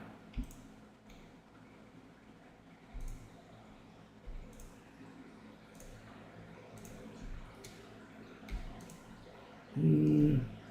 17 all res, 49% energy shield. What's going on that item? Such a shame though, guys. The biggest problem is, it's very cute, it's a nice item, but guys, all of my suffixes are full, right? Thanks to that stupid life regen. And the +3 skills thingies are suffixes. So what I can get on this item is a prefix. And yeah, I mean, it's nice, but would that do it?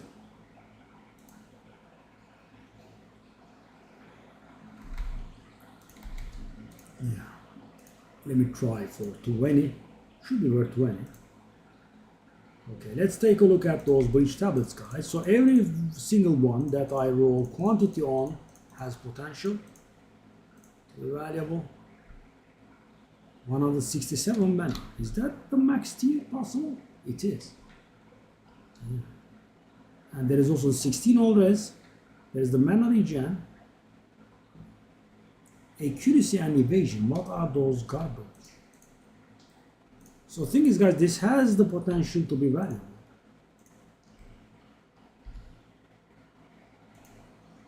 And I can do mana quality on it, which means, guys, I am going to get almost 100% regen and 250 mana from that single ring.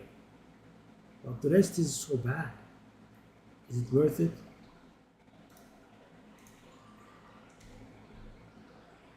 I did get 30 lightning regen. Oh. Ooh.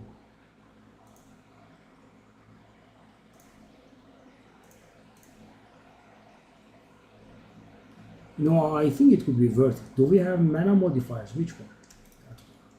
There we go.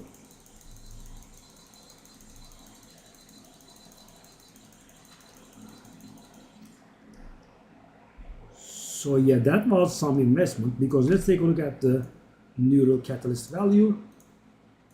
I have Exalted Orb, I want neural catalyst. It's worth, okay, 2 Exalted Orbs.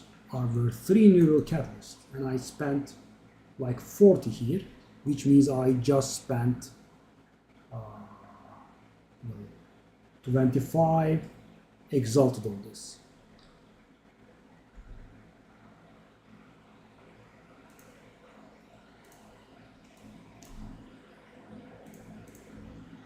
Supposedly there were 10 divines, obviously not, because a 4 good FX item can very hardly be worth 10 divines.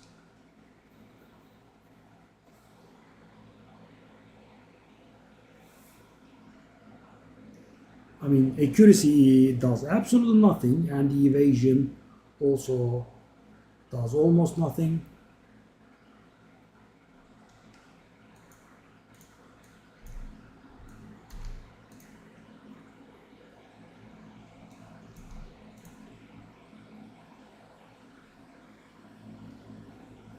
So let me take a look at the 10 divine one. The 10 divine one is almost the same make as mine. Almost equal.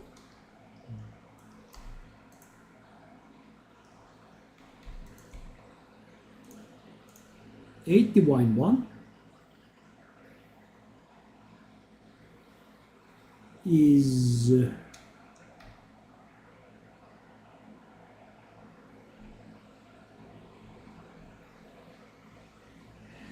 very similar as well, maybe a tad bit worse than mine.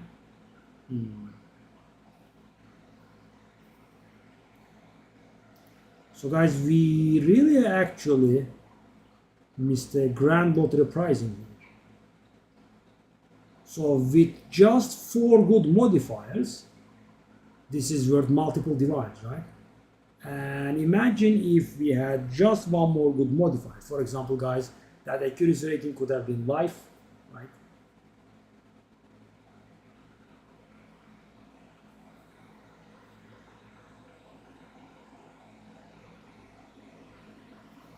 It could have been rarity. Okay, so we want to go low. I'll go 8 divine, I'm guessing. Okay, let's take a look at these now. These boys. No, quantity should be worth a divine or thereabouts. Whoa, prices have dropped, eh? Let me try a divine though, still.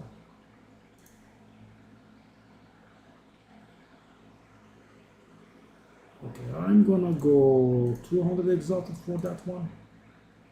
Maybe we can drop again. I should also be rerolling these breach tablets at some point for sure.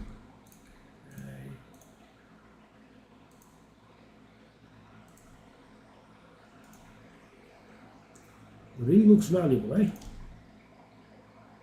I hope.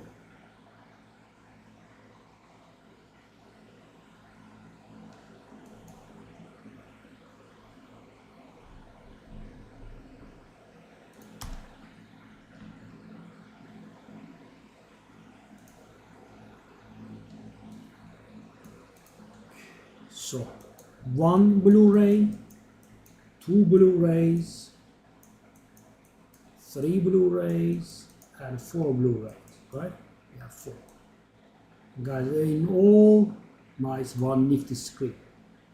And every single tower in map in range has been cleared as well. So we are fully ready to engage. Hold on. That doesn't. Okay, but I have forgotten to do that tower. Let's get that out of the way. Let's check it out if the 4 towers are really ready, and then we move on to the 5th. I think we can conclude with the 5 towers. It will take some time though. Let's see.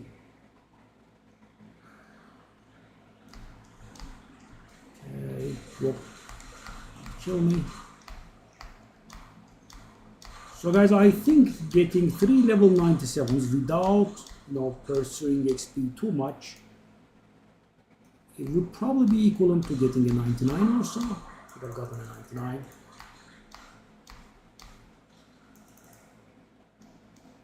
And Okay, that's it. Yeah, no big deal.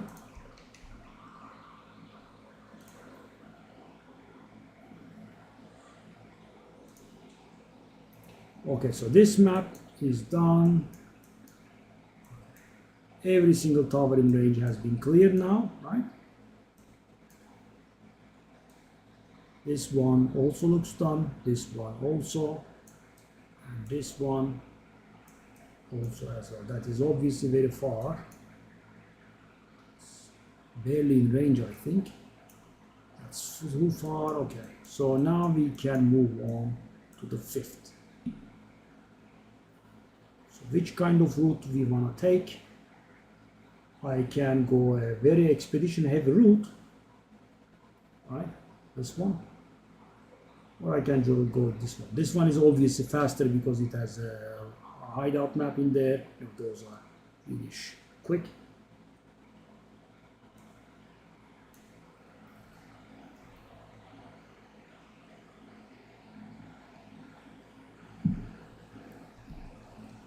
Let's go the expedition one, I guess.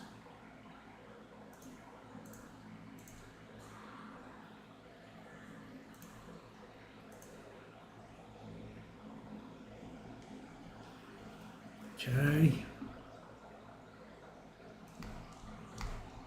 Yeah, I don't like this map. It's certainly annoying. There's a lot of doubling back involved in this map. With this character, it's not a big deal, right? We can be on the other side of the map in literal seconds, but still, I just don't like the narrow areas that lead to huge areas, multiple times. You're like, where are the rest of the monsters, right? You don't have skulls on your map, and turns out you go through a narrow passage and boom, right? Lots of more monsters around.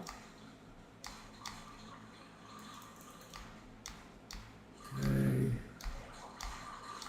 There is an area that is reserved for a boss that does not house any monsters at all when the boss is not around. It's like a very dislikable map, I would say.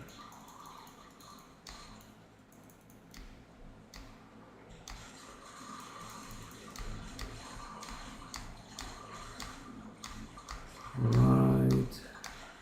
At least there is the wide open area. That's cute, especially for this build. There are no obstacles on the map. Well, at least on those open areas, so you can navigate. Okay. I'm getting another Bridgestone soon, it seems. Not Bridgestone, Simulacrum. I kinda had it with Simulacrums. And of course, by the way, guys, this guy can handle Simulacrums as well.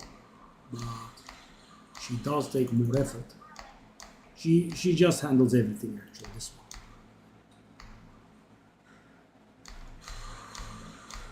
This is the strongest overall character out there, but of course there is the problem that she does require. It's a need.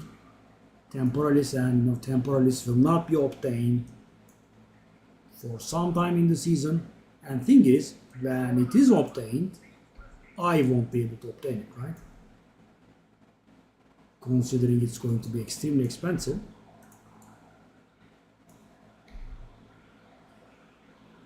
The fifth one, I just don't care, I guess.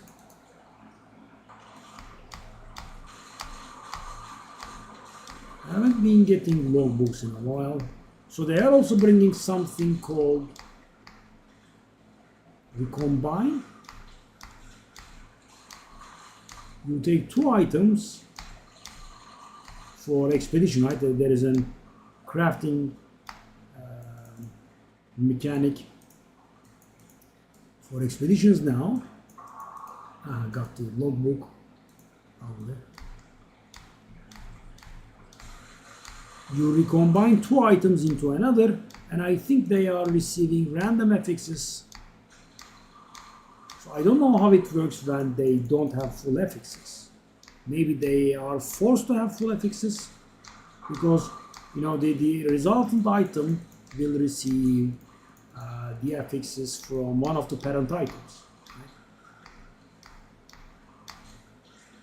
So I don't know if you can use two rare items with 3 modifiers each and force the resulting item to take all 6. That would be something insane. I don't think they would allow that though, because that would be, extremely powerful. Because guys, imagine you get a rare with 3 good modifiers, right? And you get another rare with 3 good modifiers that are synergistic with the other, and you end up with having an item that can be mirrored.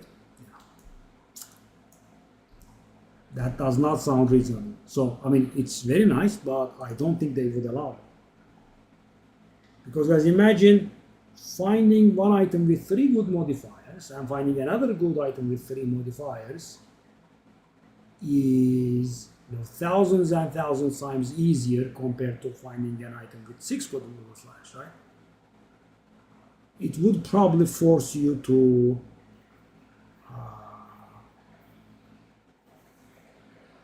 get an item with full modifiers and then do RNG, or maybe it will allow the one item to override the other sort of thing. I mean, I don't think it would be that easy. I mean, values would plummet because it would be just very easy to get whatever you want.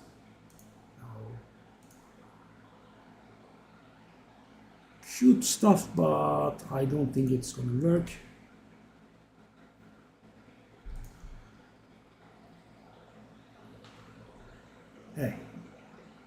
Hey, is that worth anything?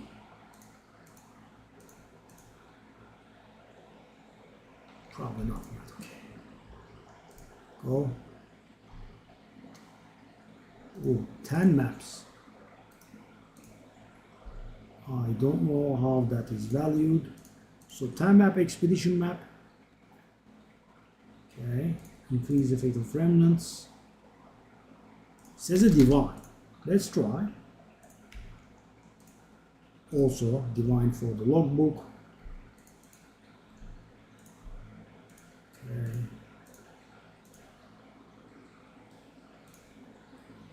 No. Probably no. No.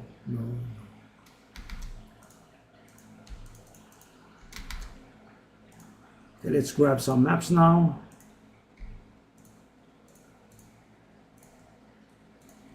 Is that an XP one? I thought my ad on my eye had called XP one. No, it didn't. Okay. Just do random. Okay, let's do that one.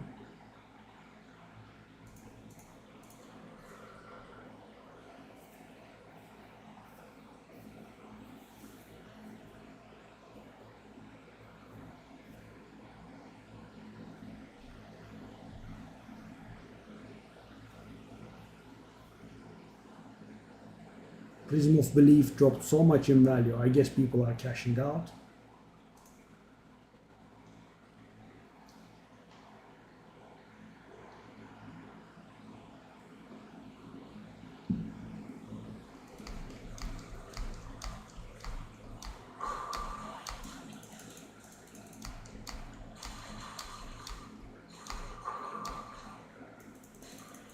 Bang.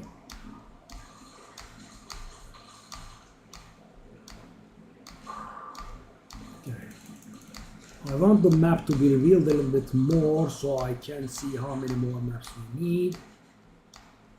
What a big map. Oh, but we did get the skulls. That's cute. That's cute. I love it. Boop, boop, boop, boop, boop.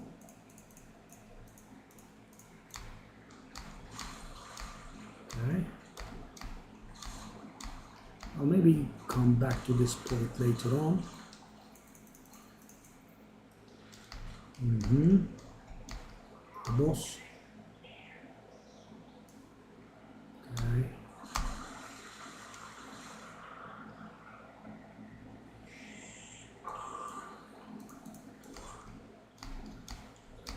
This was the daughter of the goddess that we burn in the campaign.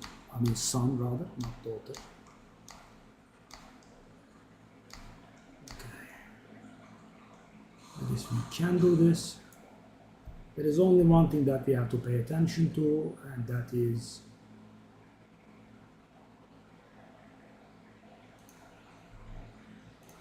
not getting hits against monsters cannot be critical hits.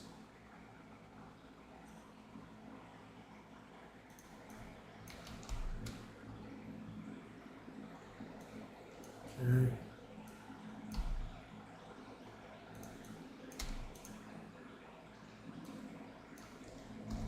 Okay.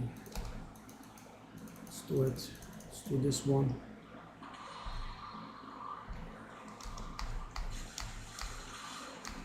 Wow. Look at the expeditions being generous.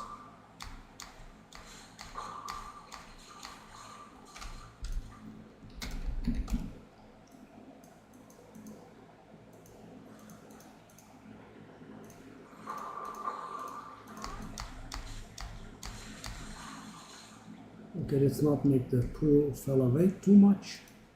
I mean, I wanted to finish the map actually, but I guess it's gonna be too much of a wait for the fella. Are we done with this expedition at least though? Or maybe I can squeeze it in. And this character is very fast, right? I can squeeze it in. It's just one rare. It will not take 10 seconds, it's actually 2 rares. Oh no, I'm making the guy wait. Come on, come on, come on, come on, come on. Don't get stuck to the wall. Come on, move out, teleport out, blink out. I hate the walls. Okay, we didn't make the guy wait for too long. What did he want? He wanted the tablet. Okay, there we are, sir.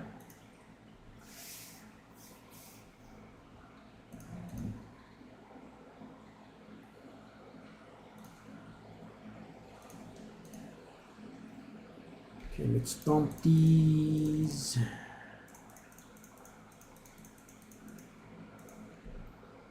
Broken circle. Do I have broken circle? I don't. Destroy. Okay. Rarity. Quantity of artifacts. I think that's a garbage modifier.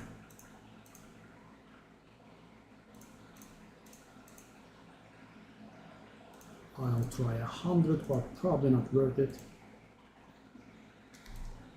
I'll sell the exotic coinage so they don't take space in my stash. These days they do sell at 4. A little bit of patience. Ooh, that's actually a lot of resistance, eh?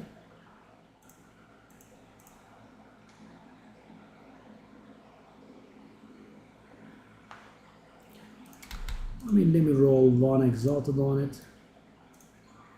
Nope, it's done. That's a lot of regen again, resist again, but we don't have increased. Yeah, it's not gonna happen. No. Yep, nope. I'm not getting sellables. Well, we just did get that ring.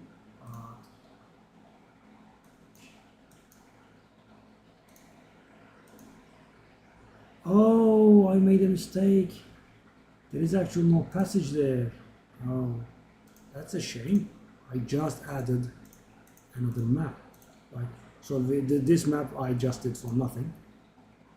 Didn't need to do that map. I thought there was passage to the southeast, but it wasn't. Haven't seen this map in a long time. Take a look at this, guys. Take a look at how much I need to see this map. So guys, this character is level 96. Imagine the amount of maps that she did. And she didn't get stuck in the simulacrum like the other. And take a look at this. She did this, so the catechism really did change the face of Ray class. You know what that means? That means I am doing this map for the first time with this character. and I'm hitting 97. She did hundreds and hundreds of maps, and I have never seen this one. I guess I was correct in my assessment of not having seen this map in a while. Might have been an understatement actually.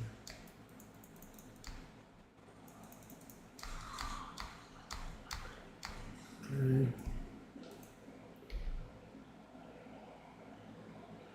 Can I do 3 remnants with a single explosive? Whoa. Haven't ever seen that. I don't think I have ever done that before.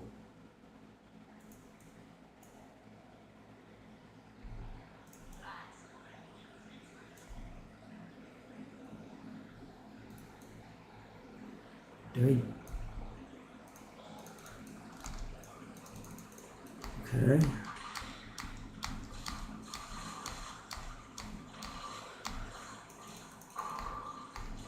Always completely currency order, but let's not get excited, it's the exotic coinage.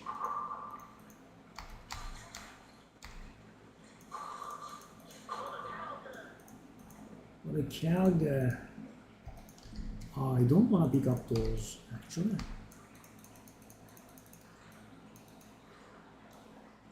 I'm going to pick up the garbage black site artifacts. So guys, these are so extremely worthless. So they will be used as a currency in the combine that I was just talking about.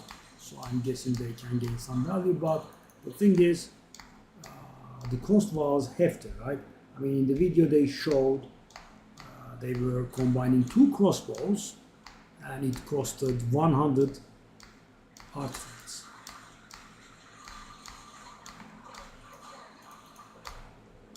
Such a weak mechanic though. Hold on. We skipped one there? Really? Where was it? Was it a borrowed master? Oh. Oh, whole area, okay. Yeah.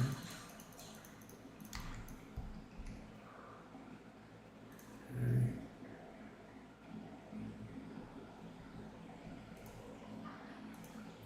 Well, actually, I'm just going to be doing another.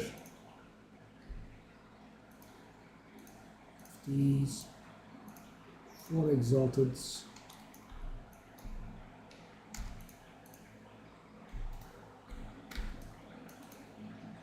I wonder if the people that are buying these able to get something out of them, like the refreshing and buying from those vendors.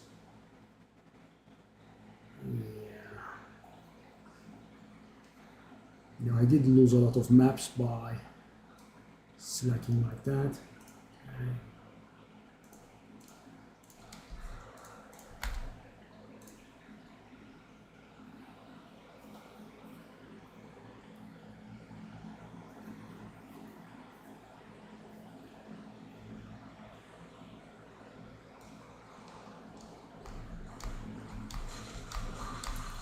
At least we are not getting any more cooldown maps, eh? That was so frequent and annoying. Constantly getting cooldown maps.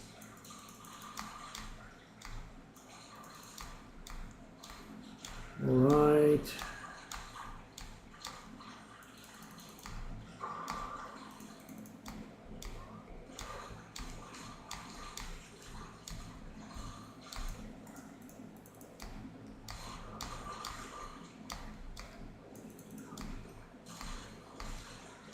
Three divine. Gimme. Yeah, my old minion ones. And I am losing big money on those. Did he accept? He did, okay.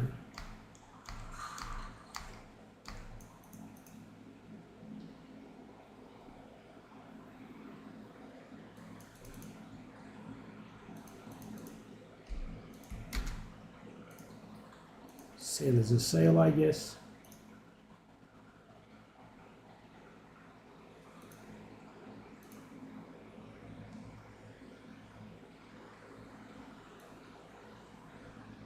I wonder if the Stellars still sell at 1 divine per.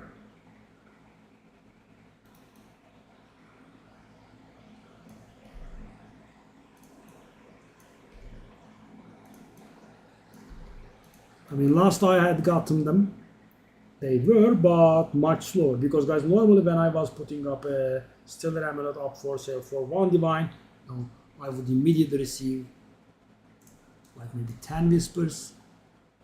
Yeah, it's not like that anymore. But you would still be able to sell them.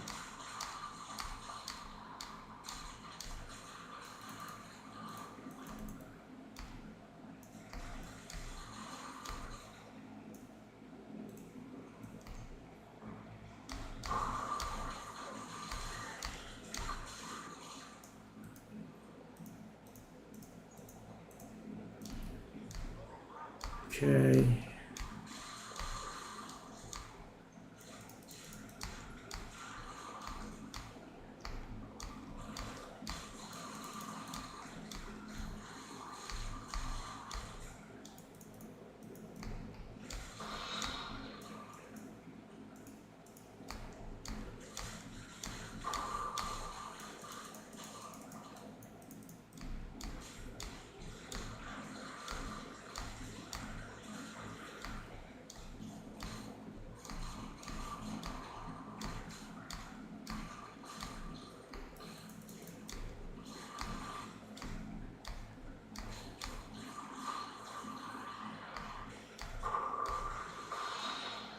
Yo.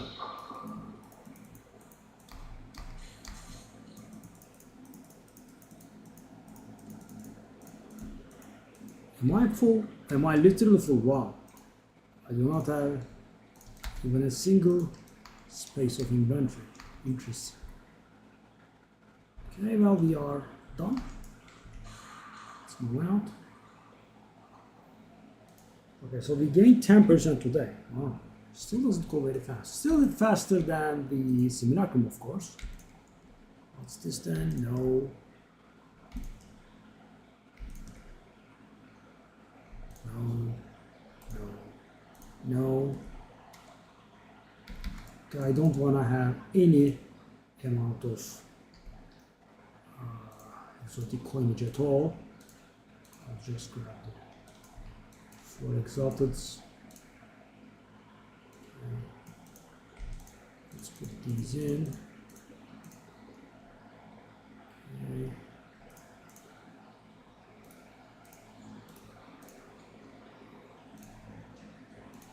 Okay.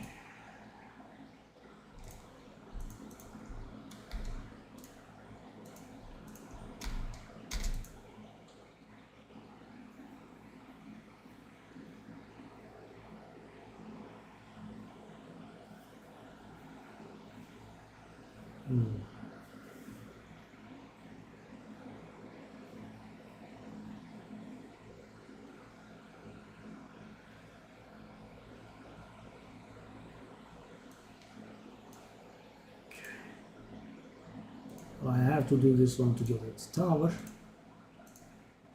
Let's do that. It's an absolute garbage map.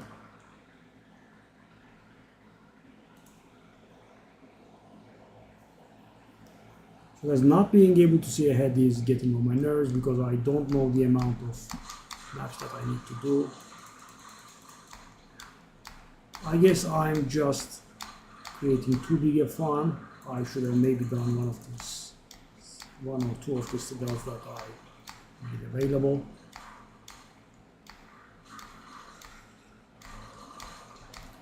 So the beauty of the citadel farming is, guys, it pays in full currency, right? So there is no annoying wait for selling. I mean, there could be an annoying wait for sell if you charge a little bit extra from Alva, right?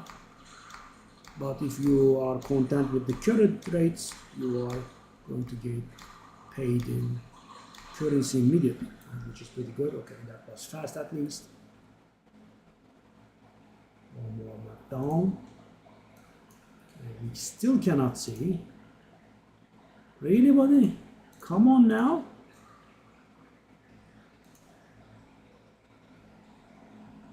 So this is the one. Oh, guys, the ring we just found. We have a customer for 8 divine. Oh, okay. Ooh, really? I mean, it's a good ring, but so it is worth about 10, right? And I did go 8 for the sake of season end. And you know, this is with 4 good modifiers only. Wow. But thing is, guys, so it's not 4 random stuff, right? They were the highest tier both. So the mana and the mana regen were both the highest tier, and because it was breaching, they were both amplified by 50%. So reaching levels are of almost 100% regen and 250 mana, which is rather strong. And also, I believe all the resistance was also perfect. So we had 2 very synergistic modifiers at top tier, and one of the most valuable FXs out there again in top tier. And we had a 4th FX that was good, like 30 lightning resistance, not extremely good, but still good to a degree. But wow. So I would say our ring fair value was 12 to 15 divine. That was it was able to sell at 8 divine even in this day and age. So the Riverside map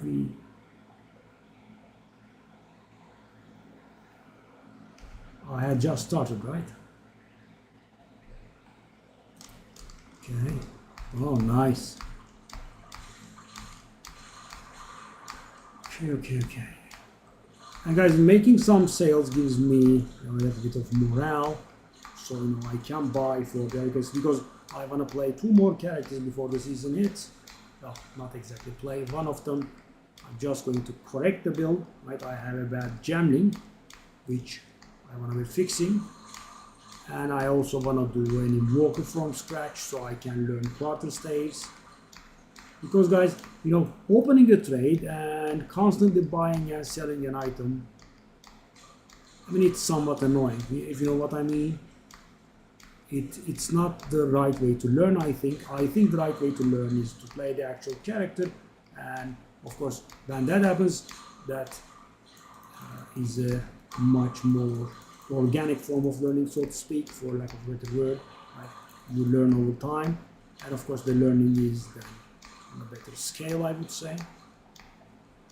So I want to learn quarter staves because I don't even pick them up, right? The best quarter stuff in the game, right? As a rare drops, I don't see it. My filter blocks it because I don't know what's good.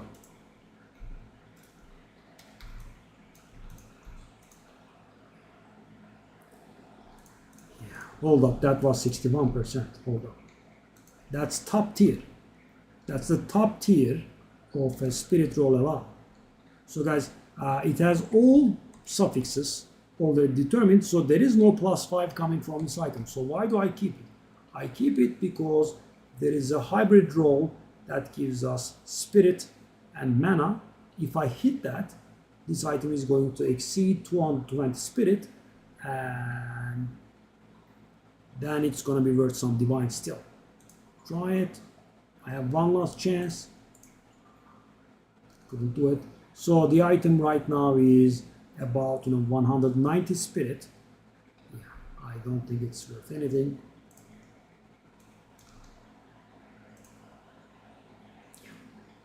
But guys, if I hit, let's say,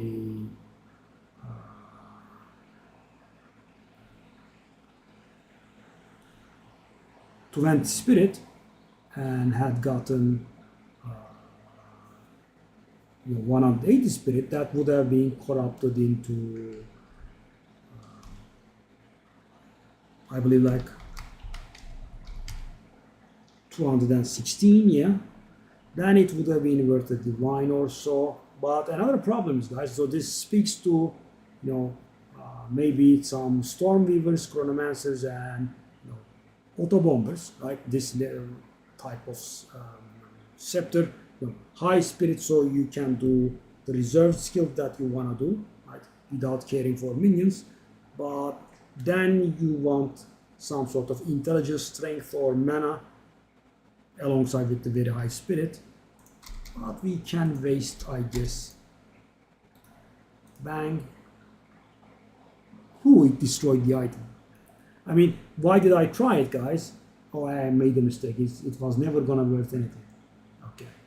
I wasted one wall, but there was a very small chance I wasted a potentially valuable item. So thing is, guys, I should have done the quality first, right? I mean, even if I hit the corruption that gave us spirit, it was going to be worthless.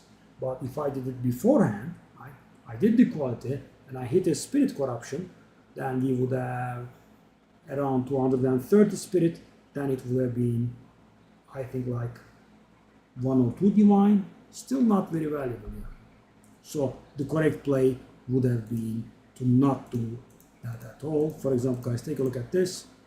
230 spirit and nothing else whatsoever is worth, ooh, really? 230 spirit and nothing else whatsoever is worth 10 divine. Oh, that's a lot.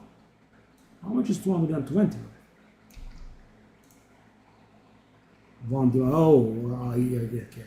So guys, if I actually had hit spirit on that one, take a look at mine, for example. So as you can see, I don't have the high tier spirit there. So the best one is, there is a prefix that gives up to 65%, and there is another prefix that gives up to 38%. You can have them both, so you can have 103% total, right? And when you do the quality on it, you can hit 244 spirit on a scepter, right? That's the highest amount that you can reach without corruptions, and with corruptions. So, you know, corrupting a 240 spirit scepter requires a little bit of guts, but in theory you can hit 280.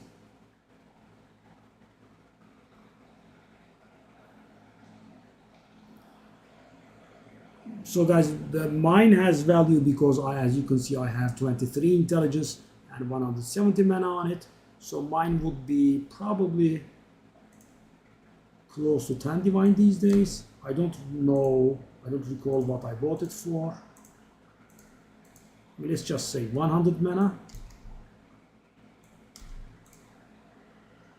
Yeah. Mine is worth about 10. So guys, mine is similar in value to a, wow, actually 50? That's too much though. So mine is similar in value to a 230 spirit without any useful abilities. Mine is 220, but I have 2 useful stuff in there. Yeah. So guys, if you have a high spirit roll, it's worth you know, doing your exalted on it. We have a flask sale. If the guy waits until I am done with this tower map, we can do the sale. It shouldn't take too long. Oh, there's a silver, I like that. But I hope the guy is patient enough to wait until I'm done. Should not be taking too long. It's taking a little while though. Okay, now we are done. We are still not done. Okay. Well, I didn't keep him waiting for too long. 40 seconds since he has whispered me. I think that's fine. What did he want? He wanted a 100 exalted flask. Wow, the ring sold for 8 divine, and so quickly, guys. Yeah, I must have, you know, underpriced it by a lot. Oh, 55 races, that's perfect. Let me see. No. First the sockets, then the corruption. What happened? Nothing. Right?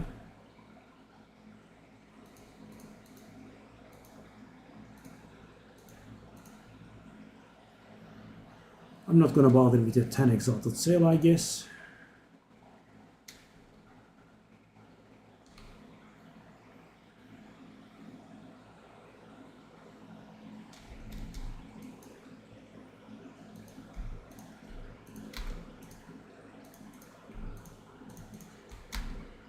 Okay, we made the sail.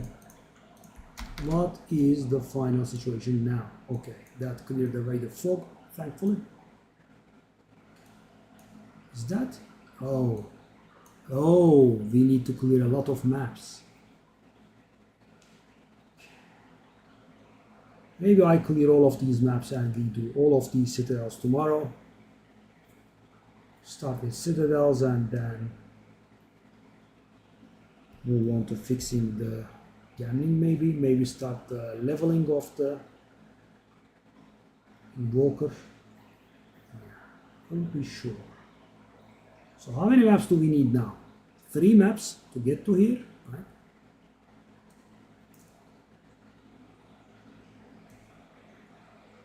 How do I get this? Oh, hold up. I can't engage these maps. Oh no. Okay, there is some sort of engagement that can happen there at the very least.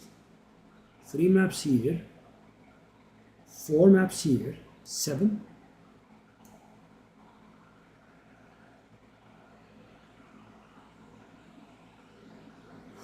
It makes us go around so much. And guys, oh god. There is also this tower. Oh, 3, 7.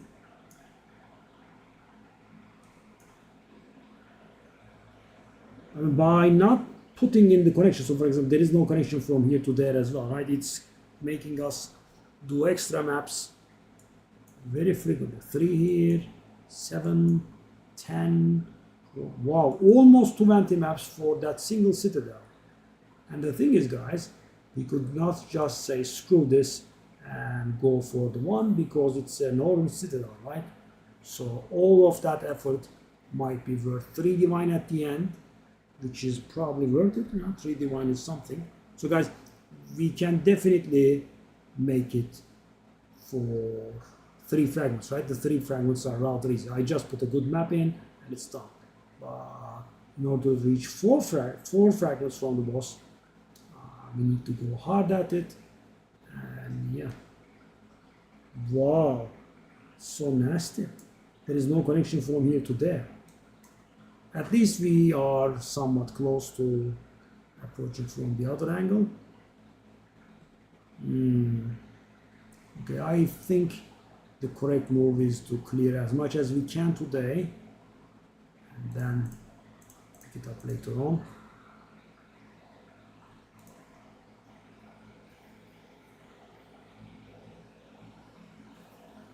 So how much was our downtime today? We have been live for almost 5 hours.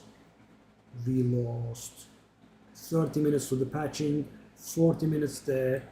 So we have a downtime of a little about 1 hour. That's it. It felt longer to me.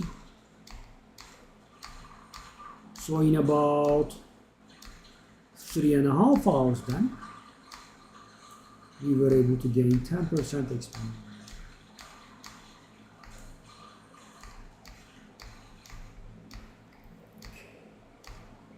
I want to get this level as well. But of course it doesn't have to be urgent because guys, this is the default character I keep going back to, right? Because it's the best at everything. So when something needs to be done, I just go to this one. Because the simulacrum was somewhat tiresome and I did want to get it out of the way because it's a special character for a special purpose. We don't play it at any second. I mean, I guess we can let go of the... It's slowing us down. Okay. Etc. Well, and we did get this map a second time, eh? Interesting. Yeah, because this character was doing this map for the first time ever. So hold up there. Oh, that small thing. I hate that kind of... I mean, I think the passage should be big if it's going to lead to a big area, right? These very narrow ones. Okay. Oh, another area. Whoa. I guess that's how we are still not seeing the skulls on our map. Whoa, more. Okay. had that weird head effect for? I thought I didn't press confirm. I guess pressing confirm was not required. I'm gonna take a hit now. Okay, no big deal. I can take that.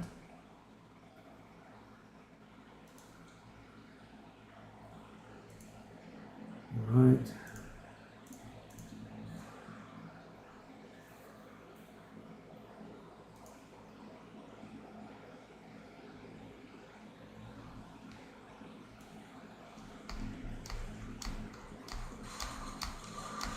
Yeah, I think it can multiple citadels back to back while getting a lot of fragments from them.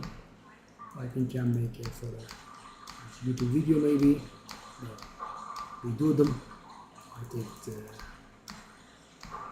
take the highlight and put it into YouTube. It would be very nice if we could get 4 fragments from every single map. But yeah, we'll see. We'll need a lot of tablets and maps.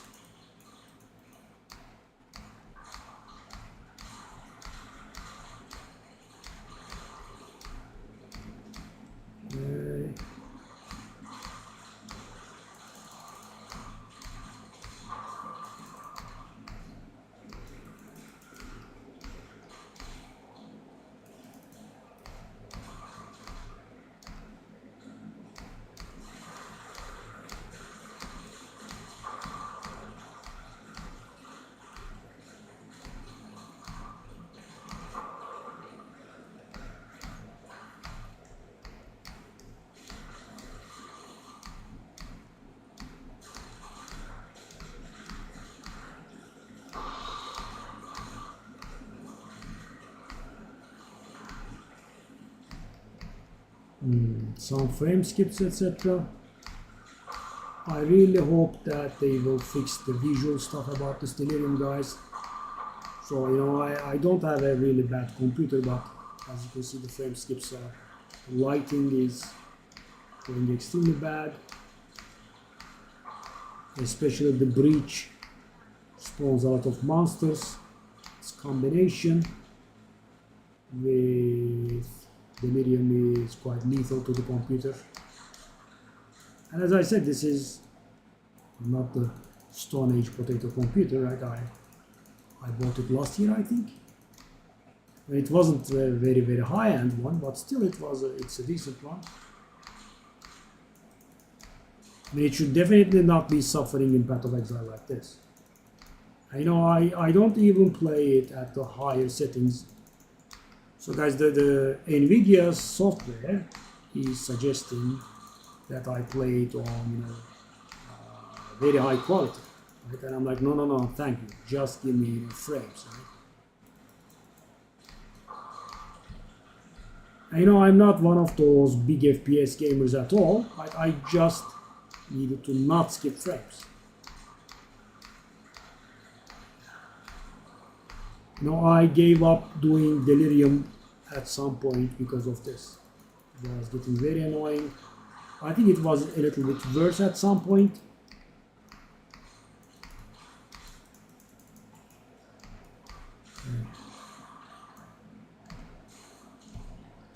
Okay, so let's take a look at these items.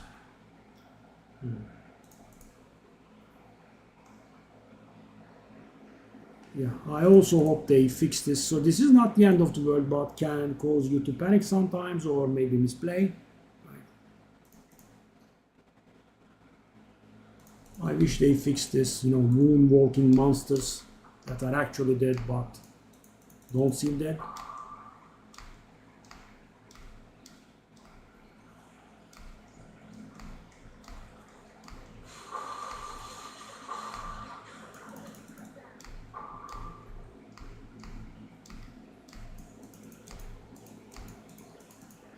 So imagine, guys, all of those bridge splinters, the size of 1, get upgraded to size 2, right? And, you know, I have always thought about it, but never had the energy. So as I said, it's still doable, right? I mean, we can do it now, but it takes a lot of doing, right? You have to put increased quantity tablets in all of increased quantity breached tablets in all of the tablets. You have the towers.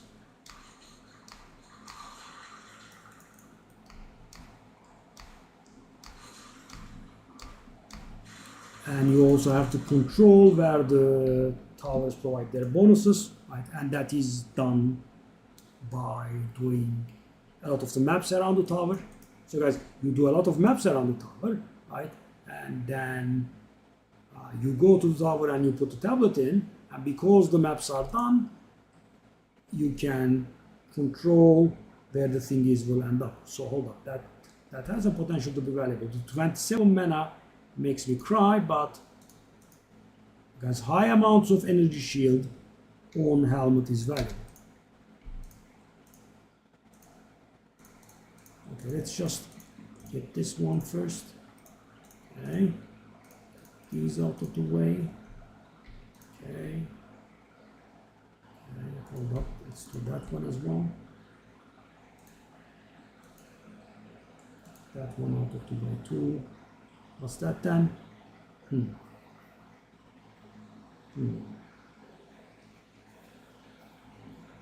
All three suffixes taken again. I wonder, 45 resistance, 37 stats. We're gonna try something. 7% probability, yeah. No. I keep getting +1 minion skills. So annoying. Never +2. So guys, when you get a +2 minion skills helmet, it's very wise to corrupt it, because if you get a +1 minion corruption on it, right, it's unlikely, but when it happens, that's going to be 2-digit divines easy. Okay, so let's make room.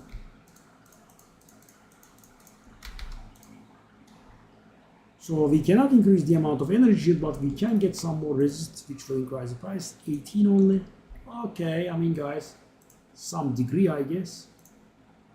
Okay, let's also make the open the socket and put it in. How much is it now? 50. Let's see. See? Divine. And guys, imagine what would have happened if the fire resistance and lightning resistance weren't garbage, because they have enough resistance between them. Well, they don't have as much resistance as that cold resistance roll that we have. Still worth a divine. And thing is, it jumps into 7 divine after 1. So let's just take a look. The 1 divine one is, I would say, worse than ours. The 7 divine one is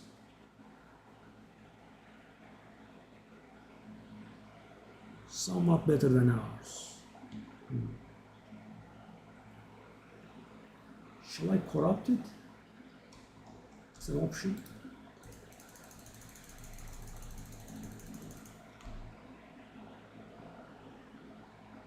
And of course it could become garbage. Nothing happened? Literal nothing happened, right? Okay. There's that chance. I would have liked, an additional socket.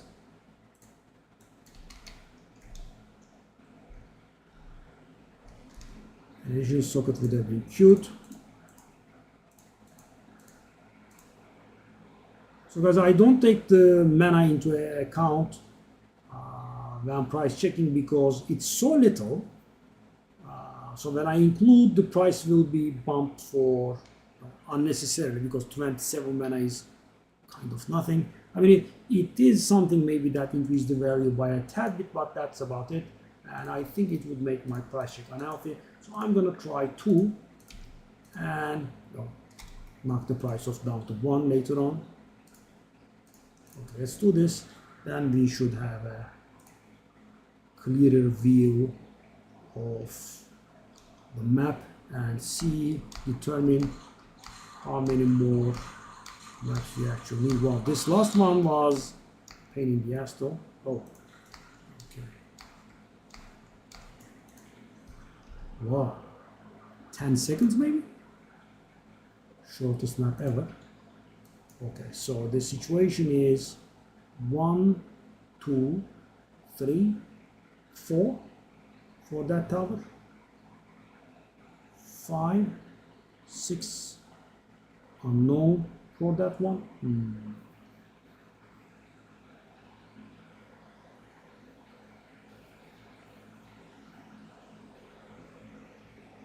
I mean, for example, why is there no connection from this one to this one? I hate that. Oh, we found this one. Increase XP gain. Yeah. That's the unique map I have found the most. As far as I know, there are 3 unique maps. I mean, I'm actually not sure. I have been able to find 3 kinds of unique maps. These should be more correct, I guess. One of them is this, no loot but more XP. Another is the merchant thingy, Moment of Zen, empty map. There is just merchant. There is one merchant selling some uniques. You can buy one of the uniques for free. Well, you can grab one of the uniques for free, and it goes away. And the third, the most rare I was able to find was, there are no monsters in the area. There are vaults all around, but you open the vaults for loot.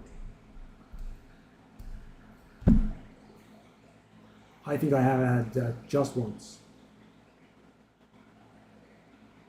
There could be other kinds, of course, I just never found them. But, if they are, I'm either very unlucky or they are extremely rare because, I have cleared a lot of maps. Now we are trying to level, aren't we? We can do that unique map. Okay. You see, this one is supposedly valuable, but, oh, hold up, did I get a good one? I guess. Oh, the 10% attack speed. Okay. Intelligence is also good. Okay. So because I did get this once before and I was able to sell it for 20 exalt maybe, and it's in a different frame, so I thought, well, why is it in a different frame? This is not worth anything. I guess I just did get a bad one. Okay. Let's try that 2 divine.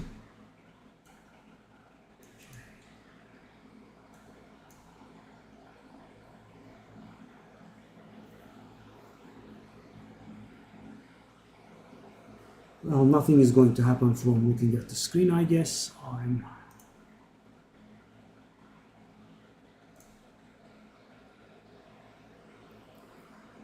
should move on. What am I doing? Grab a few more maps. XP again. Oh, none. Hold up. I'm gonna try 100 on that one, I think.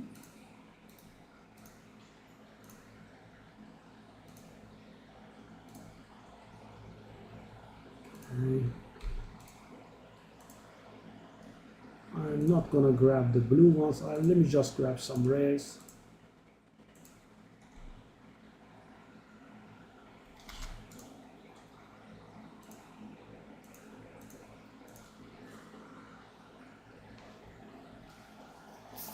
Wow, this. So guys, the other maps, the other citadels, I think we were okay with, like doing maybe 10 or so maps. This one requires like 20, oh god. And of course all that garbage pathing adds up, right? You have a map, and to do southwest you have a map, but nope, you have to go to west and then south, right? 2 different maps. Takes a while. Because at least we are doing it all with a very fast character, right? It goes fast.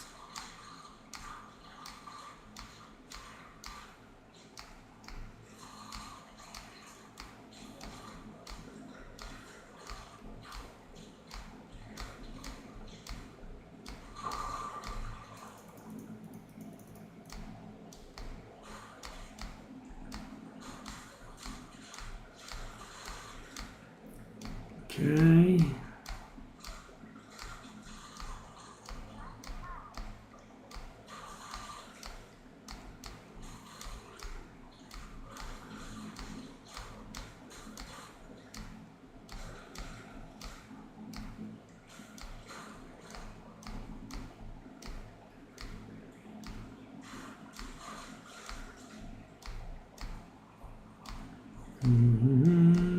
Where is the end of the map?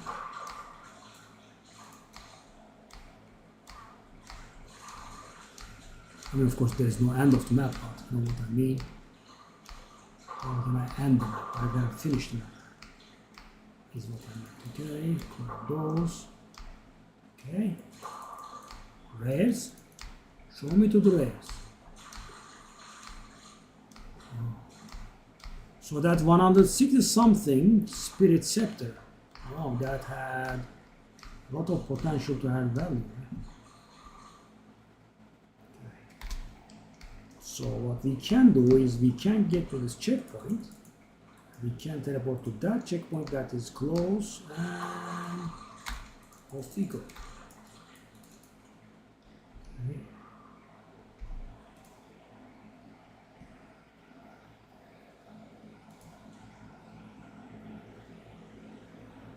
Okay.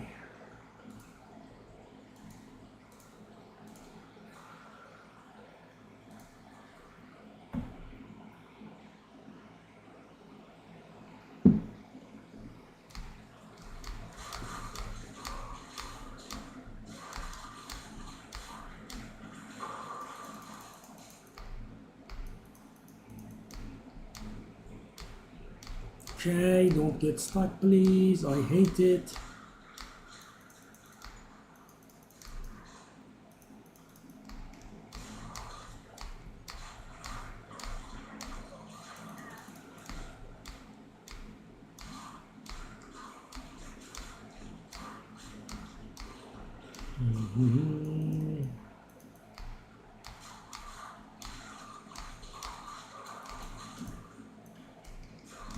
Max jacket.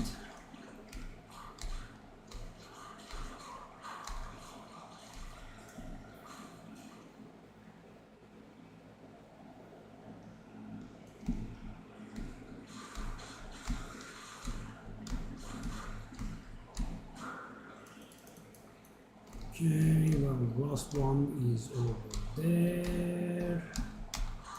And off we go.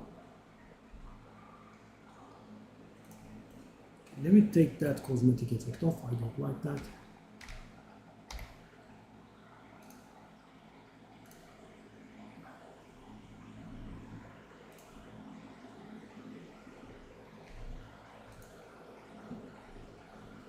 Did I get the drop thingy?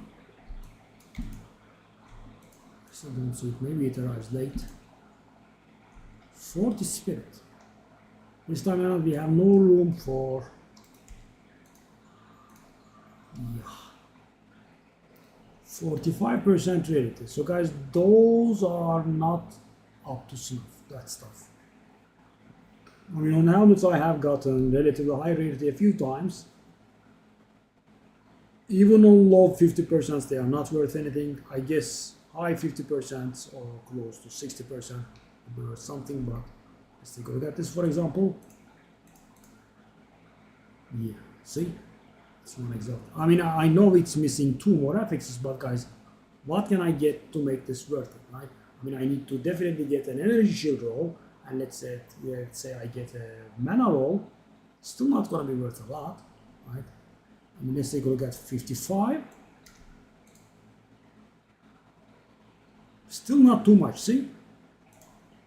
I mean, guys, normally when you get 2 rarity rolls, you expect some value, but yeah, it's not the case. Not the case at all. That does look okay-ish, but no. No. That's somewhat okay, but shall I try it? Probably not. The values are not up to snuff. See, it's not going to be worth it. Then we just sell everything. Let's put the stuff in.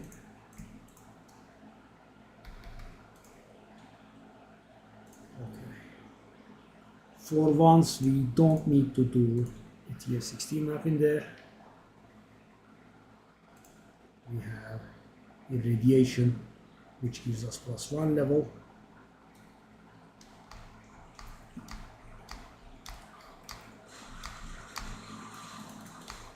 Twin wound.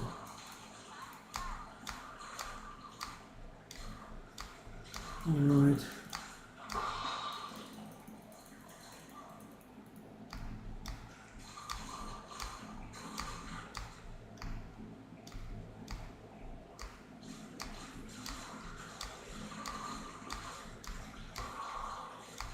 What's that? It's the helm.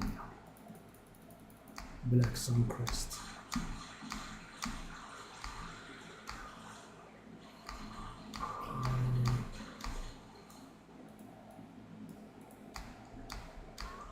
Let's do the boss, then we do the remaining ritual thingies. And we can do the tower end. I guess we can finally assess how many more maps we need.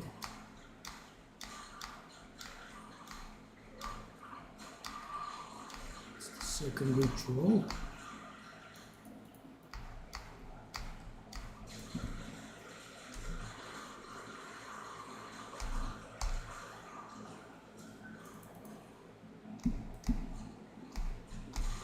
Okay, we got the thing, we got the third ritual.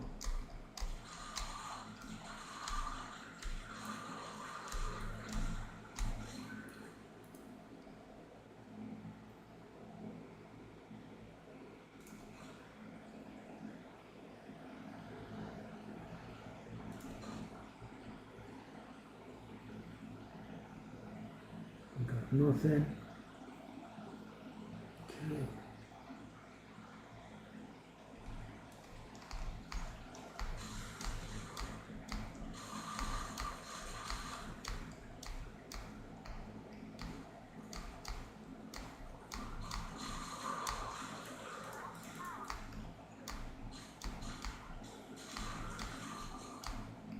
So many days left.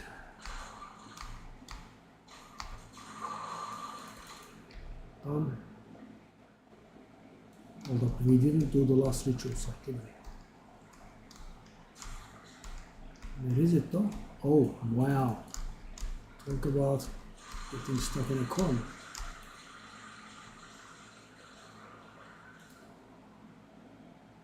I guess we can buy the stupid stuff. Okay.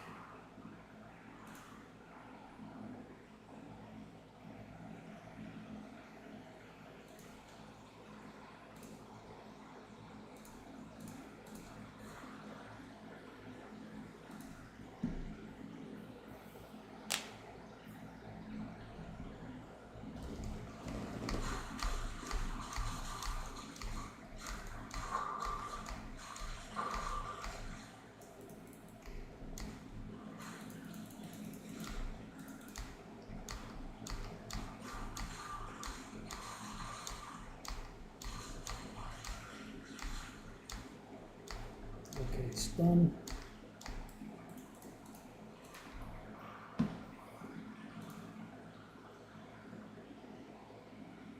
And that's too far, that is in range, that's also in range, so okay. We need those two towers. Finally we can see where we need to go.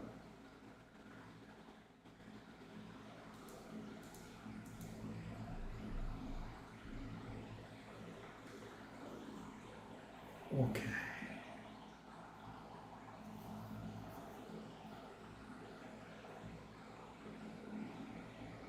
One, two, three, four, and there is no path from this one to that one. 5, 6. From here to there, 6. No, it could have happened in like 4 maps. Jeez. 1, 2, 3, 4, 5, 6. Really 6. 9 maps left. Whoa. 9 maps left, and we will have set up all of those citadels. All 5. So a similar amount of grind tomorrow would get us the level. I think we started from 75% and we are on 87%. 1, 2, 3, 4, and 5 towers. And then the next guy would be this, I guess. We probably would need to do that for the level.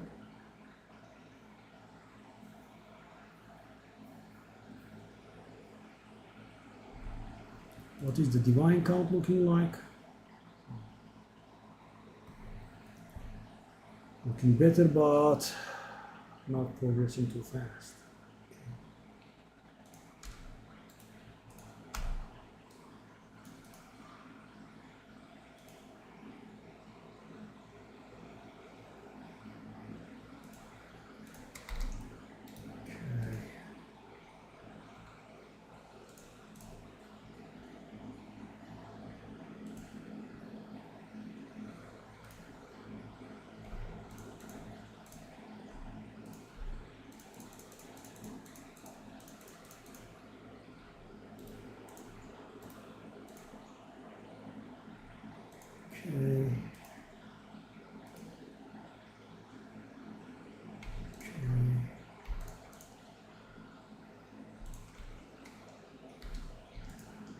To identify. Oh, that could be valuable. Yes, 115%, 114%. So do I dare wall in this?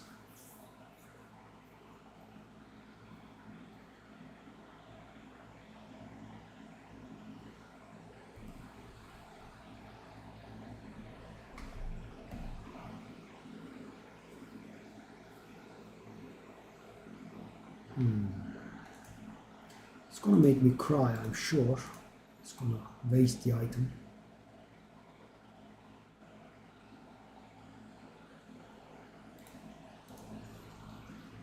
It hasn't wasted the item, has given it an additional socket.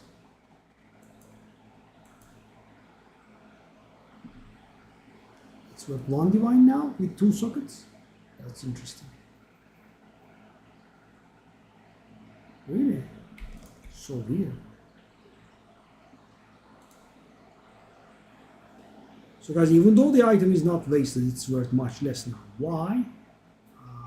Because the thing is, it cannot be corrupted anymore. So it's not too bad, but it also does not have to have the potential to hit like 10 divines, because you could corrupt it and get the stats to go above 15%. Which is for some reason extremely rare, because guys, I went at this item at some point.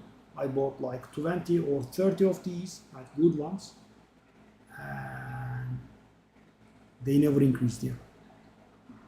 They never increased properly. Okay, I guess we have to live up to the loss. I mean, it did waste the item in a way that I didn't expect.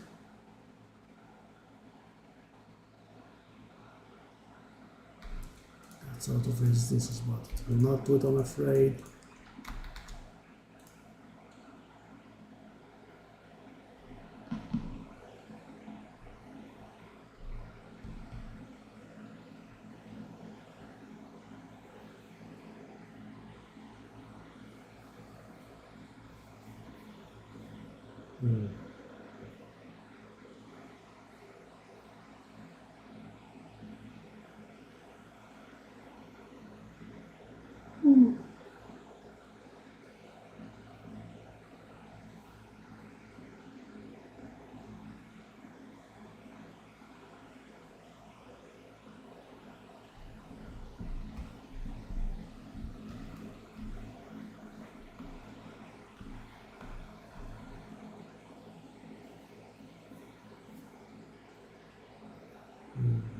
Shall we do so? There's some more maps for call it here. I think calling it here is an option.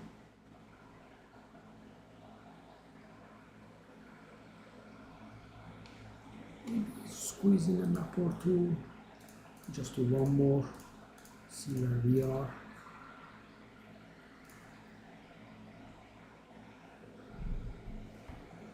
The pathing around this map is, guys, getting on my nerves big time though.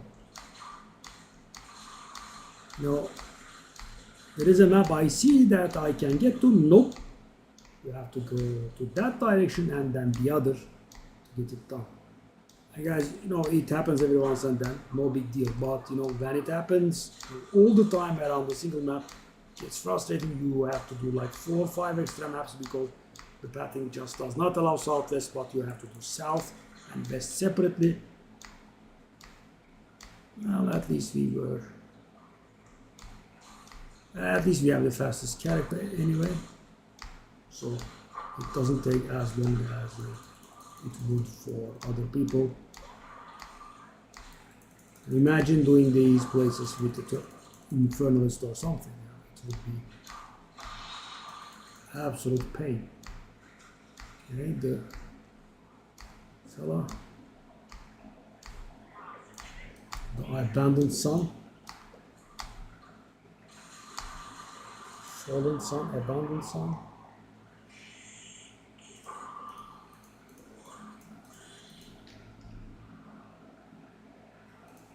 The map is done, right?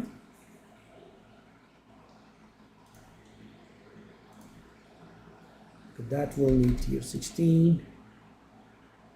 I think I have a few. I was lucky with the corruptions at some point. Oh, tier 16 corrupted map. Okay.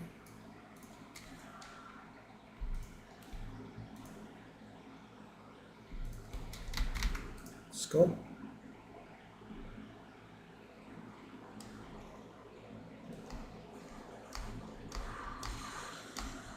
Because I wanted to get hostile phase. We started from 75%, so I wanted to end at like 88%. So we will have less to do tomorrow. Because as I said, I wanna do the other builds as well.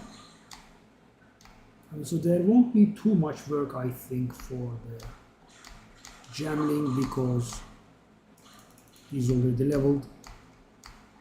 Still would be some, of course. But in Walker, you know, he doesn't even exist. Like I have to create him, I have to do campaign with him, which will take time.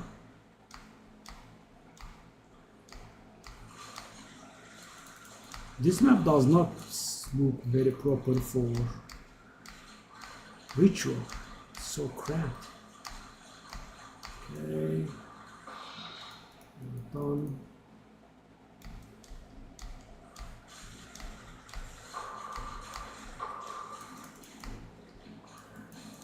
An amulet. I'll take it all in, no problem. This character is mighty tanky.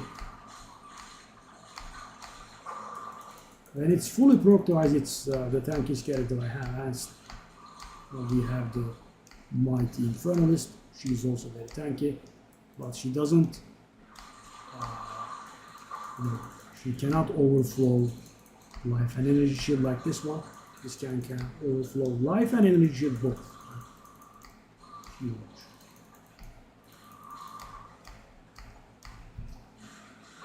And you know, with this character we have a tangible amount of life, energy shield and mana all.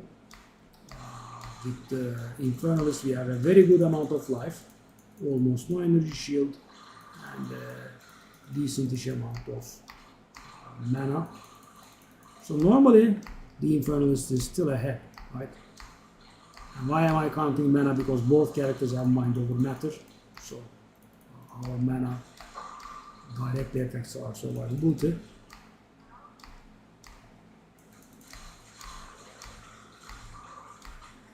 And you know, the Infernalist actually stays ahead, but because this guy can overflow life and shield. Well, take a look at this, guys. I have 4,000 life.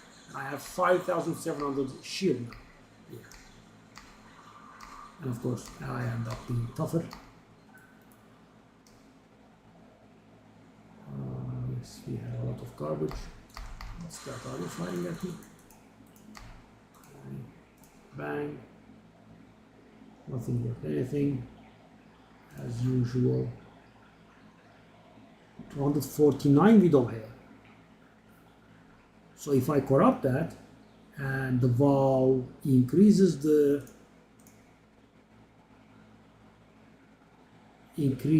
it's going to be mighty valuable.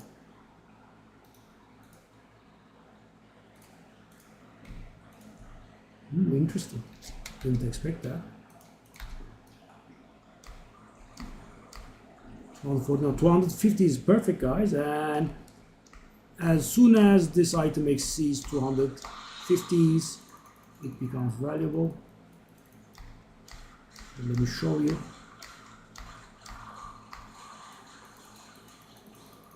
Okay. This map has no intention of ending, I guess.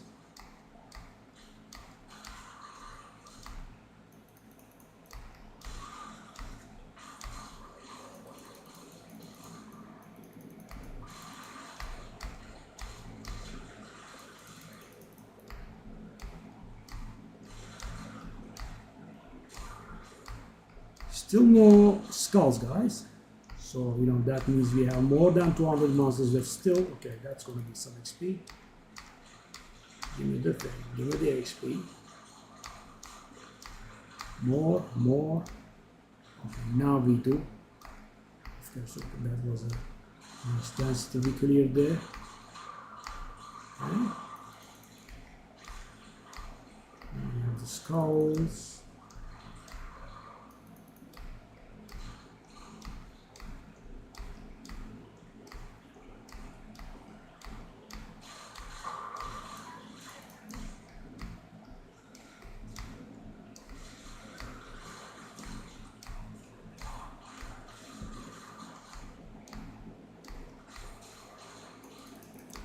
Fourth ritual site.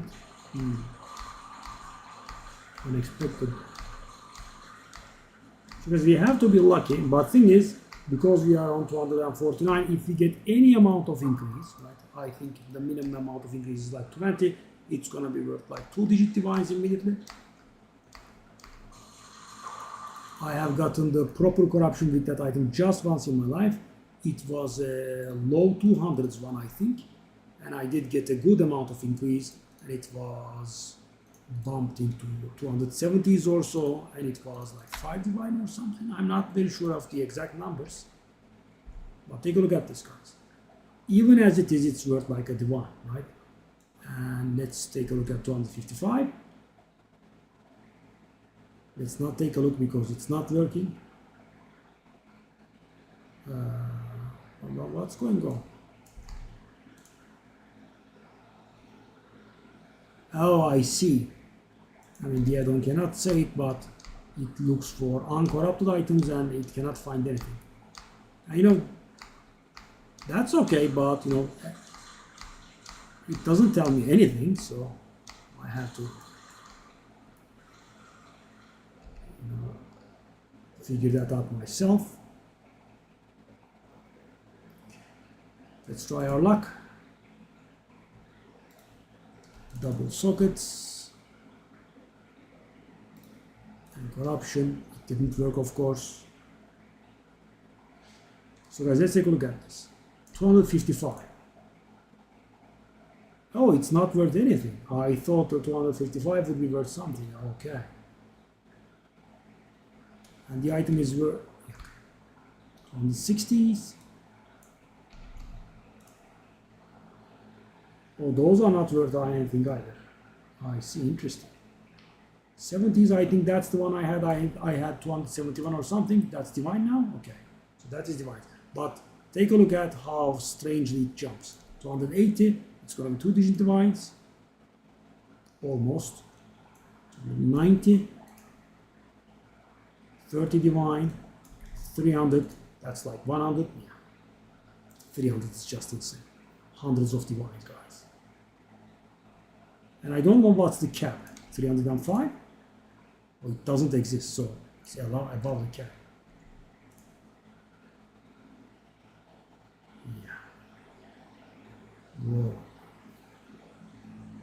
So that if you hit around, and thing is, because we had the 249, we could have had 304 seems to be the cap. Let me see.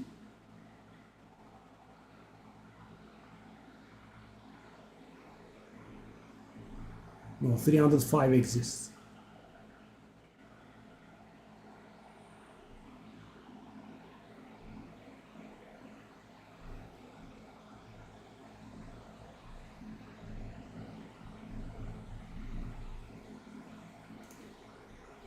Yes, 305 is cap.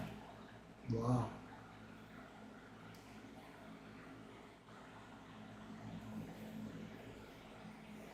Dang.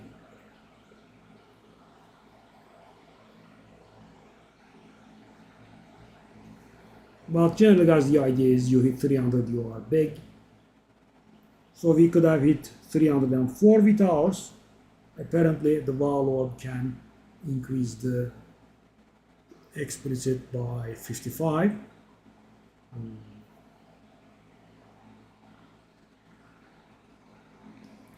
Just going to get an increase.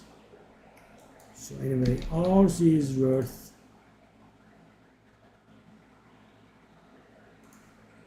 maybe 20. Shall I even try it? It's going to be a bit of a waste of time. Let's just do it, I guess.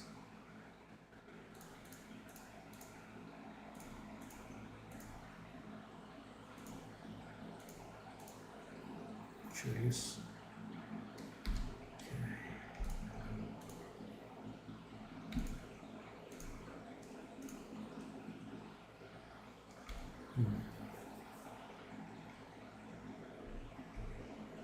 Probably nothing.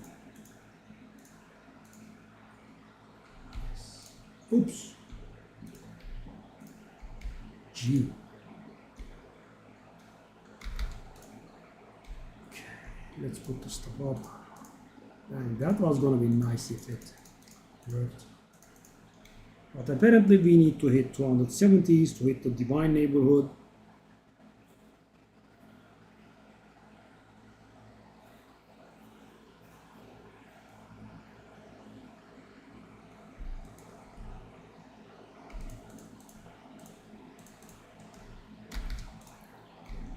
Okay. So we have 30 million XP to level. So the thing is, guys, the weird part is this. So we have been live for 5 hours and 40 minutes, right? 40 minutes we spent in the patch live stream, right? 30 minutes we waited for the patch. So we spent 1 hour and 10 minutes or so waiting. So 5 hours 40 minutes subtracted 1 hour 10, that will be 4 hours and 30 minutes, right? And thing is, I have gotten almost 30 million XP because, you know, I was on 75% and now I'm on 88% and I need 30, which means I have gotten around 30 million XP. So, but the weird part is the XP per hour is at 16 million, right? So I should be gaining 30 million XP in 2 hours, right? And, you know, it was around this point at all times, and we haven't played any other character, right? We did maybe waste around a little bit of time by, you know, selling items and whatnot, but the thing is, 4 hours 30 minutes is the playtime we had, and I should have gotten like 70 million XP. I earned 30, right? Even with all the time waste, the XP per hour I think is somewhat misleading, right? I mean, we did do the tablets, we did do some trades. I mean, it wasted some time, guys, but it still doesn't explain the gap between 30 million and 70 million, right? It's a bit of too much of a gap. I mean, it would explain the gap between of 50 to 70 million maybe, but it's 30 to 70 million, right? More than double up. But, you know, no big deal, of course, but it is rather misleading. So we have 4 maps left for that tower. We have 3 maps left for this tower. I'll also be doing this in order to level, of course. So 8 maps, and then we can engage 5 citadels back to back, which I think is what we will be doing. After that, we will still not have leveled, of course. We will need some more, and then I'm gonna go for this one. And by the time we do this one, maybe we'll be leveled. Maybe we'll start with the Invoker tomorrow first. We'll see how it goes. But yeah, pretty nice. And what is my expectation from those towers? So we have 1 stone, 1 iron, 1 copper, 2 stone, 2 copper, 1 iron. I'm expecting around 30 divine from those, if I can juice them right. Let's take a look at the values. I have divines. I want silver 3. The other two, 115 and 120. So they are similar in value. Yeah. So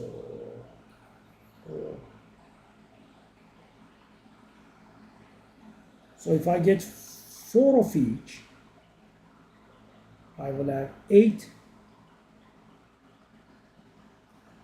fragments worth 3, and I will have 12 fragments worth a little above 1. I guess we can assume them to be worth 10. So guys, we are expecting something in the neighborhood of like 35 divine in crisis fragments from those 5 towers, if we can properly juice them all and get 4 fragments from all of them to drop. I mean, 35 divine is rather serious business.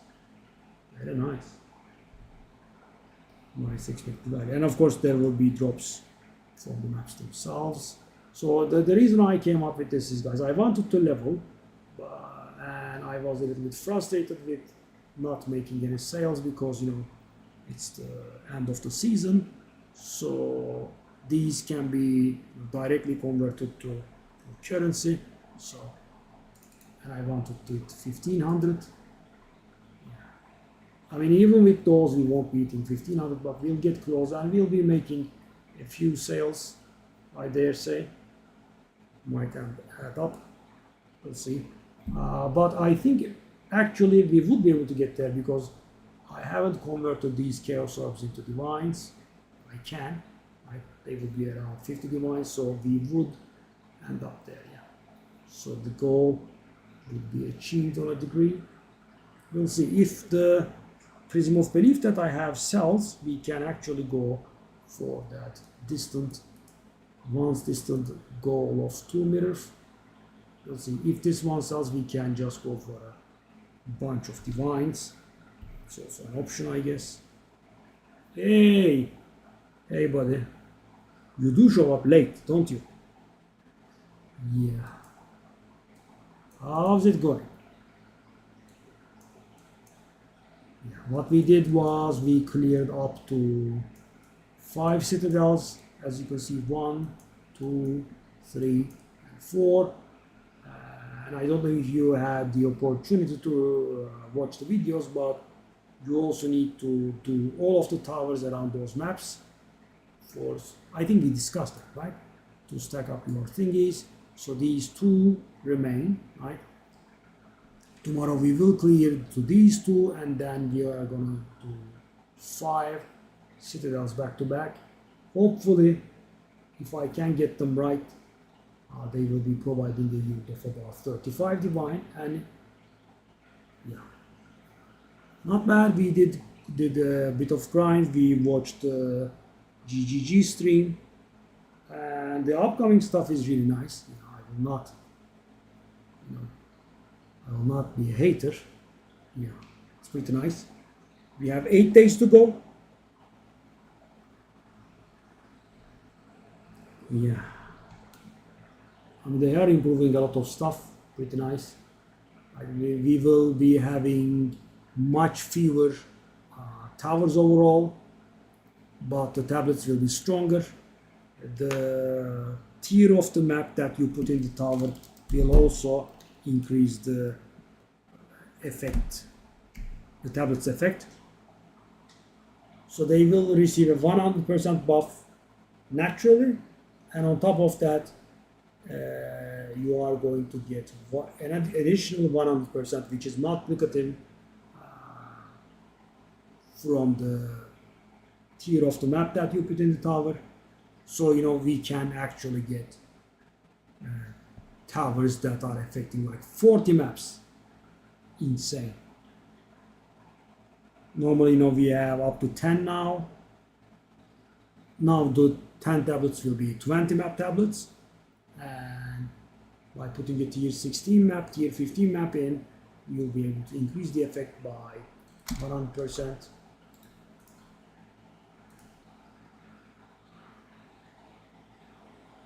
In order to achieve my personal goal of mirror plus 1500 divine, I have been employing this method.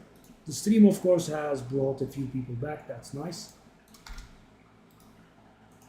I mean, I did sell a little more than I was doing for the last 2 days. Let's go. And I think it's time I say good night to you guys. Good night, and I'll see you guys tomorrow.